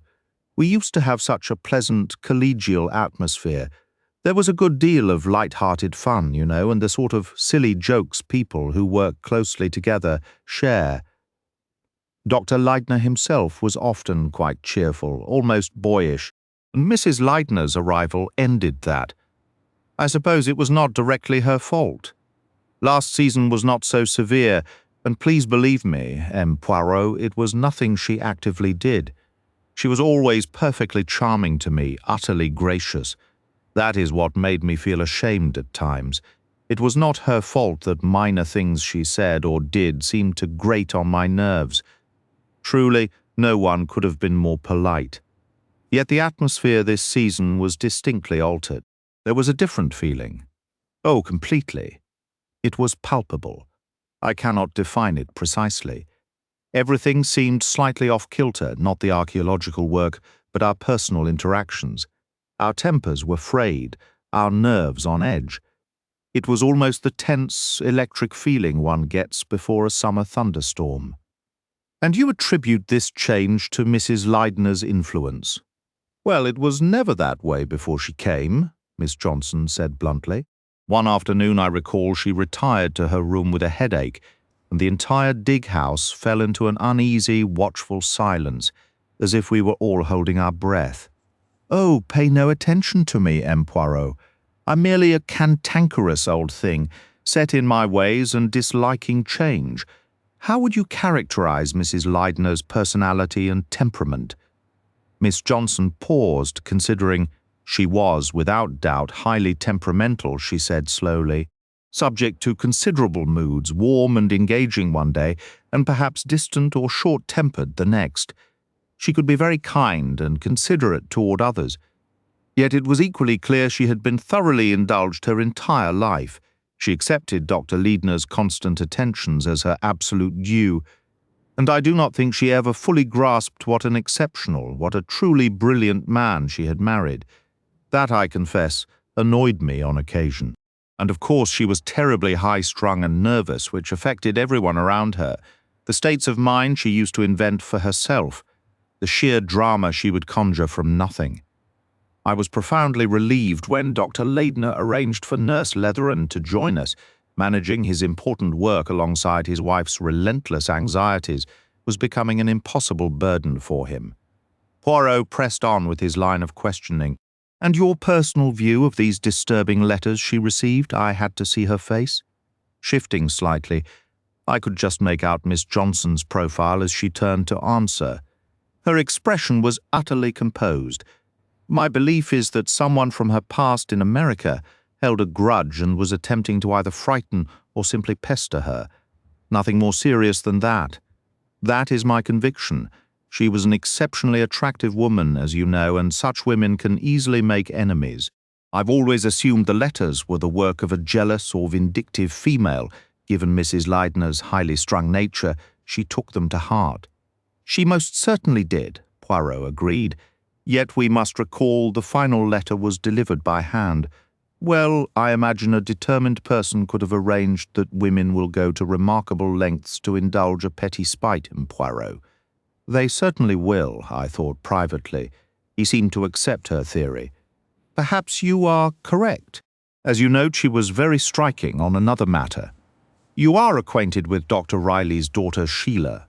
Of course. Everyone knows Sheila Riley. Poirot adopted a tone of light conspiratorial gossip. A little bird has whispered to me, though I would not dream of asking the doctor directly, that there was a certain fondness between her and one of the young men on the dig. Is there any truth to that, do you know? Miss Johnson looked faintly amused. Oh, both Bill Coleman and David Emmett were always vying for her attention. I believe there was quite a competition over who would escort her to some function at the club. Both boys made a habit of going into town on Saturday evenings, but whether she favored either of them seriously, I couldn't say. She's practically the only young woman for miles, you understand.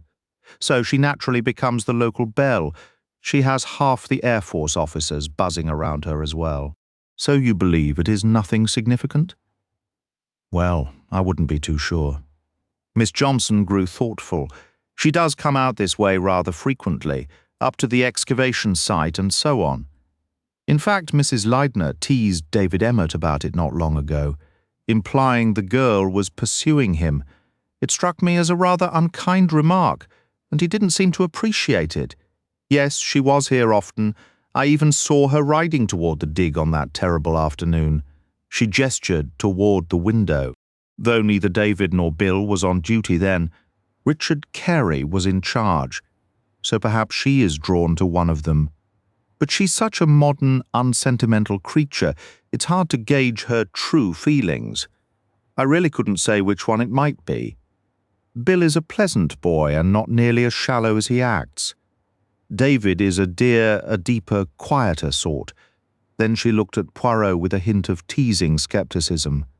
But does any of this have the slightest bearing on the crime, M. Poirot? Poirot threw up his hands in a theatrical gesture. You make me blush, mademoiselle. You expose me as a hopeless gossip. But what can I say? The romantic affairs of the young always fascinate me. Yes, Miss Johnson said with a small, wistful sigh. It is lovely when things run smoothly for them. Poirot offered a sympathetic sigh in return.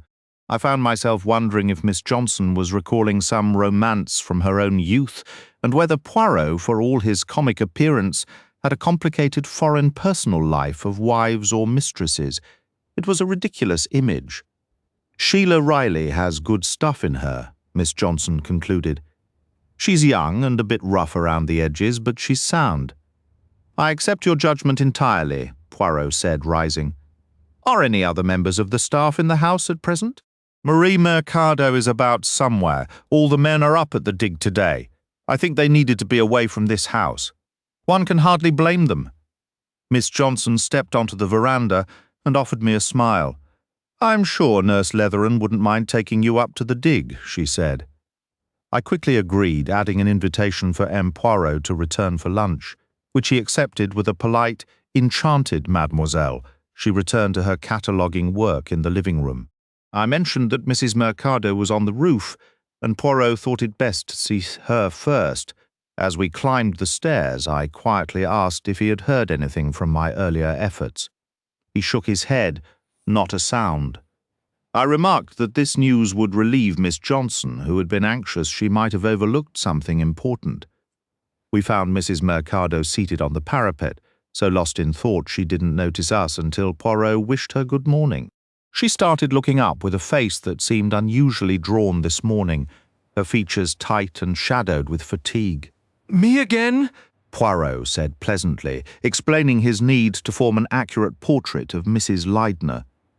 Mrs. Mercado's response was a flood of insincere praise, utterly different from Miss Johnson's straightforward honesty.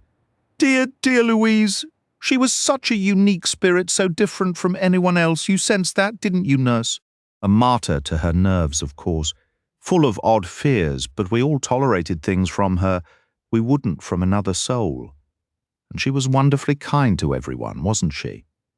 So humble, too, always eager to learn about archaeology, asking my husband about chemical treatments for metal, helping Miss Johnson with pottery. We were all absolutely devoted to her. Poirot then inquired quite casually about rumours of tension and an uncomfortable atmosphere. Mrs. Mercado's dark eyes widened in exaggerated surprise. Oh, who could have told you such a thing, nurse? Or poor Dr. Leidner. I'm sure he wouldn't notice a thunderstorm if it rained indoors. She shot a distinctly chilly look in my direction. With an easy smile, Poirot replied, I have my sources, madame. For just a second, her eyelids fluttered. She adopted a tone of excessive sweetness. Don't you find that after a terrible event, people invent all sorts of dramas that never existed?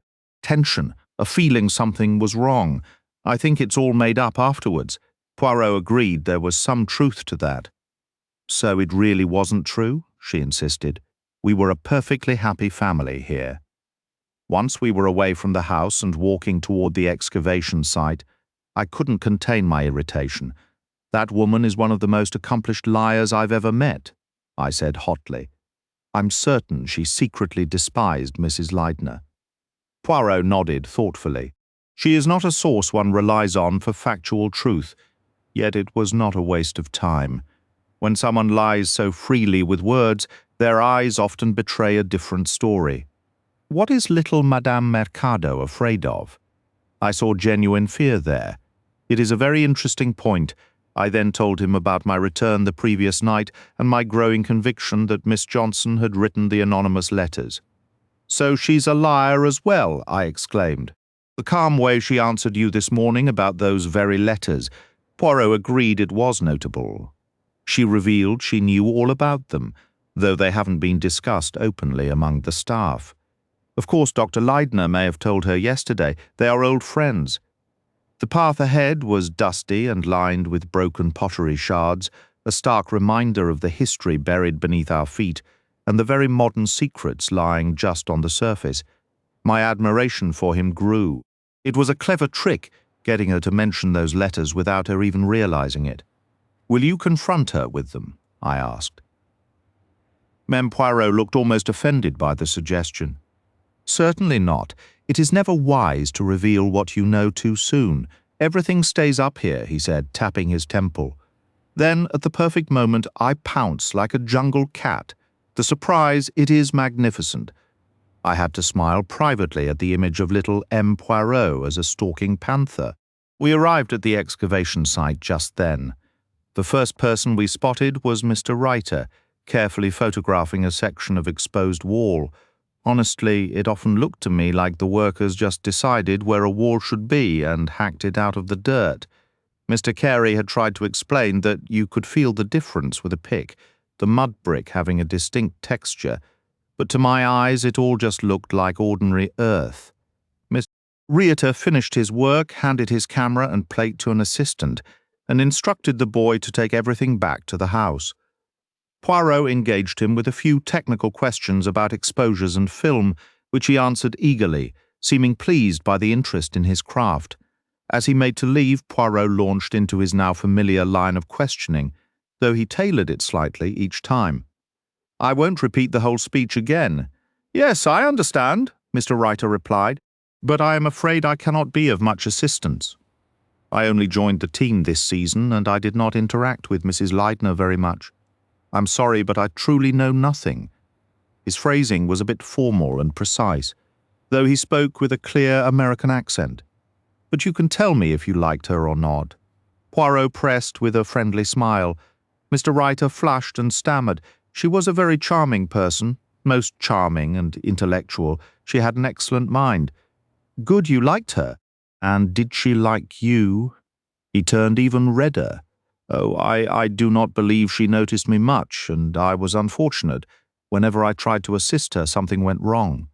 I fear my clumsiness only annoyed her. It was never intentional. I would have done anything for her." Poirot took mercy on his embarrassed fumbling. Of course.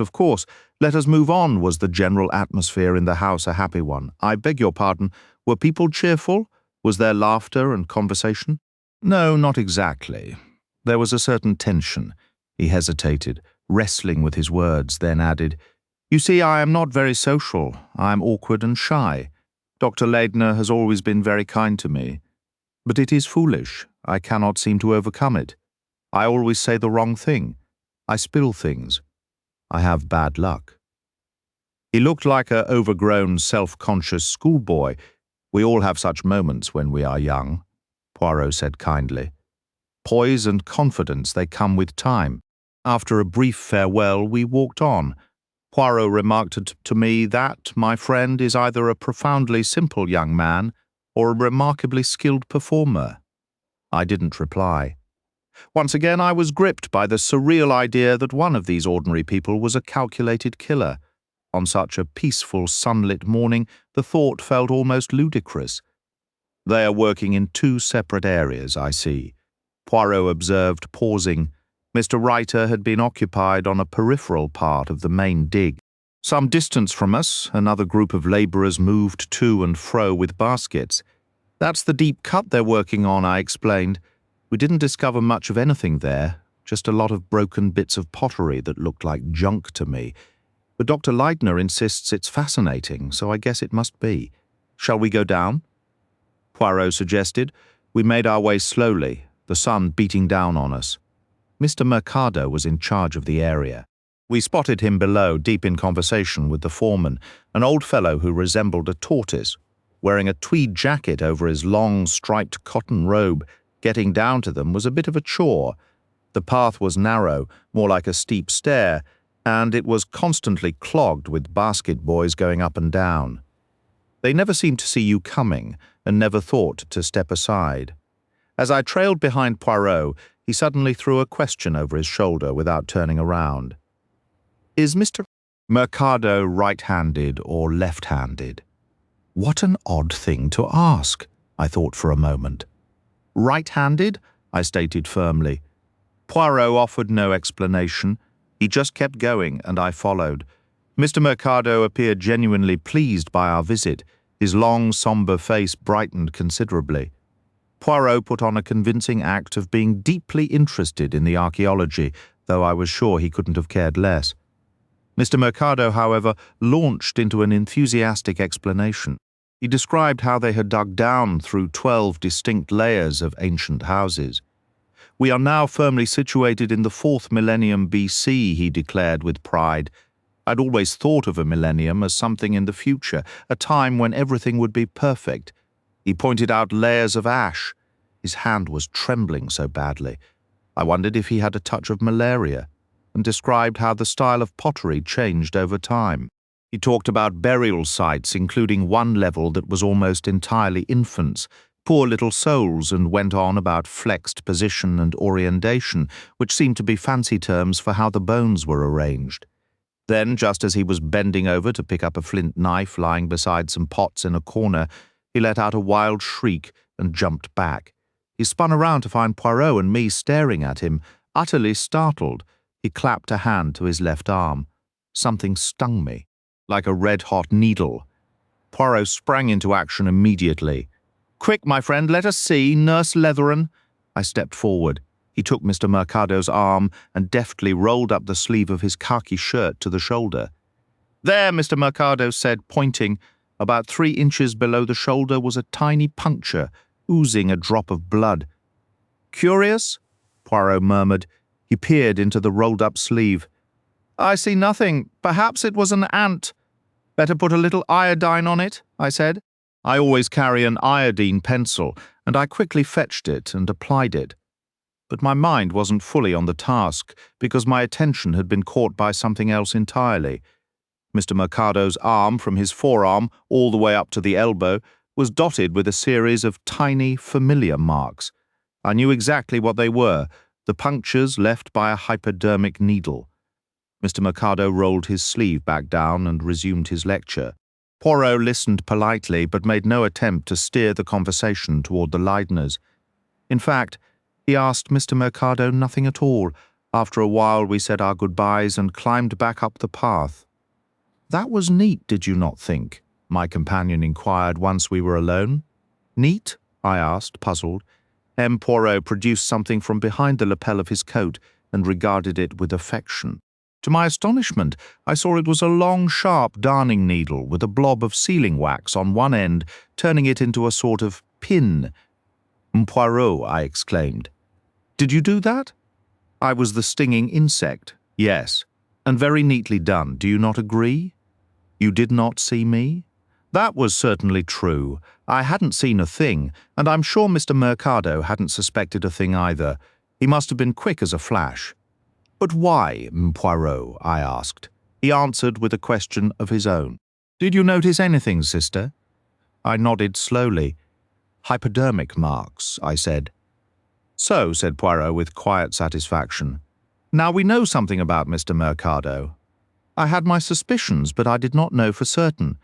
It's always essential to have the facts," he said. "And you don't mind how you get them," I thought, but kept the remark to myself. Poirot suddenly patted his pocket with a look of dismay. "My handkerchief. I have left it back there. I had the pin wrapped inside it." "I'll fetch it," I offered, turning quickly. By then I'd begun to feel that Poirot and I were like a medical team handling a delicate procedure. He was the surgeon and I was the assisting nurse. I shouldn't admit it, but in a strange way I was starting to relish the role. It reminded me of a case early in my career, right after I completed my training. A private patient needed emergency surgery, and her husband refused to let her be moved to a hospital. He insisted it be done right there at home. For me, it was a golden opportunity. I was in complete charge with no one else to interfere. I was terribly nervous, of course, trying to anticipate every instrument and supply the doctor might require, yet still fearing I'd forget something crucial. Doctors can ask for the most unexpected things, but it all went perfectly. I had each item ready as he called for it, and afterward he actually praised my work, a rare gesture from most surgeons. The general practitioner was impressed too. I managed the entire situation, and the patient made a full recovery. Everyone was satisfied. That's precisely how I felt working with Poirot. He even resembled that surgeon physically, a small, unattractive man with a simian face, yet brilliantly skilled. He had an instinct for where to focus. I've observed many surgeons and know how vastly their abilities can differ. Gradually, I was developing a real confidence in Poirot. I sensed he knew exactly what he was doing, and my job was to support him to have the right tools ready at the right moment, just as you'd hand over forceps or swabs during an operation. So hurrying off to find his handkerchief felt as natural as retrieving a towel a doctor had dropped. When I located the handkerchief and returned, I didn't spot him immediately. Finally, I saw him seated a short distance from the excavation, deep in conversation with Mr. Carey. Carey's assistant stood nearby holding that large measuring rod, but just then Carey said something to the boy, who carried the instrument away. Apparently, it was no longer needed for the moment. Now I need to be clear about what happened next. I wasn't entirely certain what Poirot intended for me to do. It was possible he had sent me for the handkerchief deliberately to remove me from the scene. It felt exactly like managing an operation. You must hand the surgeon what he wants, precisely when he wants it, not a moment too soon or too late. Thank goodness I know my operating room duties well. I'm not prone to errors there. But in this investigation, I was essentially a novice, a probationer all over again, so I had to be extra careful to avoid foolish mistakes. Naturally, I didn't assume Poirot necessarily wished to exclude me from his talk with Carey, but he might have believed Carey would speak more freely if I weren't present. Let me be perfectly clear, I am not the sort of person who eavesdrops on private discussions. I wouldn't do such a thing, not under any circumstances, no matter how curious I might be, however. In this instance, I viewed my position as privileged, similar to times when a patient, emerging from anesthesia, says things they wouldn't want overheard, and often don't realize you've heard. The fact remains you do hear them. So with that perspective, I remained where I was, quietly observing from a respectful distance, ready to assist if called upon, but careful not to intrude. I simply assumed Mr. Carey was the patient. He wouldn't be harmed by remaining unaware of certain details. And if you believe I was merely being nosy, I'll confess that I was.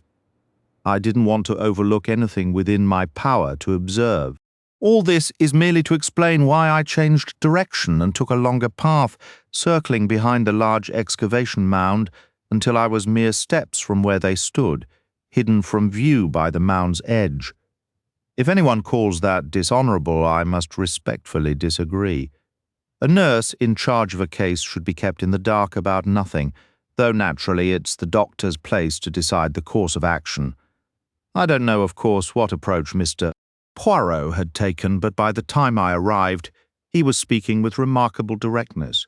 Nobody values Dr. Leitner's devotion to his wife more than I do, he was saying, yet it is frequently true that one discovers more about a person from their adversaries than from their allies. You imply their flaws hold greater significance than their merits, said Mr. Carey. His tone was arid and mocking, without question when murder is involved. It seems strange that, to my knowledge, no one has ever been murdered for possessing too flawless a character, and yet perfection is unquestionably an aggravating quality. I'm afraid I'm not really the person to assist you, said Mr. Carey. To be perfectly frank, Mrs. Leidner and I didn't particularly get along. I don't mean we were enemies in any sense, but we weren't exactly friends either. Mrs. Leidner was perhaps a touch envious of my long-standing friendship with her husband.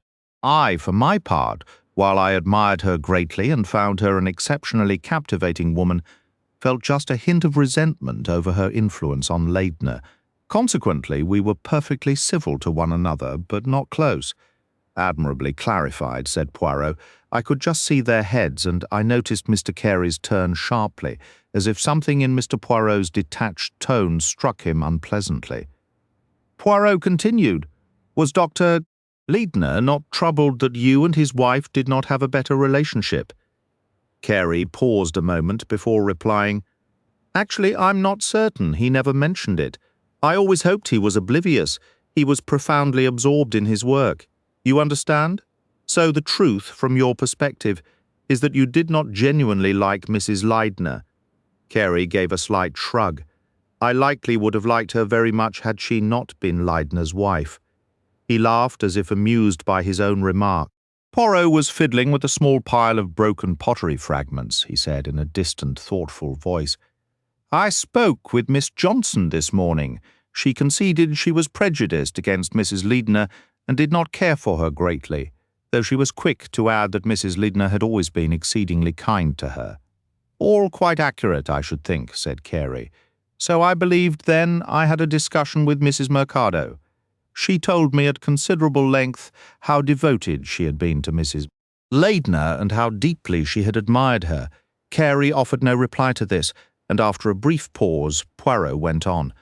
That I did not credit. Then I come to you, and what you tell me, well, once more, I do not believe. Carey went rigid. I could hear the suppressed fury in his voice. I really cannot help your beliefs, or your disbeliefs, Mr. Poirot. You've heard the truth, and you can accept it or dismiss it as far as I am concerned. Poirot did not become angry. Instead, he sounded peculiarly humble and dejected.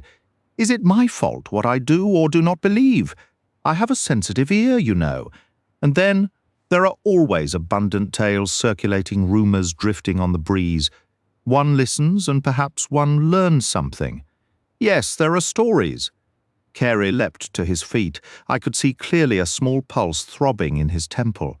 He looked utterly magnificent, so lean and tanned, and that remarkable jaw hard and square. It's no wonder women were drawn to that man. What stories? He demanded fiercely. Poirot looked at him from the corner of his eye. Perhaps you can imagine. The usual gossip concerning you and Mrs. Leidner. What filthy minds people have, isn't it so? They are like hounds. No matter how deeply you bury something unpleasant, a hound will always dig it up again, and you give credence to these rumours? I am prepared to be convinced of the truth, said Poirot seriously. I doubt you'd recognise the truth if it stood before you, Carey laughed harshly. Test me and see, replied Poirot, watching him closely. Very well, you shall have it. I hated Louise Leidner. There is your truth. I hated her with every fibre of my being. 22, David Emott, Father Lavigny, and a discovery. Carey wheeled around and stalked off, his long strides full of anger. Poirot sat gazing after him, and after a moment he murmured softly, Yes, I understand. Without turning, he raised his voice slightly. Do not step out just yet, nurse, in case he glances back. Very well, it is safe now. You have my handkerchief? Thank you. You're most kind. He made no mention at all of my eavesdropping, and how he knew I was there, I cannot imagine. He never once looked in my direction. I was somewhat relieved he said nothing. I felt justified in my own mind, but explaining it to him might have been awkward, so it was fortunate he seemed to require no explanations. Do you believe he truly hated her, Poirot? I asked, nodding slowly with a peculiar expression. Poirot answered, Yes, I believe he did. Then he rose briskly and began walking toward the men working atop the mound. I followed. At first we saw only the Arab labourers, but we eventually found Mr. Emmet lying on his stomach, carefully blowing dust from a skeleton that had just been exposed. He offered us his calm, pleasant smile. Come to look around? He asked. I'll be free in a moment. He sat up, took his knife, and began delicately cutting the earth away from the bones, pausing now and then to use a small bellows or his own breath. The latter seemed a rather unsanitary habit to me. You'll get all sorts of nasty germs in your mouth that way, Mr. Emmet, I objected. Nasty germs are part of my daily diet, nurse, he replied gravely. Germs don't trouble an archaeologist much. They simply grow discouraged, trying. He scraped a little more earth from around the thigh bone, then spoke quietly to the foreman beside him, giving precise instructions there, he said, getting to his feet. That's ready for Rieta to photograph after lunch. She had some rather nice grave goods with her. He showed us a small copper bowl green with verdigris, some pins and a scattering of gold and blue beads that had once formed a necklace. The bones and objects were brushed clean and left in position, awaiting the camera. Who is she? Asked Poirot. First millennium, possibly a lady of some importance. The skull looks rather unusual. I must have Mercado examine it. It suggests death by violence. A Mrs. Leidner from 2,000 years ago? Said Poirot. Perhaps, replied Mr. Emmett. Nearby, Bill Coleman was working with a pick along a wall face. David Emmett called something to him I didn't catch, then began showing Poirot around the site. When the brief tour concluded, Emmett glanced at his watch. We stop in 10 minutes, he said. Shall we walk back to the house? That would suit me perfectly, said Poirot. We walked slowly along the well-trodden path. I expect you are all relieved to return to work, Poirot remarked. Emmett answered soberly. Yes, it's far better this way. It hasn't been easy loafing about the house and making strained conversation. Knowing all the while that one of you was a murderer, Emmett did not reply. He offered no denial. I realized then that he had suspected the truth from the very beginning, ever since he had questioned the houseboys. After a few minutes of quiet walking, he asked evenly, Are you making progress, Mem Poirot? Poirot looked at him with a serious expression. Will you assist me in reaching a certain understanding, of course? Observing him carefully, Poirot continued, The heart of this matter is Mrs. Leidner. I wish to understand Mrs. Leidner. David Emmett replied thoughtfully, What exactly do you mean by understand her? I am not referring to her background or her family name. I am not asking about her appearance. I mean her essence, her very nature. You believe that is relevant to the case? I am certain of it. Emmett was quiet for a moment before saying, Perhaps you're correct. That is where you can be of service. You can describe what kind of woman she was. Can I?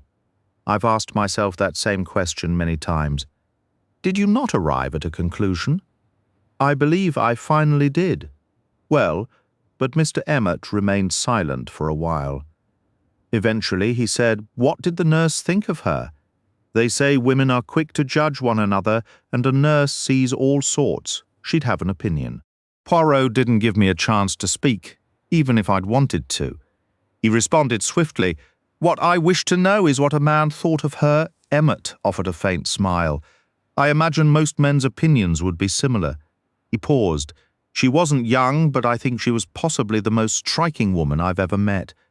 That is not quite an answer, Mr. Emmett. It's closer than you might think, Moreau. He was quiet again, then went on. There was a fairy tale I read as a boy, a northern story about a snow queen and a boy named Kay.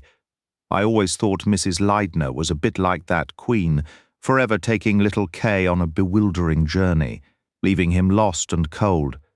Ah, a tale by Hans Christian Andersen, yes, and there was a girl in it, little Gerda, I believe. Perhaps I don't recall the details well. Can you elaborate further, Mr. Emmett? David Emmett shook his head. I'm not even sure my assessment is accurate. She was difficult to decipher. One day she might do something cruel, and the next something genuinely kind. But you're right to say she is the center of this. She always needed to be at the very heart of everything, and she had a way of getting under your skin. It wasn't enough to just pass her the toast at breakfast. She wanted you to lay bare your thoughts and feelings for her inspection. And if one refused her that satisfaction, Poirot inquired, then she could become quite unpleasant. I saw his mouth set in a firm line. I suppose, Mr. Emmett, you would not venture an unofficial opinion on who might have killed her. I don't know, said Emmett. I genuinely have no idea, though I will say if I had been Carl Reiter, I might have been tempted. She was remarkably harsh with him. Of course, he practically asked for it by being so painfully thin-skinned.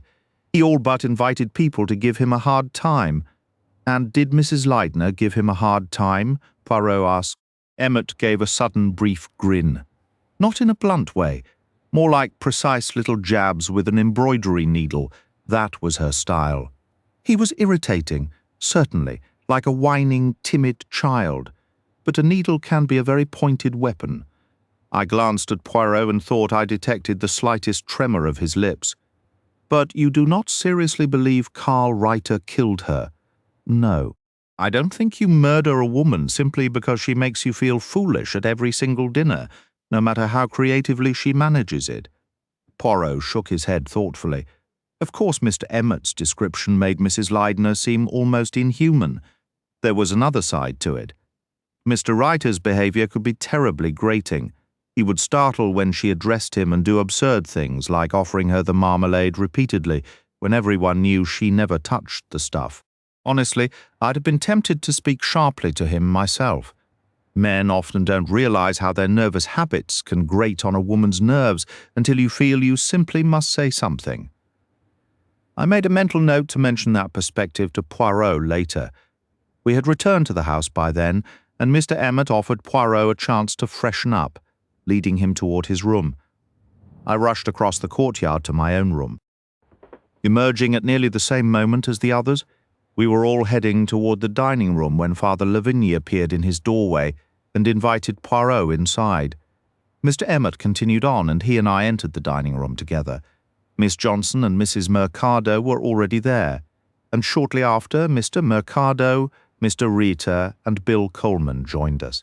We were just taking our seats, with Mercado instructing the Arab server to inform Father Lavigny that lunch was ready, when a faint, muffled cry startled everyone. Our nerves were clearly still on edge because we all jumped. Miss Johnson turned quite pale and asked, "What was that? Has something happened?" Mrs. Mercado stared at her and replied, "My dear, what's gotten into you? It's just some noise from the fields outside." At that moment, Poirot and Father Lavigny entered the room. "We thought someone was injured," Miss Johnson explained. "1,000 pardons, mademoiselle," Poirot exclaimed.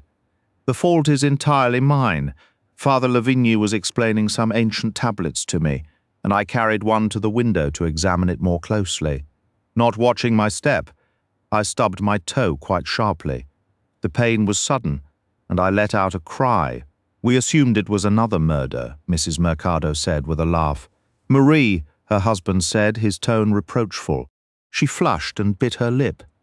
Miss Johnson quickly steered the conversation toward the day's archaeological findings and what interesting objects had been uncovered that morning. Lunch conversation remained strictly academic. We all seemed to agree it was the safest topic.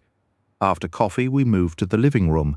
Then the men, except for Father Lavigny, returned to the excavation site. Father Lavigny took Poirot into the Antiqa room, and I followed. By now I was becoming quite familiar with the collection, and I felt a surge of pride, almost as if the artifacts were my own, when Father Lavigny retrieved the gold cup. Poirot's exclamation of admiration and delight was immediate.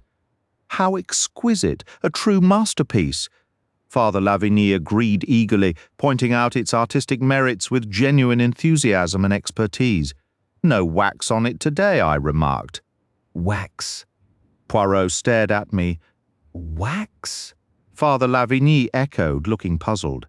I explained my comment about the candle grease we had noticed before. "Ah, I understand," said Father Lavigny. "Yes, candle wax." This naturally led the discussion to the subject of the midnight visitor. Forgetting my presence, they both lapsed into French. I left them to their conversation and returned to the living room. Mrs. Mercado was darning her husband's socks, and Miss Johnson was reading an unusual sight, as she typically had some work in hand. After a while, Father Lavigny and Poirot rejoined us, and Father Lavigny excused himself to attend to his work. Poirot settled with us. "A most fascinating man," he remarked, inquiring how much work Father Lavigny had accomplished thus far. Miss Johnson explained that inscribed tablets had been scarce this season, with few inscribed bricks or cylinder seals discovered. However, Father Lavigny had been actively involved in the dig and was picking up colloquial Arabic remarkably quickly. The talk turned to cylinder seals, and soon Miss Johnson retrieved from a cupboard a sheet of impressions made by rolling the seals into plasticine. As we leaned over them, admiring the lively designs, I realized these must have been what she was working on that tragic afternoon. During our discussion, I noticed Poirot idly rolling and kneading a small ball of plasticine between his fingers. "You use a considerable amount of plasticine, mademoiselle?" he asked. "A fair bit," she replied. "We seem to have gone through a lot this year, though I can't quite figure how. Nearly half our supply has vanished." "Where is it kept, mademoiselle?" "Right here, in this cupboard." As she replaced the sheet of impressions, she showed him the shelf stocked with rolls of plasticine, Durafix, photographic paste, and other stationery items. Poirot bent down for a closer look. He had reached deep into the cupboard and produced a strange, crumpled object. As he smoothed it out, we saw it was a crude mask, with eyes and a mouth painted in dark ink, the surface smeared with modelling clay. "How very strange!" exclaimed Miss Johnson. "I've never seen that before. Where did it come from, and what on earth is it? As for where it came from, any hiding spot would serve, and this cupboard likely wouldn't have been cleared until the end of the season. As for its purpose, that, I believe, is clear enough.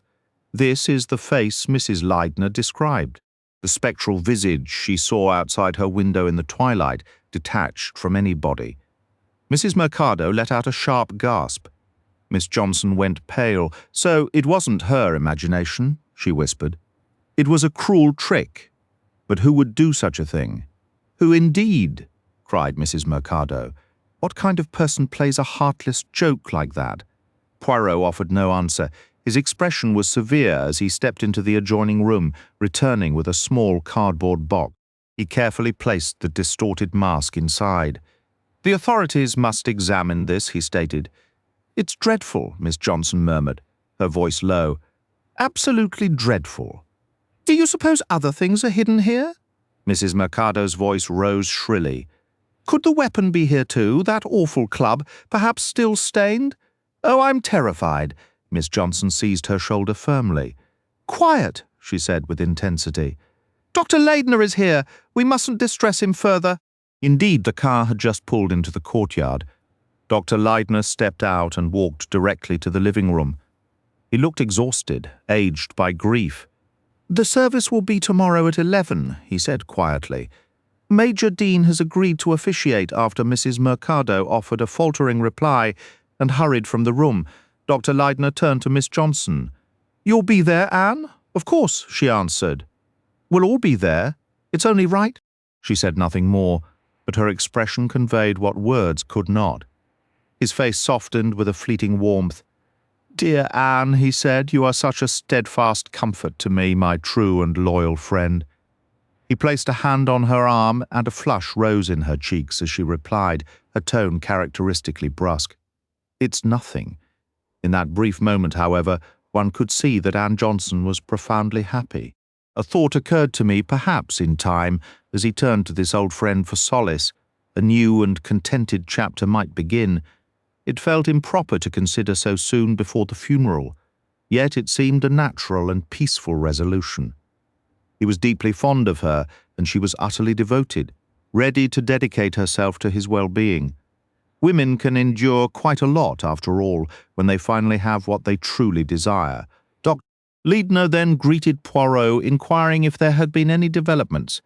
Miss Johnson, standing behind him, caught Poirot's eye and gave a slight, urgent shake of her head toward the box, clearly pleading that he not mention the mask yet.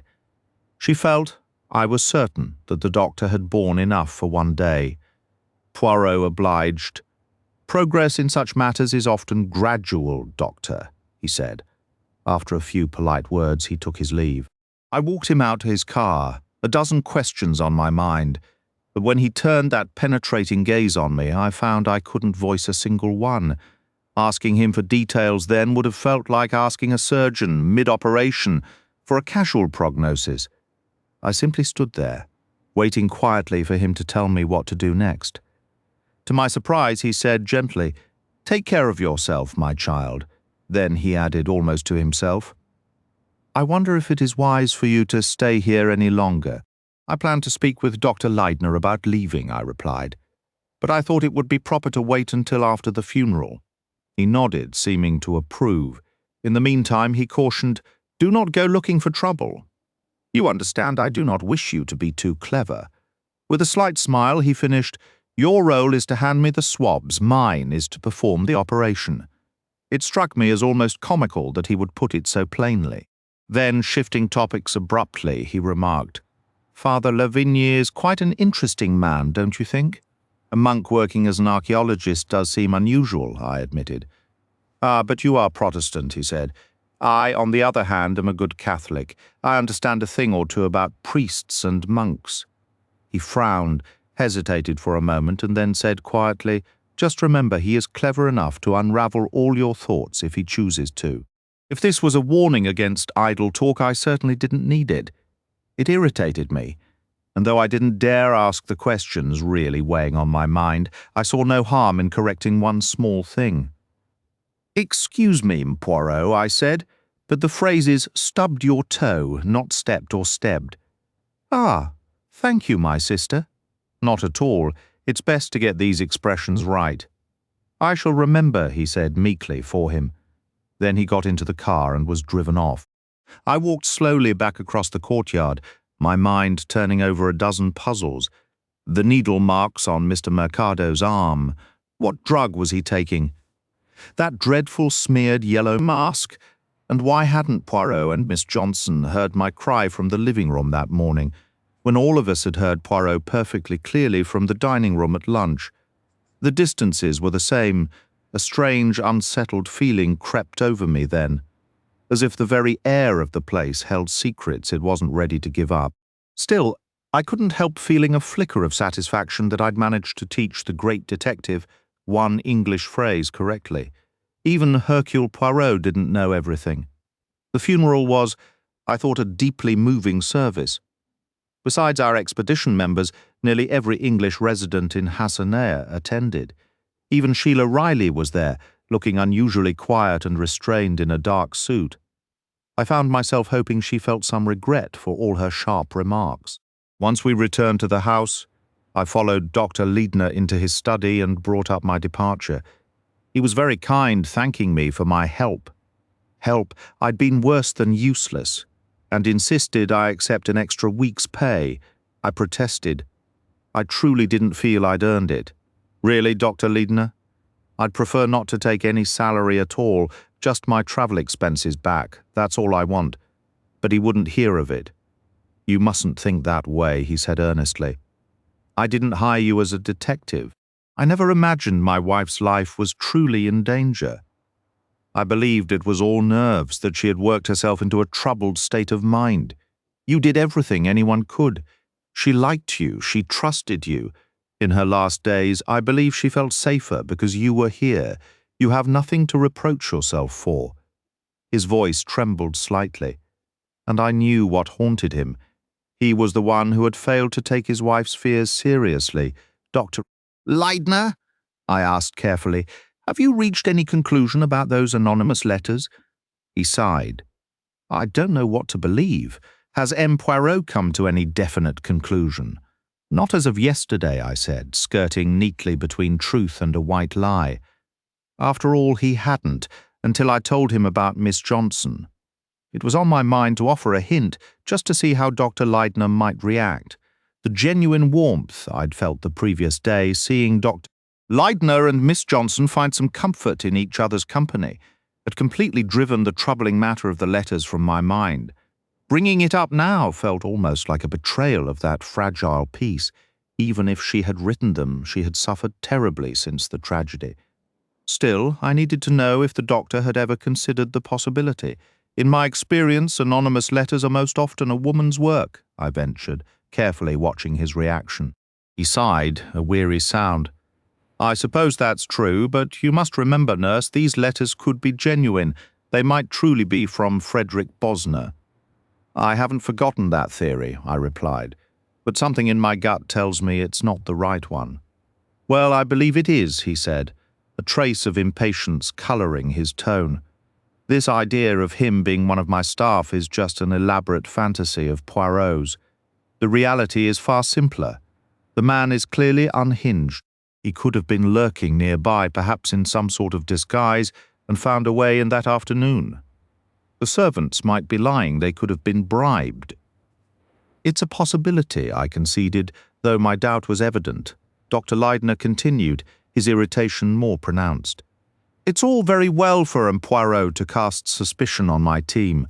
I have worked alongside these people, I know them, and I am absolutely certain none of them are involved. He paused abruptly, then turned the question back to me. Is that truly your professional opinion, nurse, that such poison pen letters usually come from a woman? Not always, I admitted. But there is a specific kind of feminine bitterness that often seeks that particular outlet. I suppose you're referring to Mrs. Mercado, he said.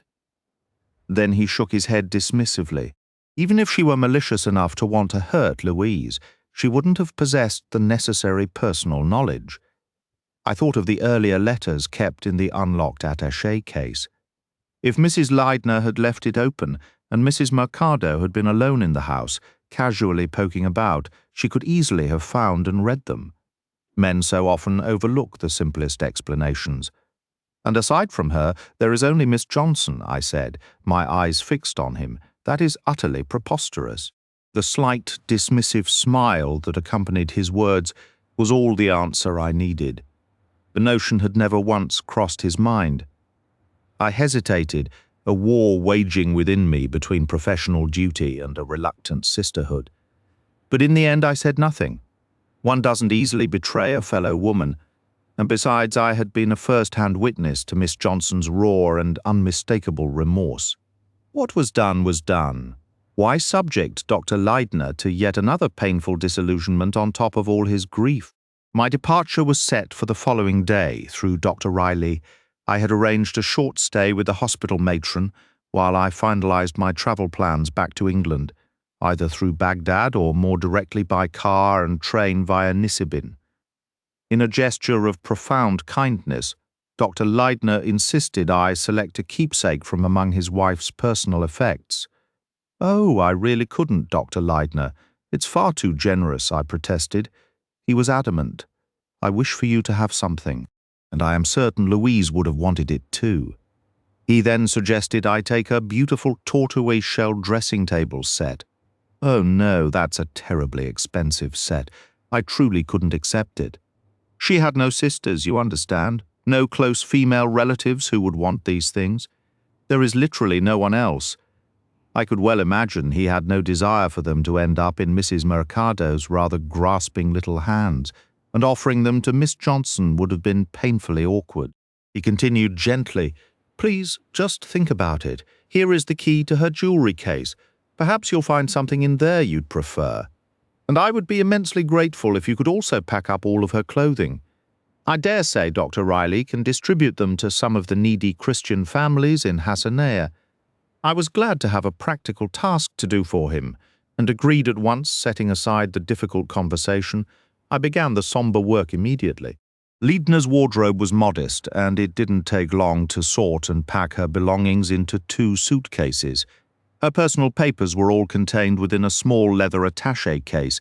The jewelry box held only a few simple pieces, a pearl ring, a diamond brooch, a single strand of pearls, a couple of plain gold safety pin brooches, and a necklace of large amber beads. I had no intention of taking the pearls or diamonds, but I did pause over the amber beads and the toilet set. In the end, I decided to accept the toilet set. Dr. Leidner had meant it as a kind gesture, and I was certain there was no hint of condescension in it. I would receive it in the spirit it was given, setting aside any foolish pride I had, after all, been genuinely fond of her. With that settled, the task was complete. The suitcases were packed. The jewelry case was locked and set aside to return to Dr. Leidner, along with the photograph of Mrs. Leidner's father and a few other small personal mementos. Once I had cleared out all her things, the room looked stark and strangely lonely. There was nothing left for me to do, and yet I found myself reluctant to leave. A persistent feeling nagged at me, as if I had overlooked something, some detail I should have noticed, or some understanding I ought to have reached. I'm not a superstitious person, but the thought did cross my mind that perhaps Mrs. Leidner's presence lingered there, trying to communicate. I recalled an evening at the hospital when some of us nurses experimented with a planchette. It had produced some eerily accurate messages. Maybe without ever realizing it, I possessed some mediumistic sensitivity. It's funny how your mind can run away with you when you're alone in a quiet room. I moved about restlessly, touching the dresser, the chair, the bed frame, but the room held only bare furniture. There was nothing hidden behind drawers or tucked into corners, no secret waiting to be found. Finally, feeling rather foolish but thoroughly caught up in the moment, I did something odd. I lay down on the bed and closed my eyes. I made a conscious effort to shed my own identity.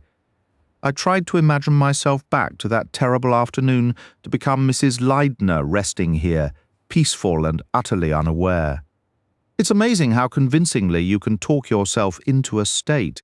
I'm a practical, level-headed person, not the least bit prone to fancies, but I tell you, after lying there for about 5 minutes, a deep, creeping unease began to settle over me. I didn't fight it. Instead, I leaned into the sensation. I repeated to myself, I am Mrs. Leidner. I'm Mrs. Leidner. I'm lying here, half asleep. Soon, very soon now, the door is going to open. I kept chanting it as if hypnotizing myself. It's about 1:30. It's just about the time. The door is going to open. I will see who comes in. My eyes were fixed on the door. Soon it would open. I would watch it open. I would see the person who opened it. I must have been a little overstrained that afternoon to think I could solve the mystery through such a stunt. But in that moment, I truly believed it. A cold shiver travelled down my spine and settled into my legs, leaving them feeling numb and heavy. You're slipping into a trance, I told myself, and in that trance you will see. Once more I droned the same phrase over and over. The door is going to open. The door is going to open. The icy, paralyzed feeling intensified, and then slowly I saw it. The door beginning to swing inward. It was the most horrifying sensation I have ever experienced.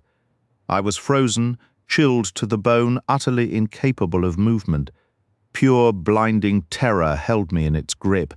That silent, slowly opening door, wider and wider it crept. In another moment I would see, and then Bill Coleman stepped quietly into the room. He must have gotten the shock of his life, because I let out a piercing scream, leapt from the bed, and practically threw myself across the room in a blind panic. He froze in place, his broad, ruddy face flushing a deeper shade of pink, his mouth hanging open in astonishment. "Well, hello there," he managed. "Everything all right, nurse?"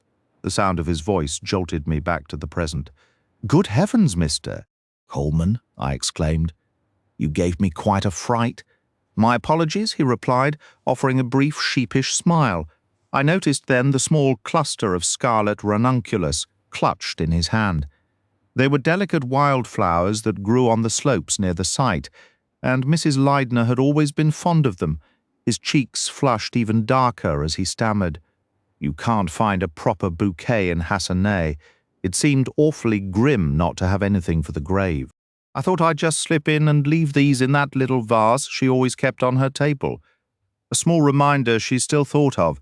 Silly, I know, but, well, you understand." I found it rather touching. He had that classic English embarrassment, all pink and flustered after doing something sentimental. It was a genuinely kind gesture. "I think that's a lovely thought, Mr. Coleman," I told him. "I fetched the little vase, filled it with water, and we arranged the flowers together." My opinion of him rose considerably. It showed a depth of feeling I hadn't fully appreciated before. Thankfully, he didn't press me again about my earlier startled cry. Explaining would have made me feel perfectly foolish. Stick to practical matters. I chided myself silently, adjusting my cuffs and smoothing my apron. You're clearly not suited for this imaginative nonsense. I kept myself occupied for the remainder of the day, busily attending to my own packing.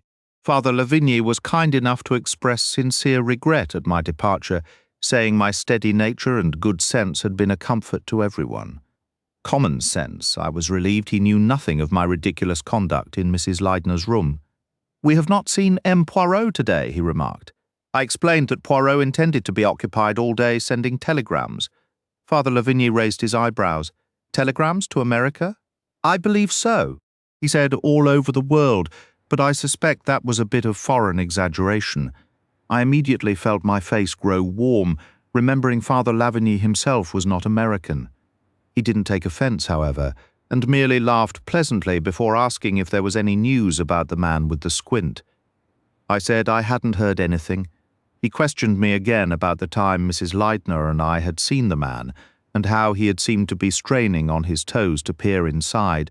It appears the man had a powerful fixation on Mrs. Leitner, he mused. I have begun to wonder whether he could have been a European disguised to look like a local. That was a new possibility. I had always assumed the man was native, but when I reconsidered, my judgment was based mostly on his clothing and sallow complexion. Father Lavigny mentioned he might walk around outside to the spot where we'd seen the man standing. One never knows. He might have dropped something. In mystery novels, the criminal always does. I suspect in real life they tend to be more careful, I replied.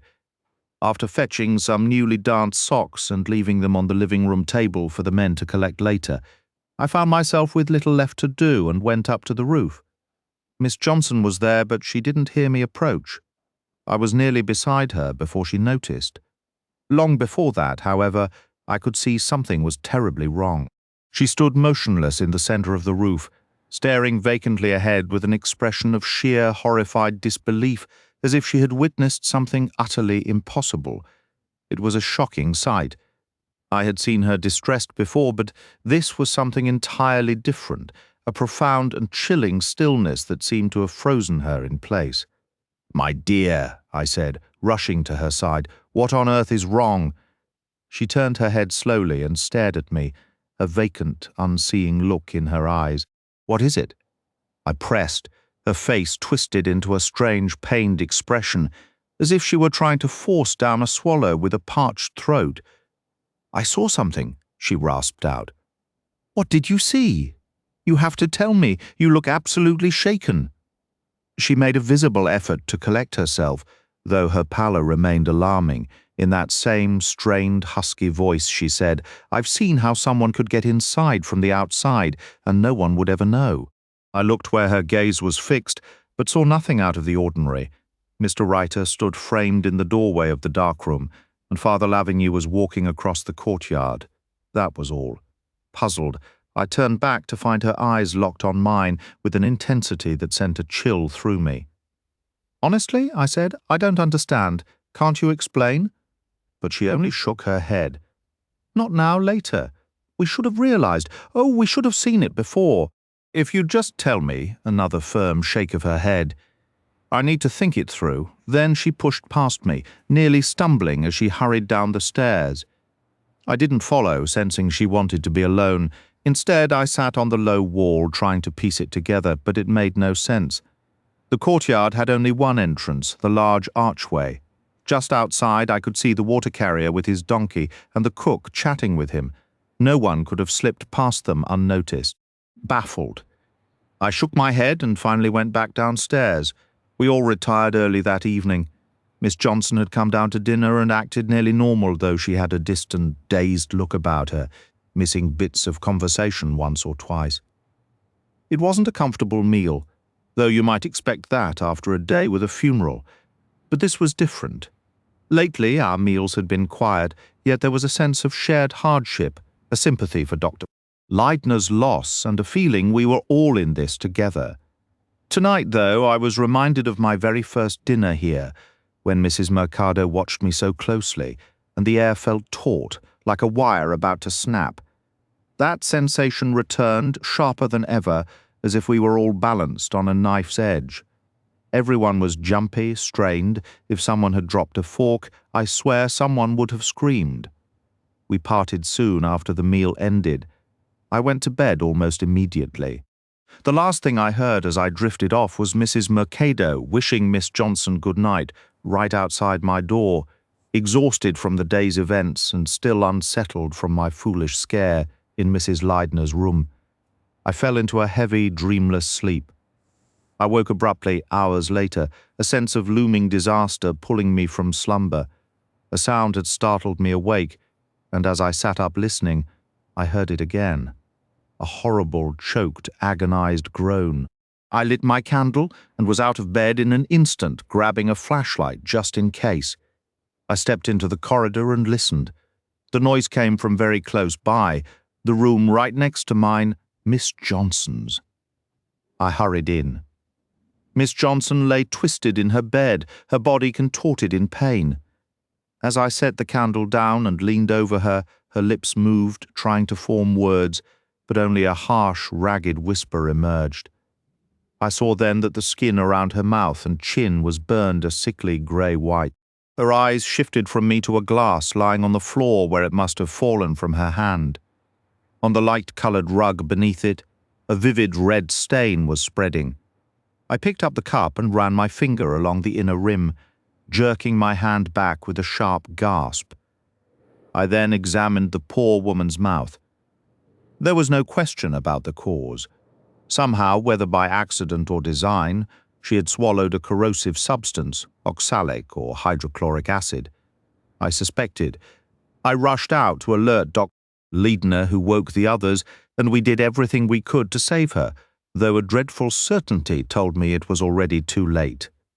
We administered a strong soda solution followed by olive oil. To relieve her agony, I gave her a hypodermic injection of morphine sulfate. David Emmett had left for Hassani to fetch Dr. Riley, but she was gone before he returned. I won't linger on the particulars. Death by concentrated hydrochloric acid, which is what it proved to be, is among the most agonizing ends imaginable. As I leaned close to administer the morphine, she made one last ghastly attempt to speak. Only a choked, rasping whisper emerged. "The window," she said. "Nurse, the window." That was all. She could not continue. She fell back, utterly spent.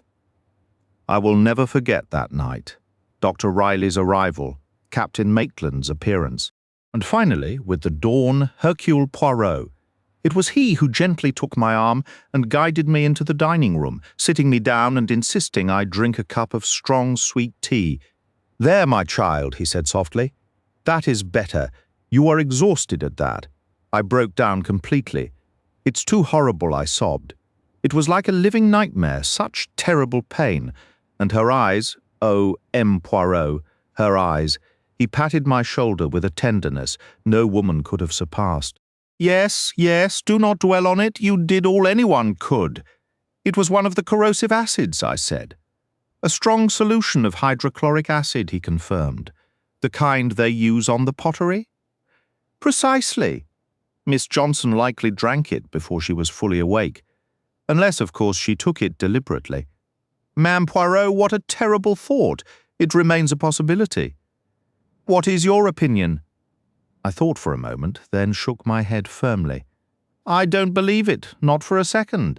I hesitated before adding, "I believe she discovered something yesterday afternoon." "What is this? She discovered something?" I repeated our strange conversation to him. Poirot let out a low, soft whistle. "The poor woman," he exclaimed. "She said she needed to think it over, yes? That is what sealed her fate. If only she had spoken immediately." He pressed me.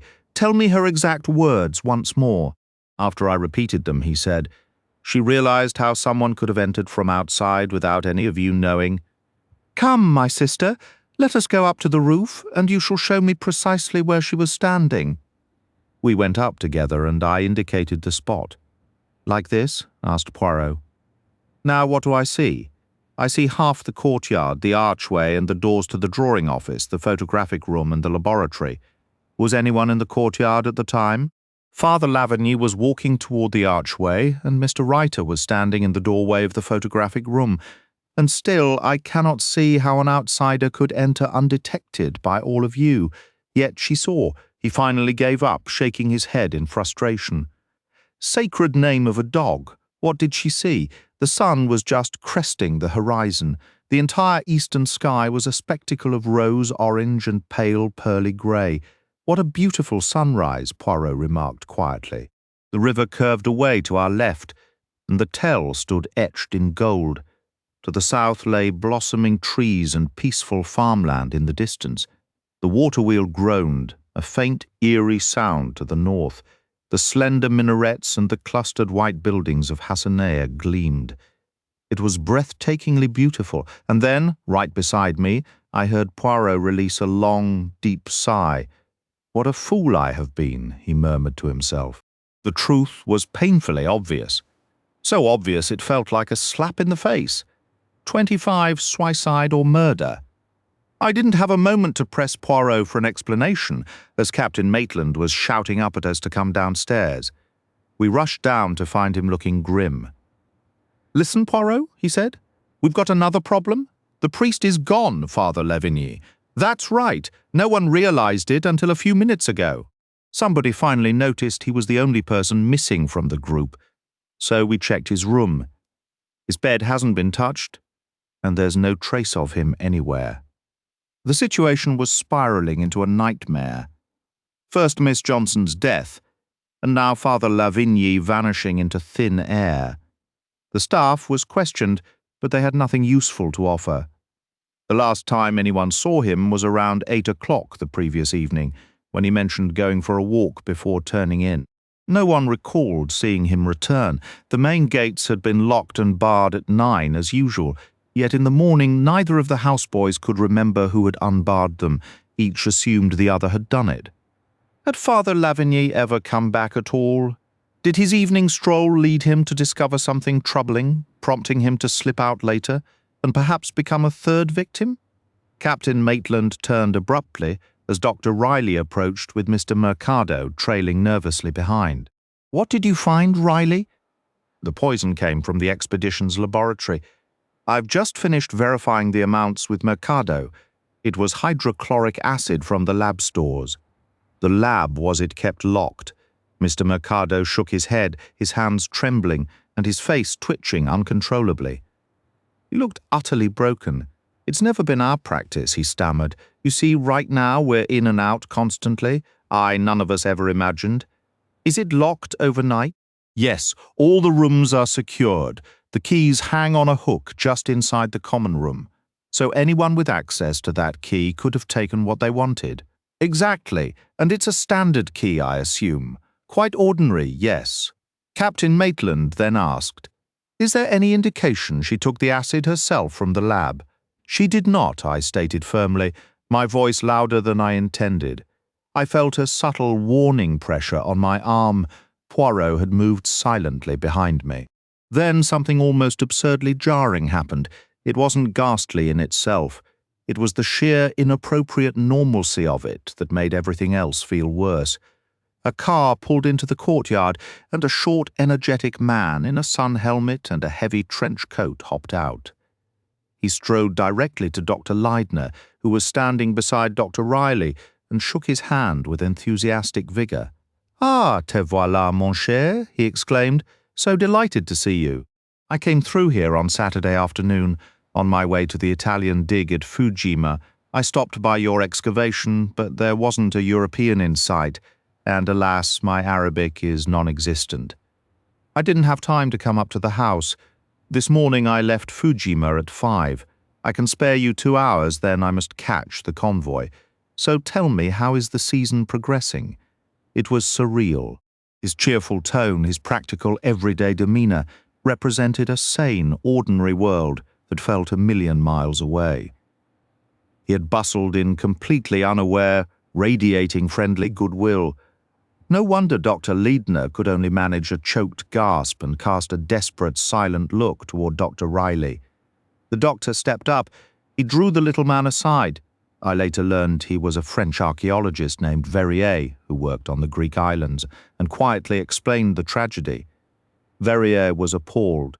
Having been isolated at an Italian dig for days, he'd heard no news. He overflowed with sympathy and apologies, finally marching back to Dr. Leidner and gripping both his hands. What a catastrophe! My God, what a catastrophe! I have no words. Mon pauvre collègue, with a final helpless shake of his head, the little man climbed back into his car and drove away, leaving us once more in the heavy silence. As I mentioned, that brief flash of humor in the midst of such sorrow felt more unsettling than anything else we had witnessed. "Now," Dr. Riley stated firmly, We need breakfast, I insist. Come along, Ladner, you must eat something. Dr. Ladner was in a terrible state, nearly broken by the events. He joined us in the dining room where a sombre meal was served.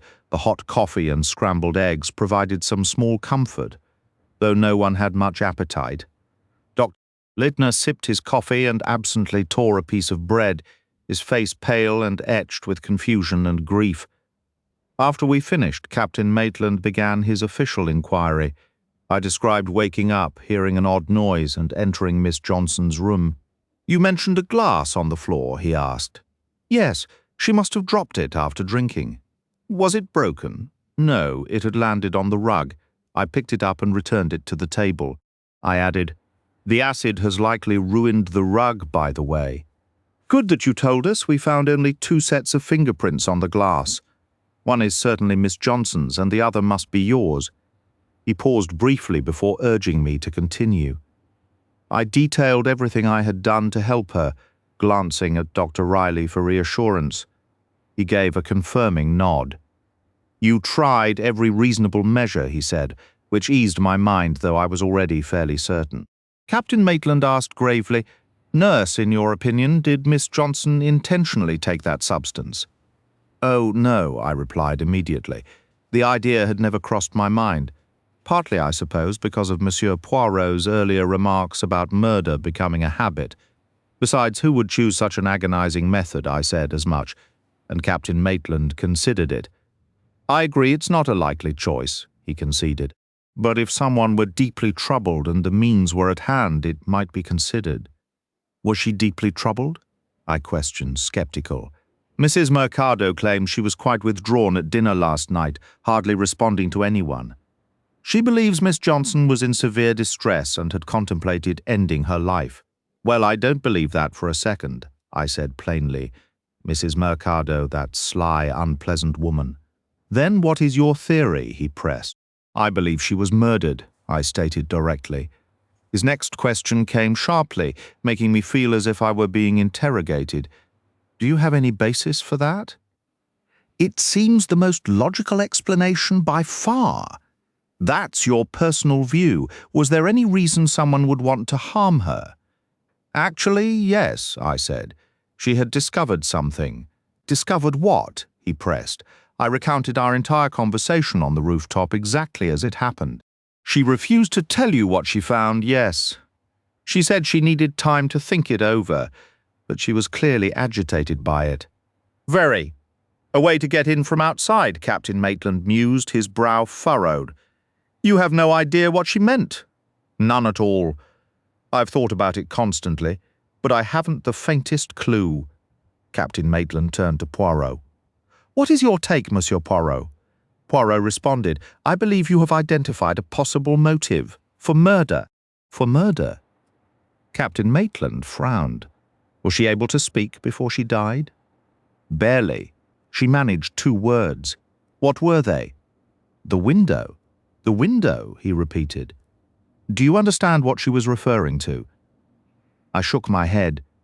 The bedroom had only a single window which overlooked the courtyard. It had been left open the entire time.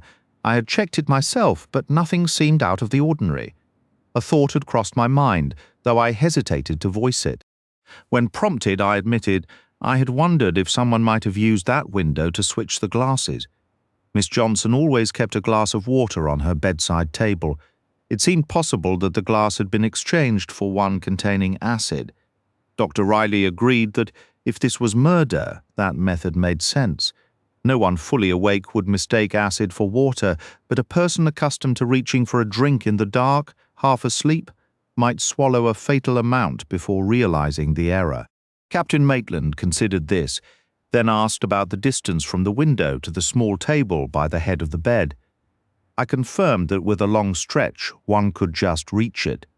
The door had been unlocked, offering another possible route, but Dr. Riley pointed out that entering the room risked waking a light sleeper. Reaching through the window would be far quieter and safer. Maitland, however, seemed distracted by another line of thought. He turned back to me, questioning why the dying woman would focus on the window rather than naming her killer or hinting at what she had discovered earlier. Dr. Riley offered a perspective born from grim experience in a person's final moments. Their mind can fixate on a single overpowering fact. To her, the crucial point was proving it wasn't suicide, that a murderous hand had come through the window. In a way, she wasn't wrong. It was vital information. After a moment of thoughtful silence, Maitland presented the core dilemma. Suicide or murder? When he finally asked Dr. Leidner, the answer came after a pause, quiet but firm. Murder. Anne Johnson was not a woman who would take her own life. Maitland conceded that under normal circumstances she wouldn't. But sometimes, he suggested, circumstances could make even the unthinkable seem like a natural choice. As he spoke, he reached for a bundled object he had placed by his chair earlier. With some effort, he lifted it onto the table. "There's something here none of you have seen," he said. "We found it under her bed." He untied the covering and pulled it back, revealing a heavy stone grinder, similar to others found at the dig.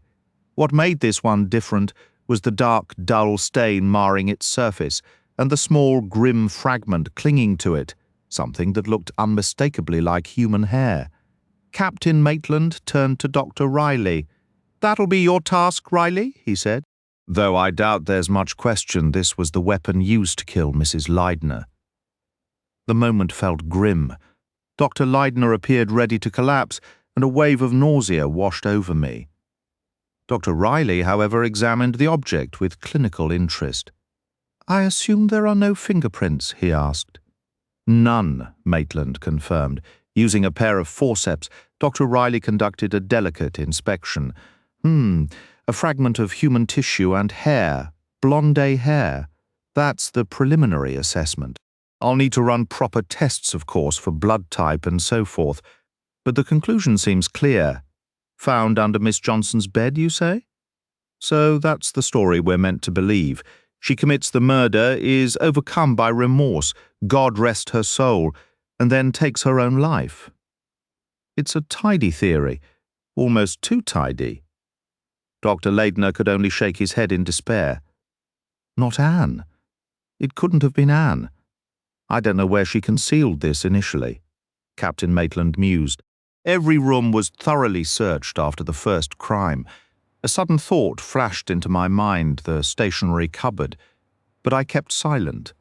Wherever it was, she must have grown uneasy about the hiding spot and moved it to her own room, which had already been searched like all the others. Or perhaps she moved it after deciding to end her own life. "I don't believe it," I said firmly. "I simply couldn't picture the kind, gentle Miss Johnson bludgeoning Mrs. Leidner to death. The image wouldn't form in my mind yet. Certain pieces did align uncomfortably, her sudden weeping that night, for instance.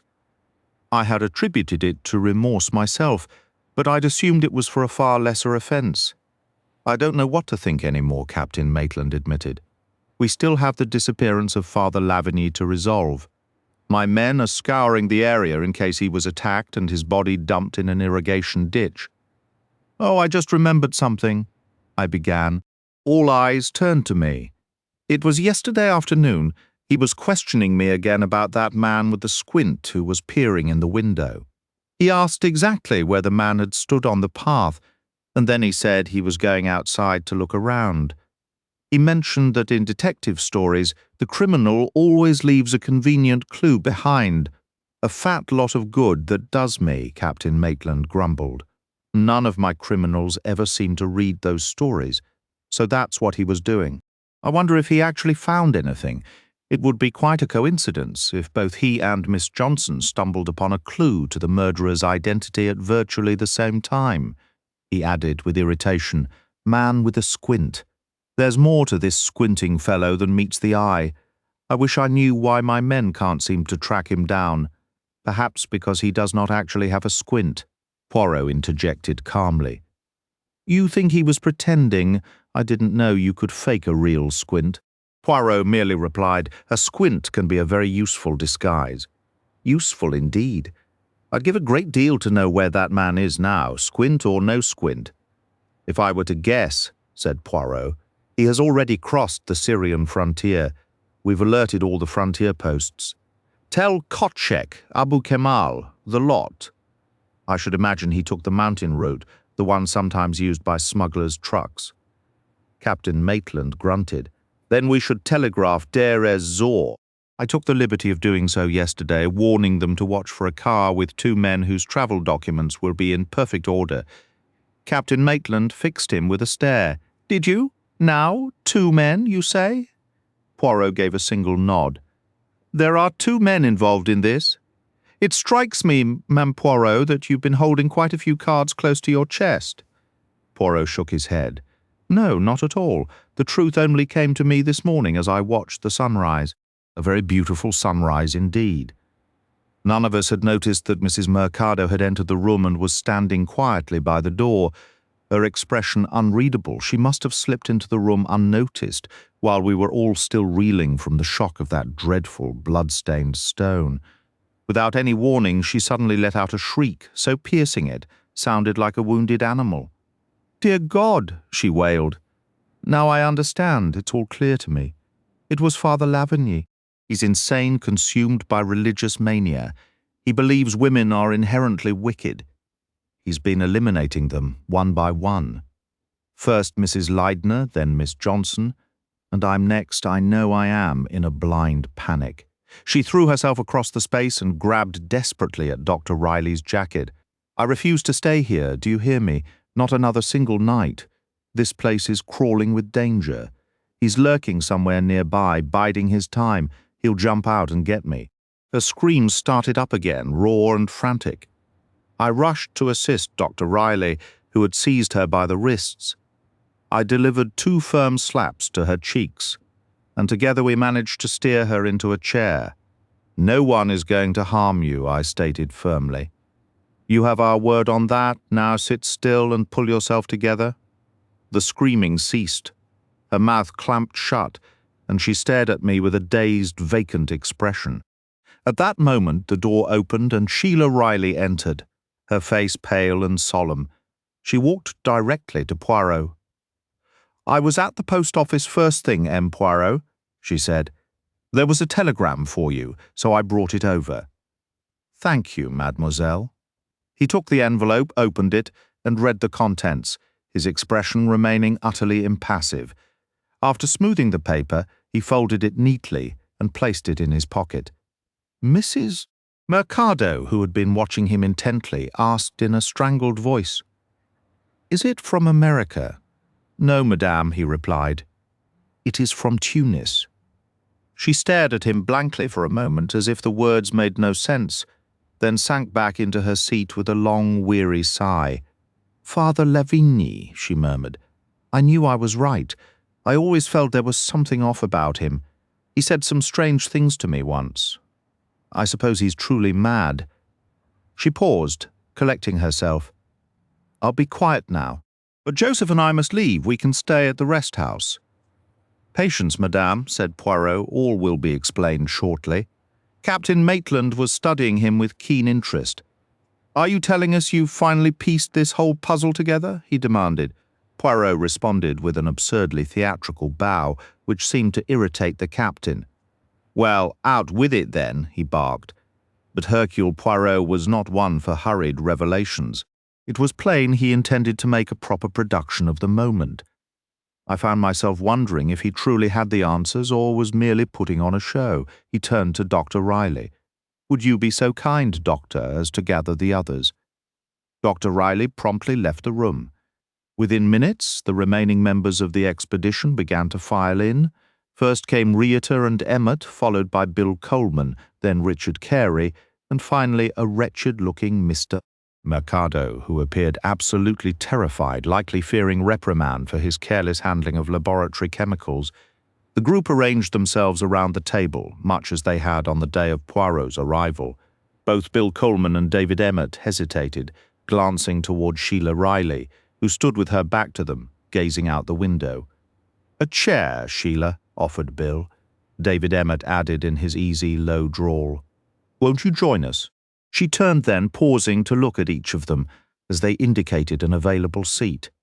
For a tense moment I wondered which invitation she would accept. In the end, she accepted neither. "I'll sit here," she said curtly, perching on the edge of a table near the window. Then, as an afterthought, she added, "That is, if Captain Maitland has no objection to my staying." It was unclear what Captain Maitland might have said, but Poirot spoke first. "But of course you must stay, mademoiselle," he said. "In fact, it is necessary that you do." She raised her eyebrows, a flicker of defiance in her eyes. "Necessary? That is precisely the word I used." Poirot confirmed Captain Maitland had a few more questions for her. She raised her eyebrows slightly but offered no reply, turning instead to gaze out the window as if to shut out the room entirely. "Now then," the captain said, a note of impatience in his voice, "perhaps we can finally uncover the truth." He was a man of action, and I could sense his restlessness. He'd rather have been organizing search parties for Father Lavigny, whether to recover a body or make an arrest. The look he gave Poirot bordered on irritation, as if thinking, if the fellow has something to say, why doesn't he just say it? Poirot took his time studying each of us before rising. I expected something theatrical, but not the solemn Arabic phrase that followed. He spoke the words with a reverent gravity, Bismillahi ar-Rahman ar-Rahim. Then he translated softly, "In the name of Allah, the merciful, the compassionate, 27, the journey begins." "Bismillahi ar-Rahman ar-Rahim," Poirot repeated. "It is what the Arab says when setting out on a journey, and so do we. We begin a journey into the past, into the curious landscape of the human soul." Until that moment, the so-called mystery of the East had felt more like disorder to me. But as Poirot spoke, a vivid tapestry seemed to unfold, visions of Samarkand and Isfahan, merchants with long beards, lines of burdened camels, porters straining under loads held by forehead straps, women with hennaed hair washing clothes along the Tigris, their chants mingling with the distant groan of a water wheel. These were scenes I'd witnessed without much thought, yet now they glowed with hidden colour like faded embroidery brought suddenly into the light. Looking around our plain room, I felt oddly that Poirot was right. We were all embarking on a journey. Here we were together, yet soon each would go a separate way. I studied each face as if seeing them for the first, and perhaps the last time. Mr. Mercado nervously twisted his fingers, his pale, widened eyes fixed on Poirot beside him. Mrs. Mercado watched her husband with a tense, protective glare, like a tigress poised to spring. Dr. Laidner seemed to have withdrawn completely, crumpled by the latest blow, his spirit far from the room. Mr. Coleman stared blankly, mouth slightly agape, while Mr. Emmett kept his eyes lowered, his expression unreadable. Mr. Rieter simply looked confused, his lips pushed out in a childish pout. Miss Riley gazed steadily out the window, her thoughts her own, and when my eyes met Mr. Carey's, something in his look made me turn away. There we all were, and I sensed that once Poirot finished speaking, nothing would be the same. It was a strange, unsettling feeling. Poirot's voice continued, steady and calm as a river flowing surely toward the sea. From the very start, I believed that to grasp this case, one must look beyond physical evidence and search instead for the deeper truths found in the clash of human personalities and the secrets held within the heart. I will say now that while I have reached what I know to be the true answer, I possess no tangible proof to offer. I know it is correct because it is the only possible explanation, the sole way every single fact can settle into its proper and logical place. To me, that is the most satisfying resolution one can ever find. He paused briefly before continuing. My own journey begins at the moment I was brought into the affair, presented with the event as a completed tragedy. Every case, in my view, possesses a distinct shape and form. The pattern here, I felt, revolved entirely around the character of Louise Leidner. Until I understood precisely what sort of woman she was, I could not hope to learn why she died or who ended her life. That personality became my true starting point.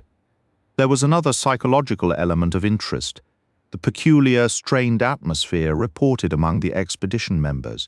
This was confirmed by several independent witnesses, including some from outside our group. I noted that while it wasn't a primary starting point, this tension was a critical factor to hold in mind throughout my inquiry. The common assumption was that this tension stemmed directly from Mrs. Leidner's influence over the team. However, for reasons I will detail later, that explanation never felt entirely satisfactory to me. So I began by focusing completely on Louise Leidner's character. I had multiple ways to assess it through the varied reactions she provoked in people of widely differing temperaments, and through what I could observe directly. My own observations were naturally limited, but they yielded certain insights. Her tastes were simple, even austere. She was clearly not a woman given to luxury, yet a piece of embroidery she had been working on was of remarkable fineness and beauty, revealing a fastidious and artistic nature. From the books in her bedroom, I formed further judgments. She was intelligent, and I also sensed she was, at her core, something of an egoist. It had been suggested to me that Mrs. Leidner was a woman chiefly preoccupied with attracting male attention, that she was essentially a sensual creature. I did not find this to be true. On a shelf in her room, I noticed these titles: Who Were the Greeks?, Introduction to Relativity, Life of Lady Hester Stanhope, Back to Methuselah, Linda Condon, and Crewe Train. Here was a distinct intellectual side, an interest in culture and modern science. The novels, particularly Linda Condon, and to a lesser extent Crewe Train, suggested a sympathy for the independent woman, one unencumbered or untrapped by men. Her interest in the formidable Lady Hester Stanhope was also telling. Linda Condon is an exquisite study of a woman's worship of her own beauty. Crewe Train examines a passionate individualist, while Back to Methuselah aligns with an intellectual, rather than an emotional approach to life. Piece by piece, I felt I was beginning to understand the dead woman. I then turned to studying the reactions of those in her immediate circle, and my portrait of Louise Leidner grew steadily more complete. It became abundantly clear from accounts given by Dr. Riley and others that Mrs. Leidner possessed not only natural beauty, but also that calamitous, almost magical quality which sometimes accompanies it, a quality that can exist independently of physical appearance altogether. Women like this often leave a trail of violent events in their wake. They bring disaster, sometimes upon others, and very often upon themselves. I was convinced that Mrs. Leidner was such a person. Leidner was a woman who fundamentally adored herself, deriving immense pleasure from the sensation of power. In any room she entered, she had to be the sun around which all others orbited. Every person in her vicinity, man or woman, was compelled to recognize her authority. For some, this was effortless. Take Nurse Letheran, for instance, a woman with a generous heart and a romantic spirit. She was captivated immediately and offered her admiration freely and without reservation. Yet there existed a second, darker method through which Mrs. Leidner enforced her will, the method of fear.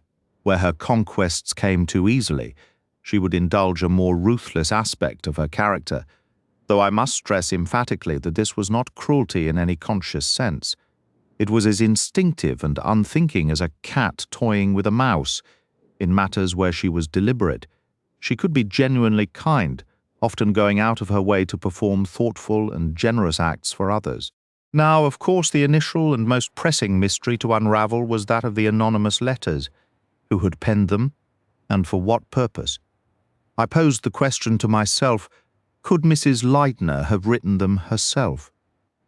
To find an answer, we must travel back a considerable distance back, in fact, to the time of Mrs. Leidner's first marriage. This is where our real journey begins, the journey through the life of Louise Leidner. First, we must understand that the young Louise of all those years ago was, at her core, the same woman we came to know.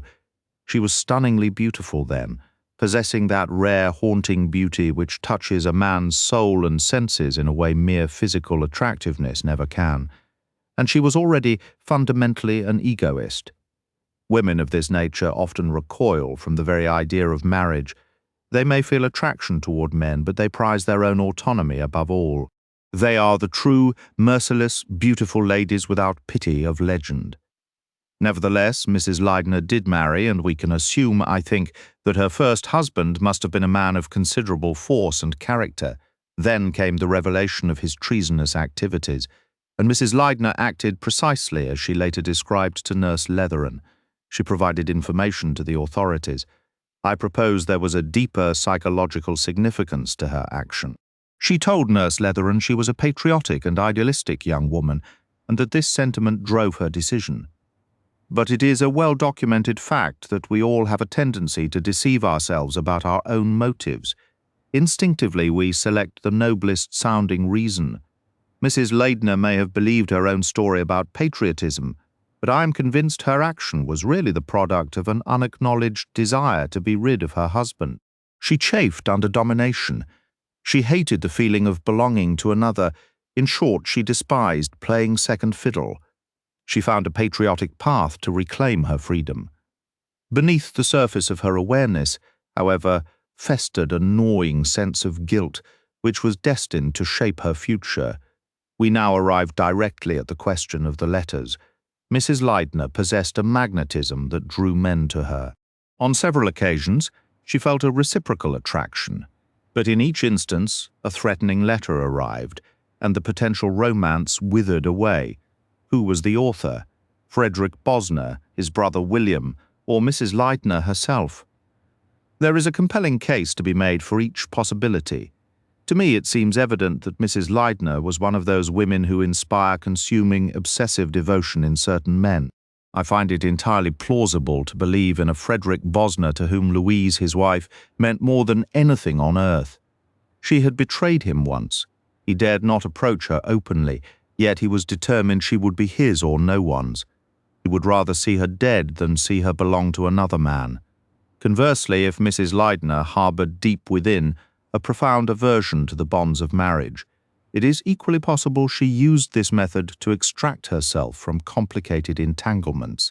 She was a huntress who, once the prey was within her grasp, found she had no further use for it. One might even imagine a specific evening, perhaps after receiving a sincere proposal, where she sat by a window watching a storm roll in, a faint, unreadable smile on her lips as she considered the elegant solution her own pen could provide, longing for a more dramatic existence. She crafted a deeply gratifying narrative for herself, a husband returned from the dead, forbidding her marriage. This fiction aligned perfectly with her core desires. It cast her as a romantic, tragic figure, and most conveniently, provided a reason to avoid remarrying altogether. This arrangement persisted for years. Whenever a marriage proposal seemed imminent, a threatening letter would mysteriously appear.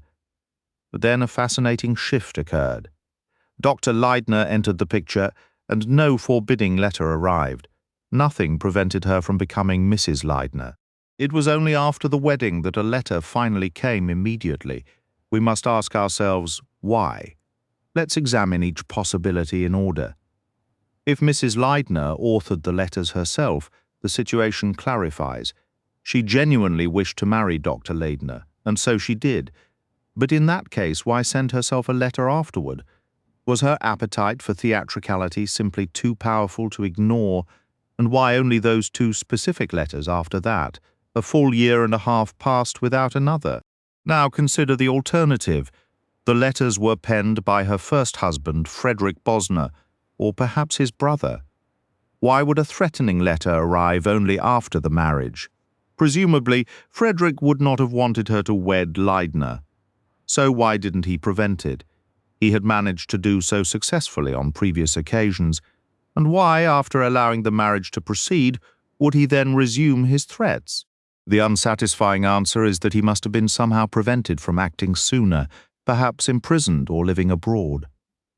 Next, we must consider the attempted gas poisoning. The idea of an outside agent seems highly improbable. The logical suspects are Dr. and Mrs. Leidner themselves. Dr. Leidner appears to have no conceivable motive, which leads us to conclude Mrs. Leidner planned and executed it alone. Her reason? A craving for more drama?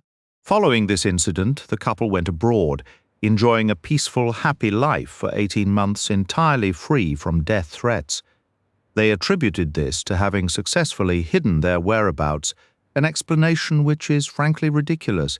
Simply travelling overseas is hardly an effective method to disappear, especially for someone like Dr. Leidner, the director of a museum expedition. A simple inquiry at the museum would have given Frederick Bosner their exact address. Even if he lacked the funds to follow them personally, nothing would have stopped him from continuing his stream of letters. A man with such a fixation, one would think, certainly would have, yet nothing was heard from him for nearly 2 years, until the letters suddenly began again. Why were they resumed? It's a very difficult question. The easiest answer is that Mrs. Leidner was bored and craved another dose of drama, but I was never fully convinced by that. This particular brand of melodrama always struck me as a bit too vulgar and crude for her refined sensibilities. It felt like cheap theatre, not the sophisticated tragedy she seemed to prefer. The only sensible approach was to keep an open mind. 3 definite possibilities existed. First, Mrs. Leidner wrote the letters. Second, Frederick Bosner or his younger brother William wrote them. Or third, the original letters were authentic, but the recent ones were forgeries, crafted by a third party who knew about the earlier correspondence. This brings me to a direct examination of the people surrounding Mrs. Leidner. I began by assessing the actual opportunity each staff member had to commit the murder. On the surface, it appeared almost anyone could have done it except for 3 individuals. Overwhelming testimony placed Dr. Leidner on the roof the entire time. Mr. Carey was on duty at the dig site. Mr. Coleman was confirmed to be in Hassaniah. But those alibis, my friends, were not quite as solid as they first appeared. I can rule out Dr. Leidner. He was definitely on the roof the entire time and didn't come down until well over an hour after the murder. But can we be so sure about Mr. Carey being on the mound the whole while? And was Mr. Coleman truly in Hassaniah when it happened? Bill Coleman flushed, his mouth opening and closing before he cast an uneasy glance around the room. Mr. Carey's face remained impassive. Poirot continued without pause. I also considered another individual who I concluded possessed the necessary courage and cold resolve to commit such an act if sufficiently provoked. Miss Riley has a sharp mind and a certain steely determination. When we spoke about the deceased, I remarked lightly that I hoped she had an alibi. I believe in that moment she recognized a latent capacity for violence within herself. Her response was to tell a clumsy, pointless lie, claiming she had been playing tennis that afternoon. The following day, a casual word from Miss Johnson revealed that Miss Riley had in fact been in the vicinity of the house at the critical time. It suggested that even if she was not the guilty party, she might have witnessed something of importance. He paused, his tone softening but direct. Miss Riley, will you now tell us what you actually saw that day? She waited a moment before answering, her gaze fixed on the window, her voice calm and distant. I rode out to the excavation after lunch. It would have been around 1:45 when I arrived. Did you encounter any of your friends there? No. It appeared deserted except for the Arab foreman. You did not see Mr. Carey? No. How curious. Poirot mused. Monsieur Verrières reported the same emptiness when he visited later that afternoon. He offered a questioning look to Carey, who remained silent and still. Have you an explanation, Mr. Carey? I went for a walk. Nothing interesting was happening at the dig. In which direction did you walk along the river? Not back toward the house? No, I imagine. Miss Riley interjected, her tone now edged with a knowing sharpness. You were waiting for someone who never showed up? He met her gaze but offered no reply. Poirot did not pursue it. He addressed the girl again. Did you notice anything else, mademoiselle? Yes. When I was not far from the expedition house, I saw the lorry parked in a gully. I thought it was odd. Then I spotted Mr. Coleman.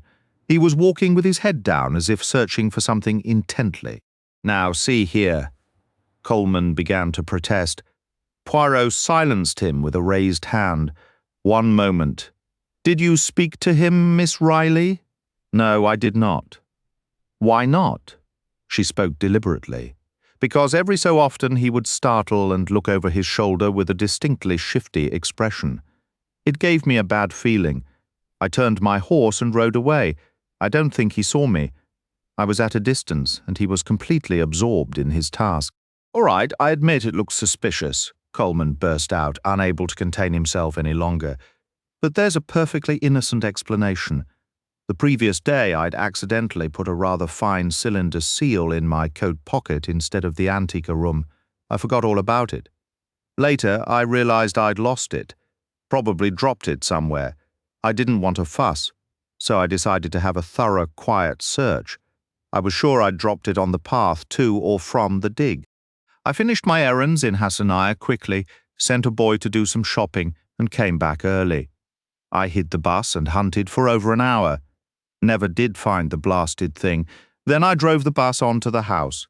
Naturally, everyone assumed I'd just returned from town. And you chose not to correct that assumption? Poirot inquired, his voice deceptively mild. Well, that seems like a fairly normal reaction given the situation, wouldn't you agree? I'm afraid I cannot share that view, Poirot replied. Oh, really? My advice is not to go searching for complications. However, you cannot pin anything on me.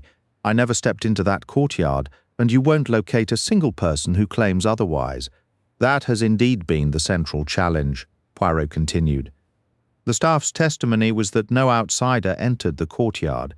Yet upon further consideration, I realized that was not precisely what they stated. They swore no stranger had come onto the property. They were never questioned about whether someone already part of the team might have done so. Go ahead and ask them, Coleman shot back.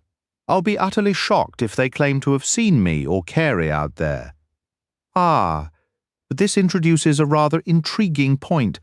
A stranger would certainly draw their attention, but would they even register the movements of a team member? Staff are in and out constantly throughout the day. The domestic help would scarcely note their comings and goings. It is quite feasible, in my opinion, that either Mr. Carey or Mr. Coleman could have entered without the servants retaining any memory of it. Absolute nonsense, Mr. Coleman exclaimed. Poirot proceeded calmly. Between the two, I believe Mr. Carey was the less likely to be observed. Mr. Coleman had departed for Hassaniah by car that morning and would be expected to return in it. Therefore, his arrival on foot would be noteworthy. Naturally it would, Coleman agreed. Richard Carey lifted his head, his intense blue eyes fixed directly on Poirot. Are you formally accusing me of murder, M. Poirot? He inquired. His demeanour was composed, but his voice carried a dangerous edge. Poirot gave a slight bow. At this stage, I am merely escorting everyone on a journey, my journey toward the truth. I had now confirmed one fact. Every member of the expedition staff, including Nurse Letheran, physically could have committed the murder. That some were far less likely was a secondary consideration. I had examined means and opportunity. I then moved to motive, and I found that every one of you could reasonably be assigned one. Oh, M. Poirot, I cried out. Not me. I was a complete outsider. I had only just arrived. Eh bien, monsieur. And was that not exactly what Mrs. Leidner had feared an unknown person from the outside? But Dr. Riley knew all about me. He was the one who suggested I come. How much did he truly know? Mostly what you yourself told him. Impostors have posed as qualified nurses before. You can contact St. Christopher's Hospital, I began. But he cut me off. Please, silence yourself for the moment. It is impossible to proceed while you debate this. I do not say I suspect you now. I merely state that keeping an open mind, you could potentially be someone other than you present yourself to be. The world has seen many convincing female impersonators. You understand? A young man like William Bosner might be capable of such a deception.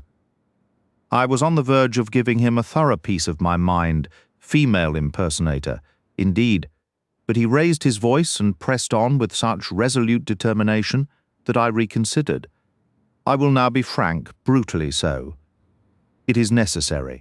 I intend to expose the hidden framework of this situation. I examined and weighed every individual here, beginning with Dr. Leidner. I quickly satisfied myself that his love for his wife was the core of his being.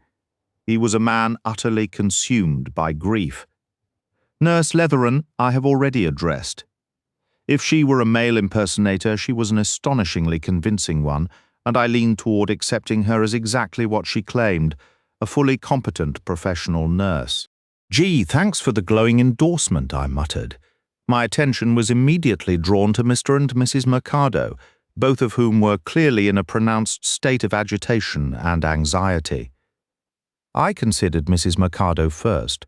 Was she capable of murder? And if so, for what reasons? Mrs. Mercado's physical constitution was delicate. At first glance, it seemed improbable that she possessed the sheer physical power to fell a woman like Mrs. Leidner with a heavy stone tool.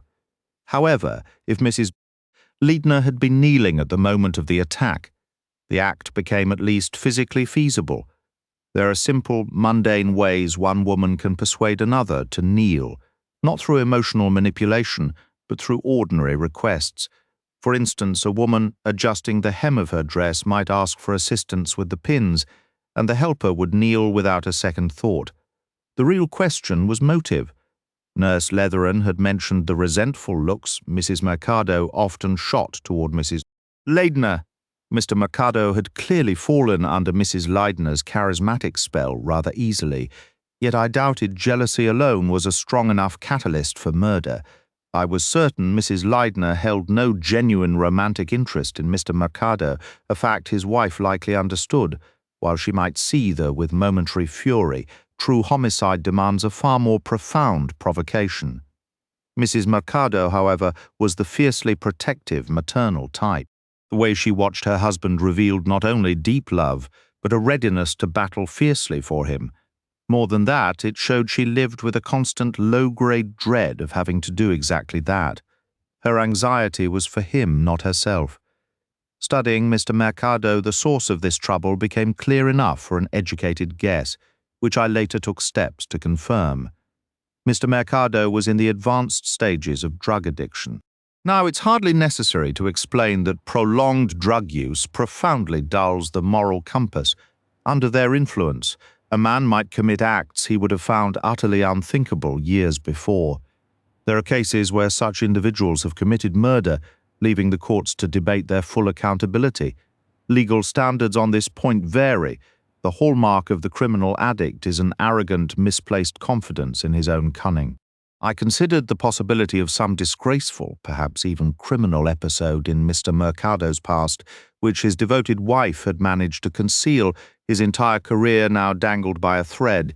Exposure would mean utter ruin. Mrs. Mercado remained perpetually vigilant, but Mrs. Leidner presented a new and dangerous variable. She possessed a sharp mind and a taste for control.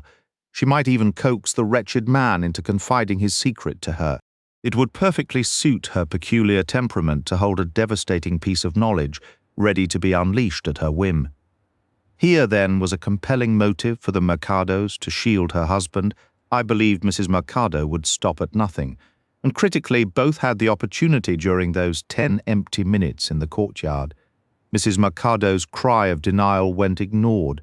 My attention turned next to Miss Johnson. Was she capable of murder? I believed she was. Hers was a personality of formidable will and iron self-discipline. Such people spend a lifetime holding powerful feelings in check, and one day the dam can burst catastrophically. If Miss Johnson were the culprit, the reason would inevitably connect to Dr. Leidner. If she became convinced that Mrs. Leidner was destroying her husband's life or work, the deep, unacknowledged jealousy she harbored could seize upon a seemingly justifiable motive and finally run wild. So Miss Johnson remained a distinct possibility. Then came the three young men, starting with Carl Reiter. If by some chance one of the expedition members was actually William Bosner, Reiter was the most probable candidate. Yet if he were Bosner, he was also a masterful actor. If he was simply himself, did he have any reason to kill? From Dr. Leidner's perspective, Carl Reiter was simply too easy a target for any real amusement. The man was practically ready to collapse at her feet in worship from the very start. Mrs. Leidner had a particular contempt for such undiscriminating adoration. That doormat mentality almost always brings out a woman's worst instincts. In her dealings with young Reiter, she exhibited a kind of deliberate, calculated cruelty. A carefully placed insult here, a subtle, wounding remark there. She turned the poor fellow's daily existence into a private torment. Poirot stopped abruptly, shifting his tone to one of intense personal confidence as he addressed the room. "My friend, let this serve as a lesson. You are a man, then, for heaven's sake, behave like one. It is utterly unnatural for a man to grovel. Women and nature share nearly identical reactions in this regard.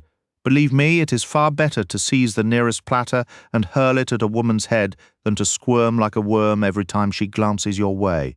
Dropping the confidential manner, he resumed his analytical lecture style. Could Karl Reiter have been driven to such an extreme pitch of anguish that he finally turned on his tormentor? Prolonged suffering does strange things to a man's mind. I could not entirely dismiss the possibility. Next, we consider William Coleman. His behaviour, as reported by Miss Riley, was undoubtedly suspicious. If he were the guilty party, it could only mean his cheerful exterior concealed the hidden identity of William Bosner. I do not believe William Coleman, as himself, possesses the temperament of a murderer. His talents might lie elsewhere. Ah, perhaps Nurse Letheron can surmise what those might be. How did the man do it? I was certain my face betrayed nothing. It's nothing of consequence, really, I said, hesitating. Only if we're telling the whole truth, mister. Coleman did mention once that he would have made an excellent forger. A pertinent observation, said Poirot. Therefore, had he come across any of the old threatening letters, he could have reproduced them without any trouble. "Hey now, hold on just a minute," Mr. Coleman interjected. "This is what they call a frame job, plain and simple." Poirot continued without pause.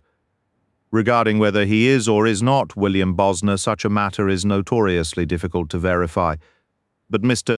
Coleman has spoken of a guardian, not a father, and there is nothing that definitively rules the idea out." "Absolute nonsense," Mr. Coleman muttered. "Why everyone sits here listening to this is beyond me." "Of the three younger men, we come finally to Mr. Emmett," Poirot went on.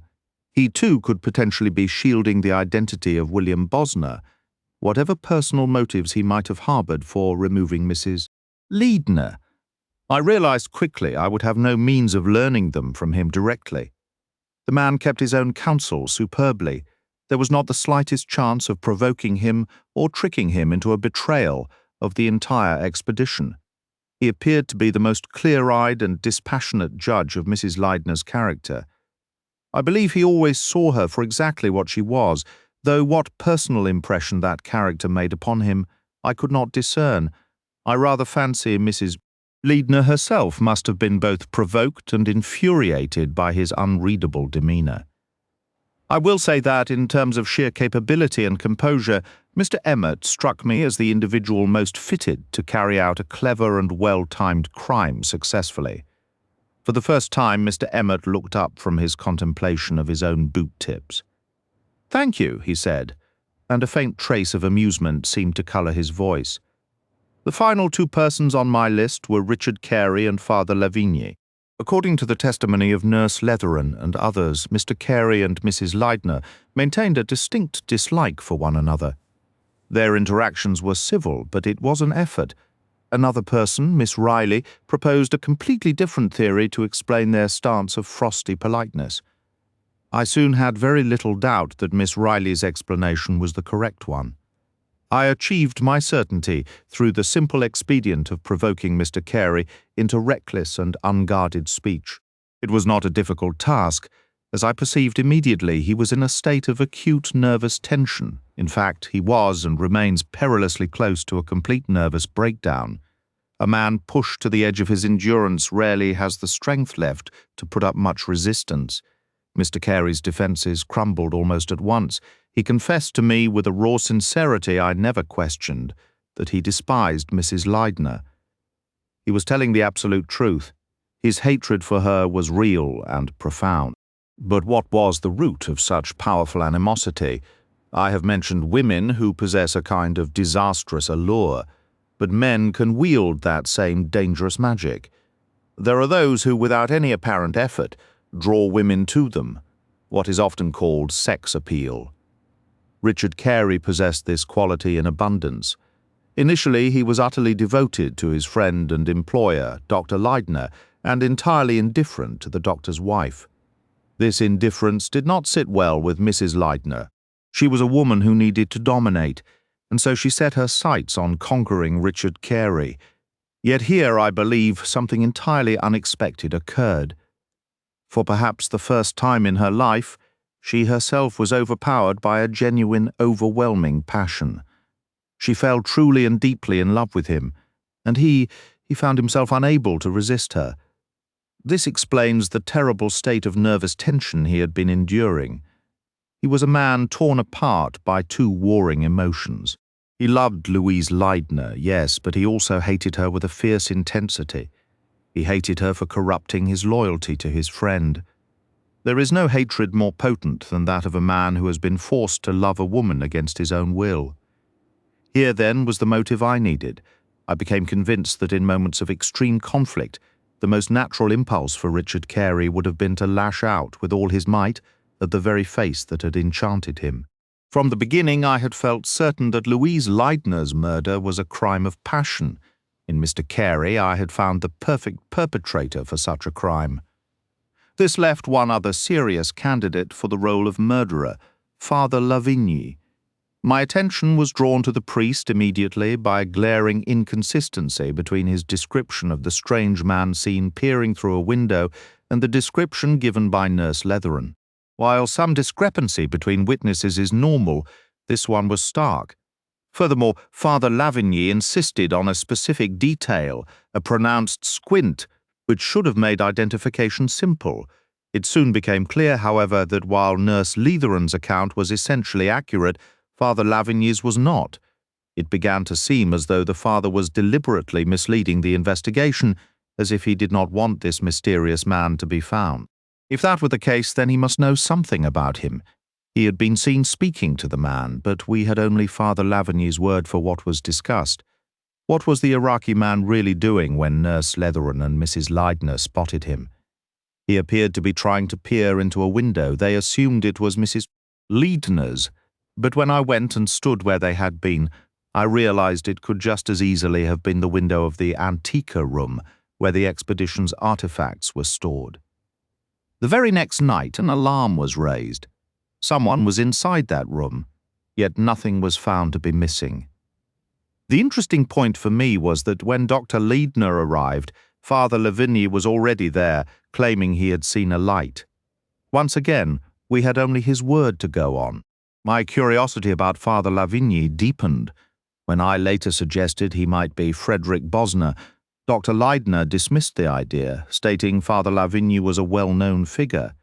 I countered that Frederick Bosner, with nearly 2 decades to build a new life under a new identity, could very well have become a well-known man by now. However, I doubted he had spent those years in a monastery. A far simpler solution presented itself. Did anyone at the dig actually know Father Lavigny by sight before he arrived? Apparently not. So what if this was not the real Father Lavigny at all, but someone impersonating him? I discovered that a telegram had been sent to Carthage regarding the sudden illness of Dr. Bird, who was scheduled to join the expedition. Intercepting a telegram, after all, is hardly a difficult task. As for the archaeological work, no other epigraphist was assigned to the team. With only a superficial grasp of the subject, a clever individual could easily bluff his way through. So far, very few tablets and inscriptions had been uncovered, and I had already gathered that Father Lavigny's interpretations were considered somewhat unusual. It appeared increasingly likely that Father Lavigny was not who he claimed to be, but was he Frederick Bosner? Somehow the situation didn't seem to be pointing in that direction. The truth, I suspected, lay elsewhere entirely. I had a long conversation with Father Lavigny. As a practicing Catholic, I am familiar with many priests and members of religious orders. Father Lavigny did not strike me as entirely convincing in his role. Instead, he reminded me of a type of person I had encountered often, but never within a religious community. Far from it. I began sending out telegrams. Then, quite by accident, Nurse Letheron provided me with a vital clue. We were examining the gold ornaments in the artifact room when she mentioned that a trace of wax had been found clinging to one of the gold cups. I said, "Wax?" and Father Lavigny echoed wax. His tone alone was revealing. In that instant, I understood exactly what he was doing there. Poirot paused and looked directly at Dr. Leidner. "I regret to inform you, sir, that the gold cup in the artifact room, the gold dagger, the hair ornaments, and several other items are not the genuine artifacts you discovered. They are very skillful electrotypes. Father Lavigny, as I have just confirmed by the latest reply to my telegrams, is actually Raoul Menier, one of the most accomplished thieves known to the French police. He specializes in stealing art objects from museums and similar institutions. Working with him is Ali Yusuf, a man of mixed Turkish descent who is an exceptional jeweler. Our first awareness of Menier came when certain items in the Louvre were discovered to be forgeries. In each case, it was noted that a distinguished archaeologist, previously unknown by sight to the museum director, had recently handled the counterfeit pieces during a visit. Upon investigation, every one of these gentlemen denied having visited the Louvre at the times in question. I have learned that Menier was in Tunis laying the groundwork for a theft from a monastic order when your telegram arrived. The real Father Lavigny, who was in poor health, was compelled to decline, but Menier managed to intercept the telegram and substitute one of acceptance. He was quite safe in doing so. Even if the monks later read in some newspaper, an unlikely event in itself, that Father Lavigny was in Iraq, they would simply assume the press had, as usual, gotten hold of a half-truth. Menier and his accomplice arrived.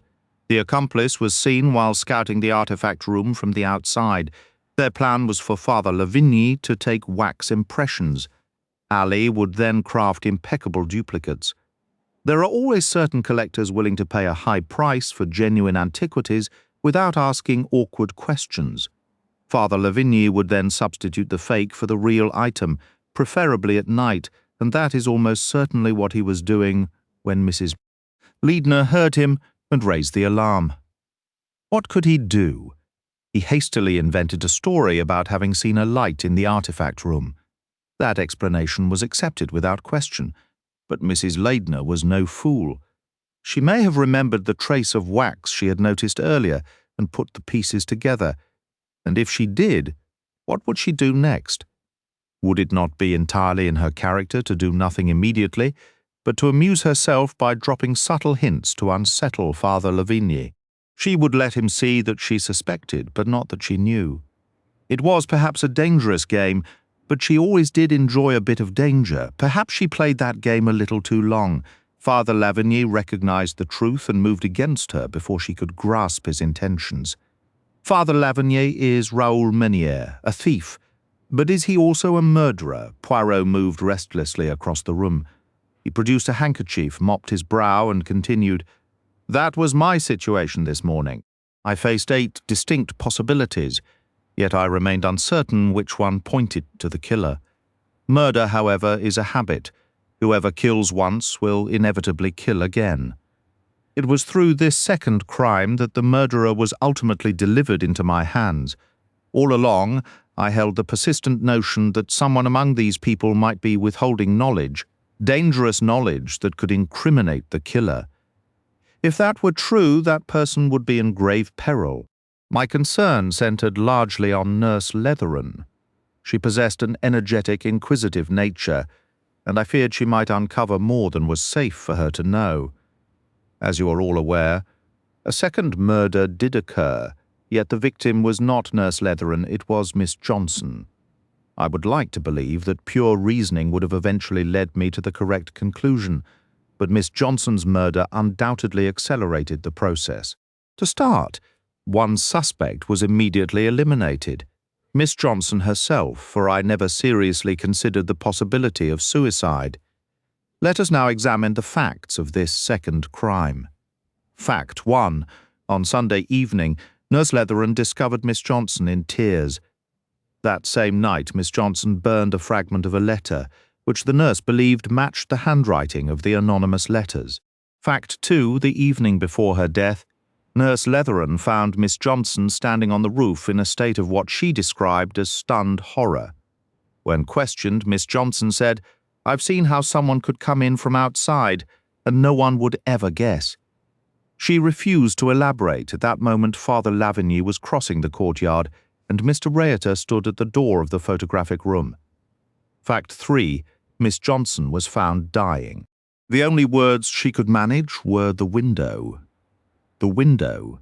These are the facts, and they present us with several pressing questions. What is the truth behind the letters? What exactly did Miss Johnson witness from the roof? What did she mean by the window? The window, very well. Let us address the second question first, as it seems the most straightforward. I accompanied Nurse Leatheran to the roof and stood precisely where Miss Johnson had stood. From that vantage point she could observe the courtyard, the archway, the north side of the building, and 2 staff members. Could her words have related to either Mr. Rheater or Father Lavigny? Almost immediately a plausible explanation occurred to me. If an outsider wished to enter undetected, he would require a disguise. Only one person's general appearance lent itself to such an impersonation. Father Lavigny, with a sun helmet, dark glasses, a false black beard, and the long woolen robe of a monk. A stranger could pass through without the staff realizing an outsider had entered. Was this Miss Johnson's meaning, or had she deduced something further? Did she realize that Father Lavigny's entire identity was a fabrication, that he was not who he claimed to be? Given what I already suspected about Father Lavigny, I was tempted to consider the mystery solved. Raoul Menier was the murderer. He had killed Mrs. Leitner to silence her before she could expose him. Now another individual had inadvertently revealed that she had seen through his disguise. She too had to be eliminated, and so everything appeared neatly explained. The second murder, Father Lavigny's sudden flight, sans robe and beard, and his act of placing the blood-stained quern beneath Miss Johnson's bed. He and his accomplice were likely already speeding across Syria with impeccable passports, posing as travelling salesmen. For a moment I was nearly satisfied, but not entirely. The perfect solution must account for every detail. And this explanation still left troubling gaps. It fails to explain, for example, why Miss Johnson would utter the phrase, "the window," with her dying breath. It does not account for her sudden tears over that letter, nor does it clarify her state of mind on the roof, that stunned disbelief and her refusal to share with Nurse Leatheran the dreadful suspicion that had taken hold. The solution matched the superficial evidence, but it rang hollow psychologically. Then, as I stood on that same roof, turning over those 3 clues, the letters, the roof, the window, I saw it, just as she had seen it. And this time what I saw made everything perfectly clear. Every gaze in the room was locked on Poirot. A momentary lull had given way to a sharp, electric tension. Something was coming. His calm voice continued. The letters, the roof, the window. Yes, it all became clear. Everything fell into place. I stated earlier that 3 men had alibis for the time of the murder. I demonstrated 2 were worthless. I then recognized my colossal, my astonishing error. The 3rd alibi was equally worthless. Not only was Dr. Leidner capable of the act, I became certain he had performed it.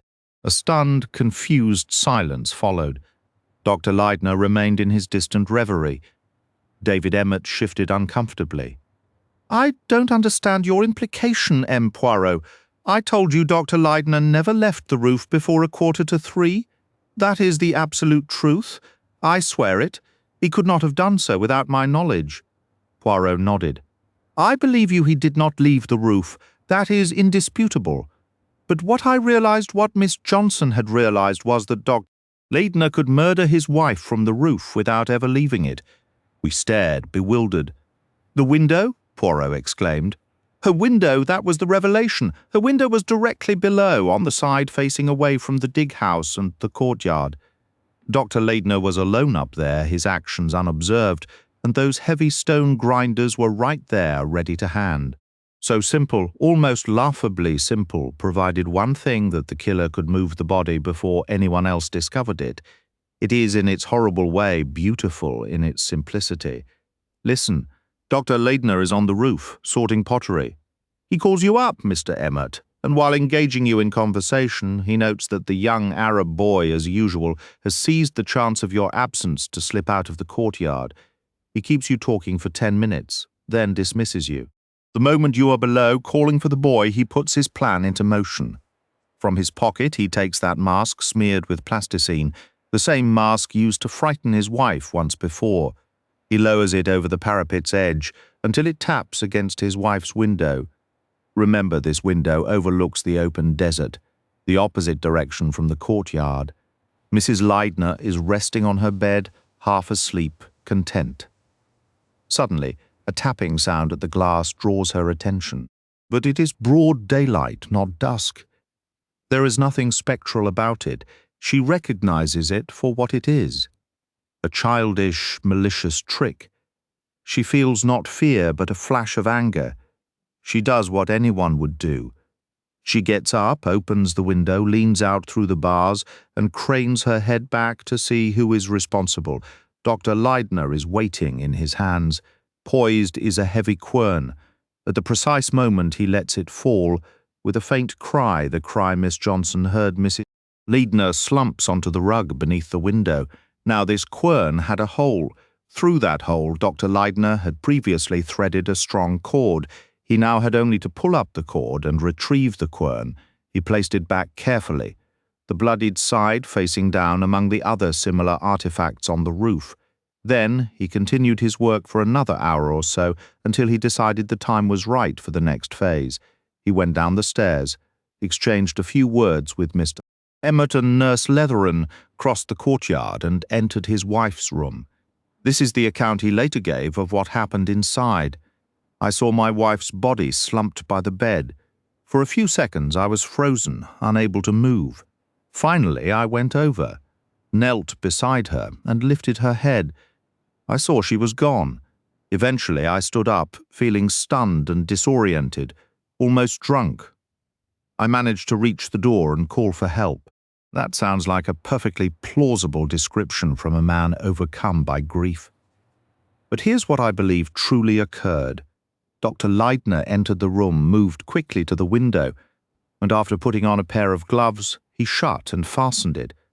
Then he lifted his wife's body and placed it between the bed and the door. Noticing a faint stain on the rug near the window, he realized he couldn't simply swap it with the other rug. They weren't the same size. So he did the next best thing. He moved the stained rug in front of the washstand and put the washstand rug under the window. If the stain were noticed later, it would be linked to the washstand, not the window, a crucial detail. There could be no hint that the window played any role. After that, he went to the door and performed the part of the devastated husband, a role that probably wasn't very hard for him to play. After all, he did love her. My dear fellow doctor, Riley broke in impatiently. If he loved her, why kill her? What was the motive, Dr. Leidner? Can't you say something? Tell him this is nonsense. Dr. Leidner remained silent and still. Poirot went on. Haven't I said from the start that this was a crime of passion? Why did her first husband, Frederick Bosner, threaten to kill her? Because he loved her, and in the end, you see, he made good on that threat. Yes, indeed, once I understood that Dr. Leidner was the killer, everything clicked into place. So I began the journey again from the beginning. Mrs. Leidner's first marriage, the threatening letters, her second marriage. Those letters kept other men away, but they didn't stop her from marrying Dr. Leidner. How obvious that becomes if Dr. Leidner is actually Frederick Bosner. Let's retrace the steps this time from young Frederick Bosner's perspective. First, he loved his wife Louise with a consuming passion, the kind only a woman like her could inspire. She betrayed him. He was sentenced to death, escaped, and was caught in a railway accident. He emerged with a new identity, that of a young Swedish archaeologist named Eric Leidner, whose body was badly disfigured and would be buried as Frederick Bosner. What did this new Eric Leidner feel toward the woman who had been willing to send him to his death? Above all, he still loved her. He built a new life for himself, a capable man dedicated to his work and successful in his field. but he never forgot the driving obsession of his life. He kept track of his wife's movements. He was coldly determined about one thing, just as Mrs. Leidner herself described him to Nurse Letheran, gentle and kind yet ruthless. She would belong to no other man whenever he deemed it necessary. He sent a letter. He mimicked certain quirks of her own handwriting, in case she considered taking the letters to the police. Women who write dramatic anonymous letters to themselves are such a familiar trope that the authorities would likely jump to that conclusion, especially with the similarity in handwriting. All the while, he kept her guessing about whether he was truly alive. Finally, after many years, he decided the moment had come. He stepped back into her life, not as a ghost from the past, but as the man she would marry again. A twist of fate that felt both inevitable and bitterly ironic. Everything proceeds smoothly. His wife remains completely unaware of his true identity. He is a respected figure, a man of standing. The once upright and handsome young man has become a middle-aged gentleman with a beard and a slight stoop to his shoulders. History, it seems, has a way of circling back. Once again, Frederick exerts his influence over Louise. For a second time, she agrees to become his wife. No letter arrives to halt the marriage announcements. But then a letter does appear. Why? I believe Dr. Leidner was leaving nothing to chance. The closeness of marriage could stir a forgotten memory.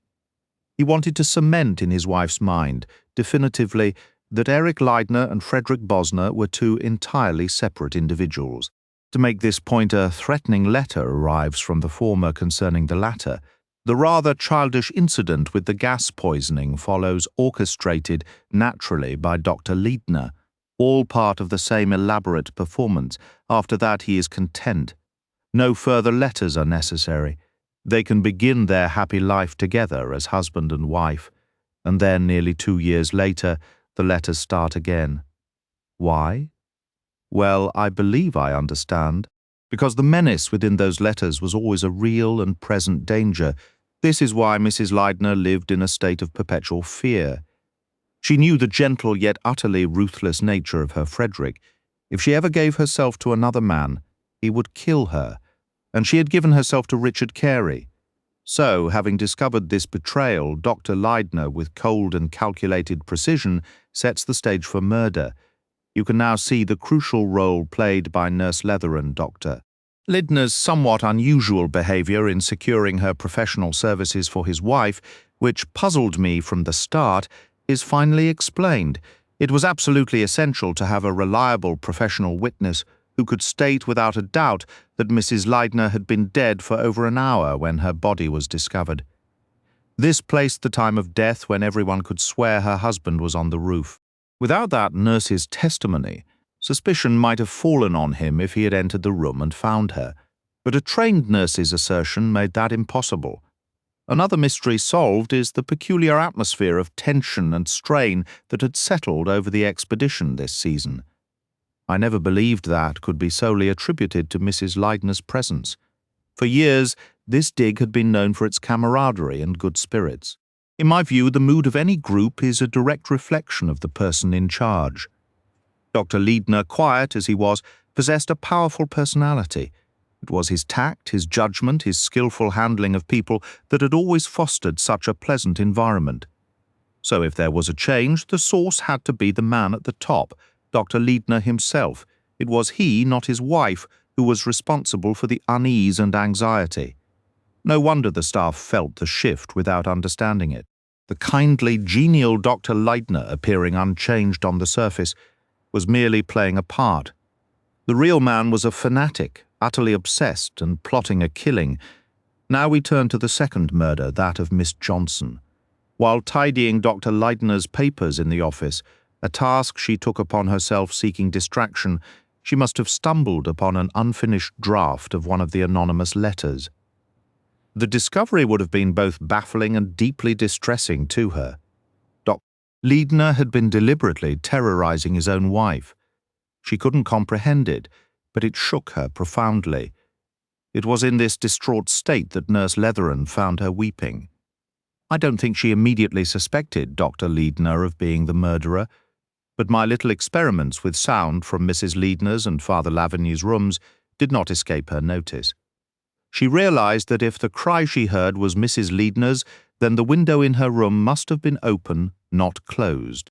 At that moment it didn't seem critically important, but she filed the fact away. Her mind kept working, quietly and persistently tunneling its way toward the truth, like a detective piecing together a shattered vase.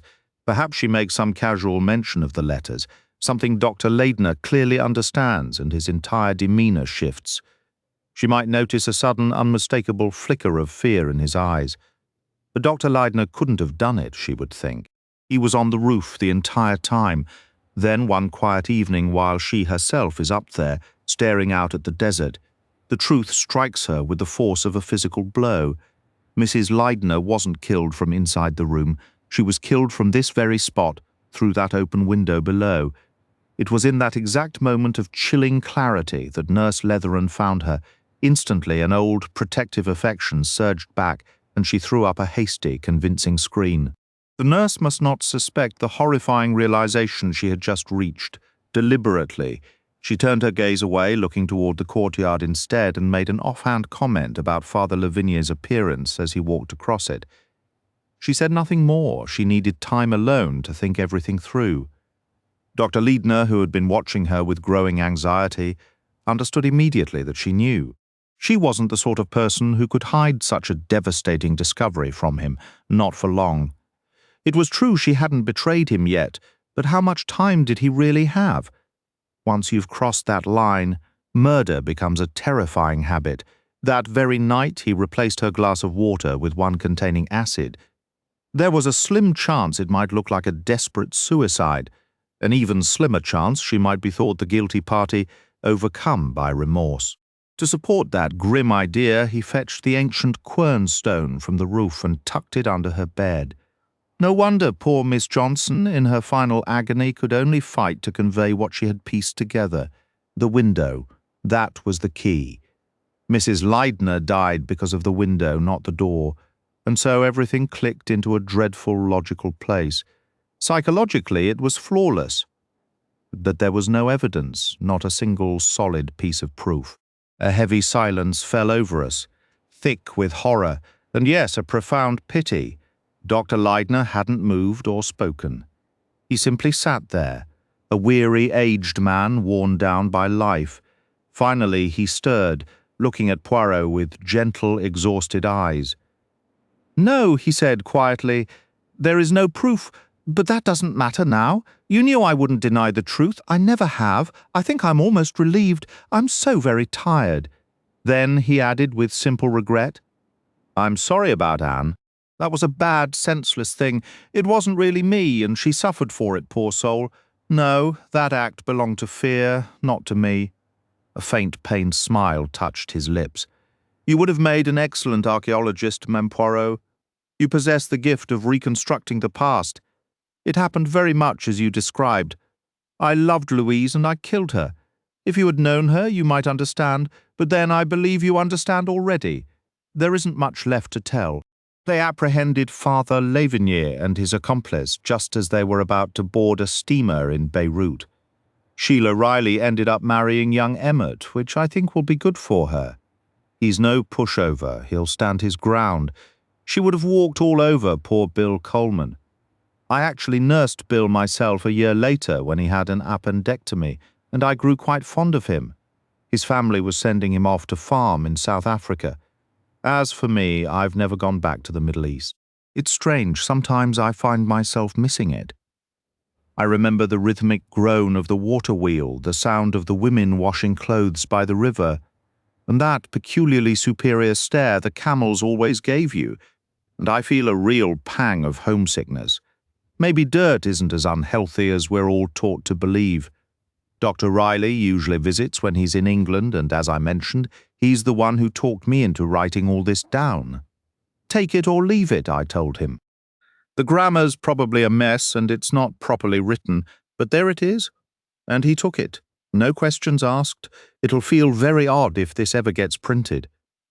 Poirot returned to Syria for a short while, and about a week later he headed home on the Orient Express, only to find himself entangled in another murder. Some people just have a knack for it. He was sharp, I'll give him that, but I won't soon forget how he made a fool of me, acting as though I could have been involved in the murder, and not a genuine nurse at all. Doctors can be like that. They love a joke, some of them, and never mind how it makes you feel.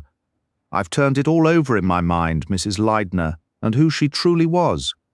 There are days she seems nothing but a dreadful person, and then I recall her kindness to me, that gentle voice of hers, her beautiful blonde hair, and I think perhaps she deserved more pity than blame. And I can't help but feel for Dr. Leidner. I know he was a murderer twice over, yet it somehow doesn't matter. He was so desperately in love with her. It's a terrible thing to care for someone that much. The older I get and the more human suffering and sickness I witness, the more compassion I seem to feel for everyone. Honestly, sometimes I wonder what's happened to the strict, proper morals my aunt raised me with. She was a deeply religious woman and most observant. There wasn't a single neighbor whose failings she couldn't recite by heart. Oh my, Dr. Riley was right. How does one finish? If only I could think of a proper closing line, I should ask Dr. Riley for an Arabic saying, something like the one M. Poirot used in the name of God, the most gracious, the most merciful. Something along those lines. This collection presents a sweeping library of mystery and suspense crafted by the celebrated author Agatha Christie. The titles span her most famous works, including the intricate puzzles solved by the meticulous Hercule Poirot, the shrewd village observations of Miss Marple, and the adventurous exploits of Tommy and Tuppence Beresford. From the iconic Murder on the Orient Express and The Haunting, and Then There Were None, to later novels like Passenger to Frankfurt and Postern of Fate, the list showcases the incredible range and enduring appeal of Christie's storytelling. It also encompasses her short story collections, plays such as the legendary The Mousetrap, and even her autobiographical writings. This is a testament to a prolific career that defined and redefined the detective genre for generations. The following copyright notice is provided. This book is a work of fiction. Names, characters, places, and incidents are products of the author's imagination or are used fictitiously. Any resemblance to actual events, locales, or persons, living or deceased, is purely coincidental. Murder in Mesopotamia, copyright 1936 by Agatha Christie Limited, all rights reserved, published by arrangement with G.P. Putnam's Sons, a member of Penguin Group USA, Inc. No part of this text may be reproduced or transmitted in any form without the express written permission of the publisher, except where permitted by law. This Harper paperback edition was first published in 2011.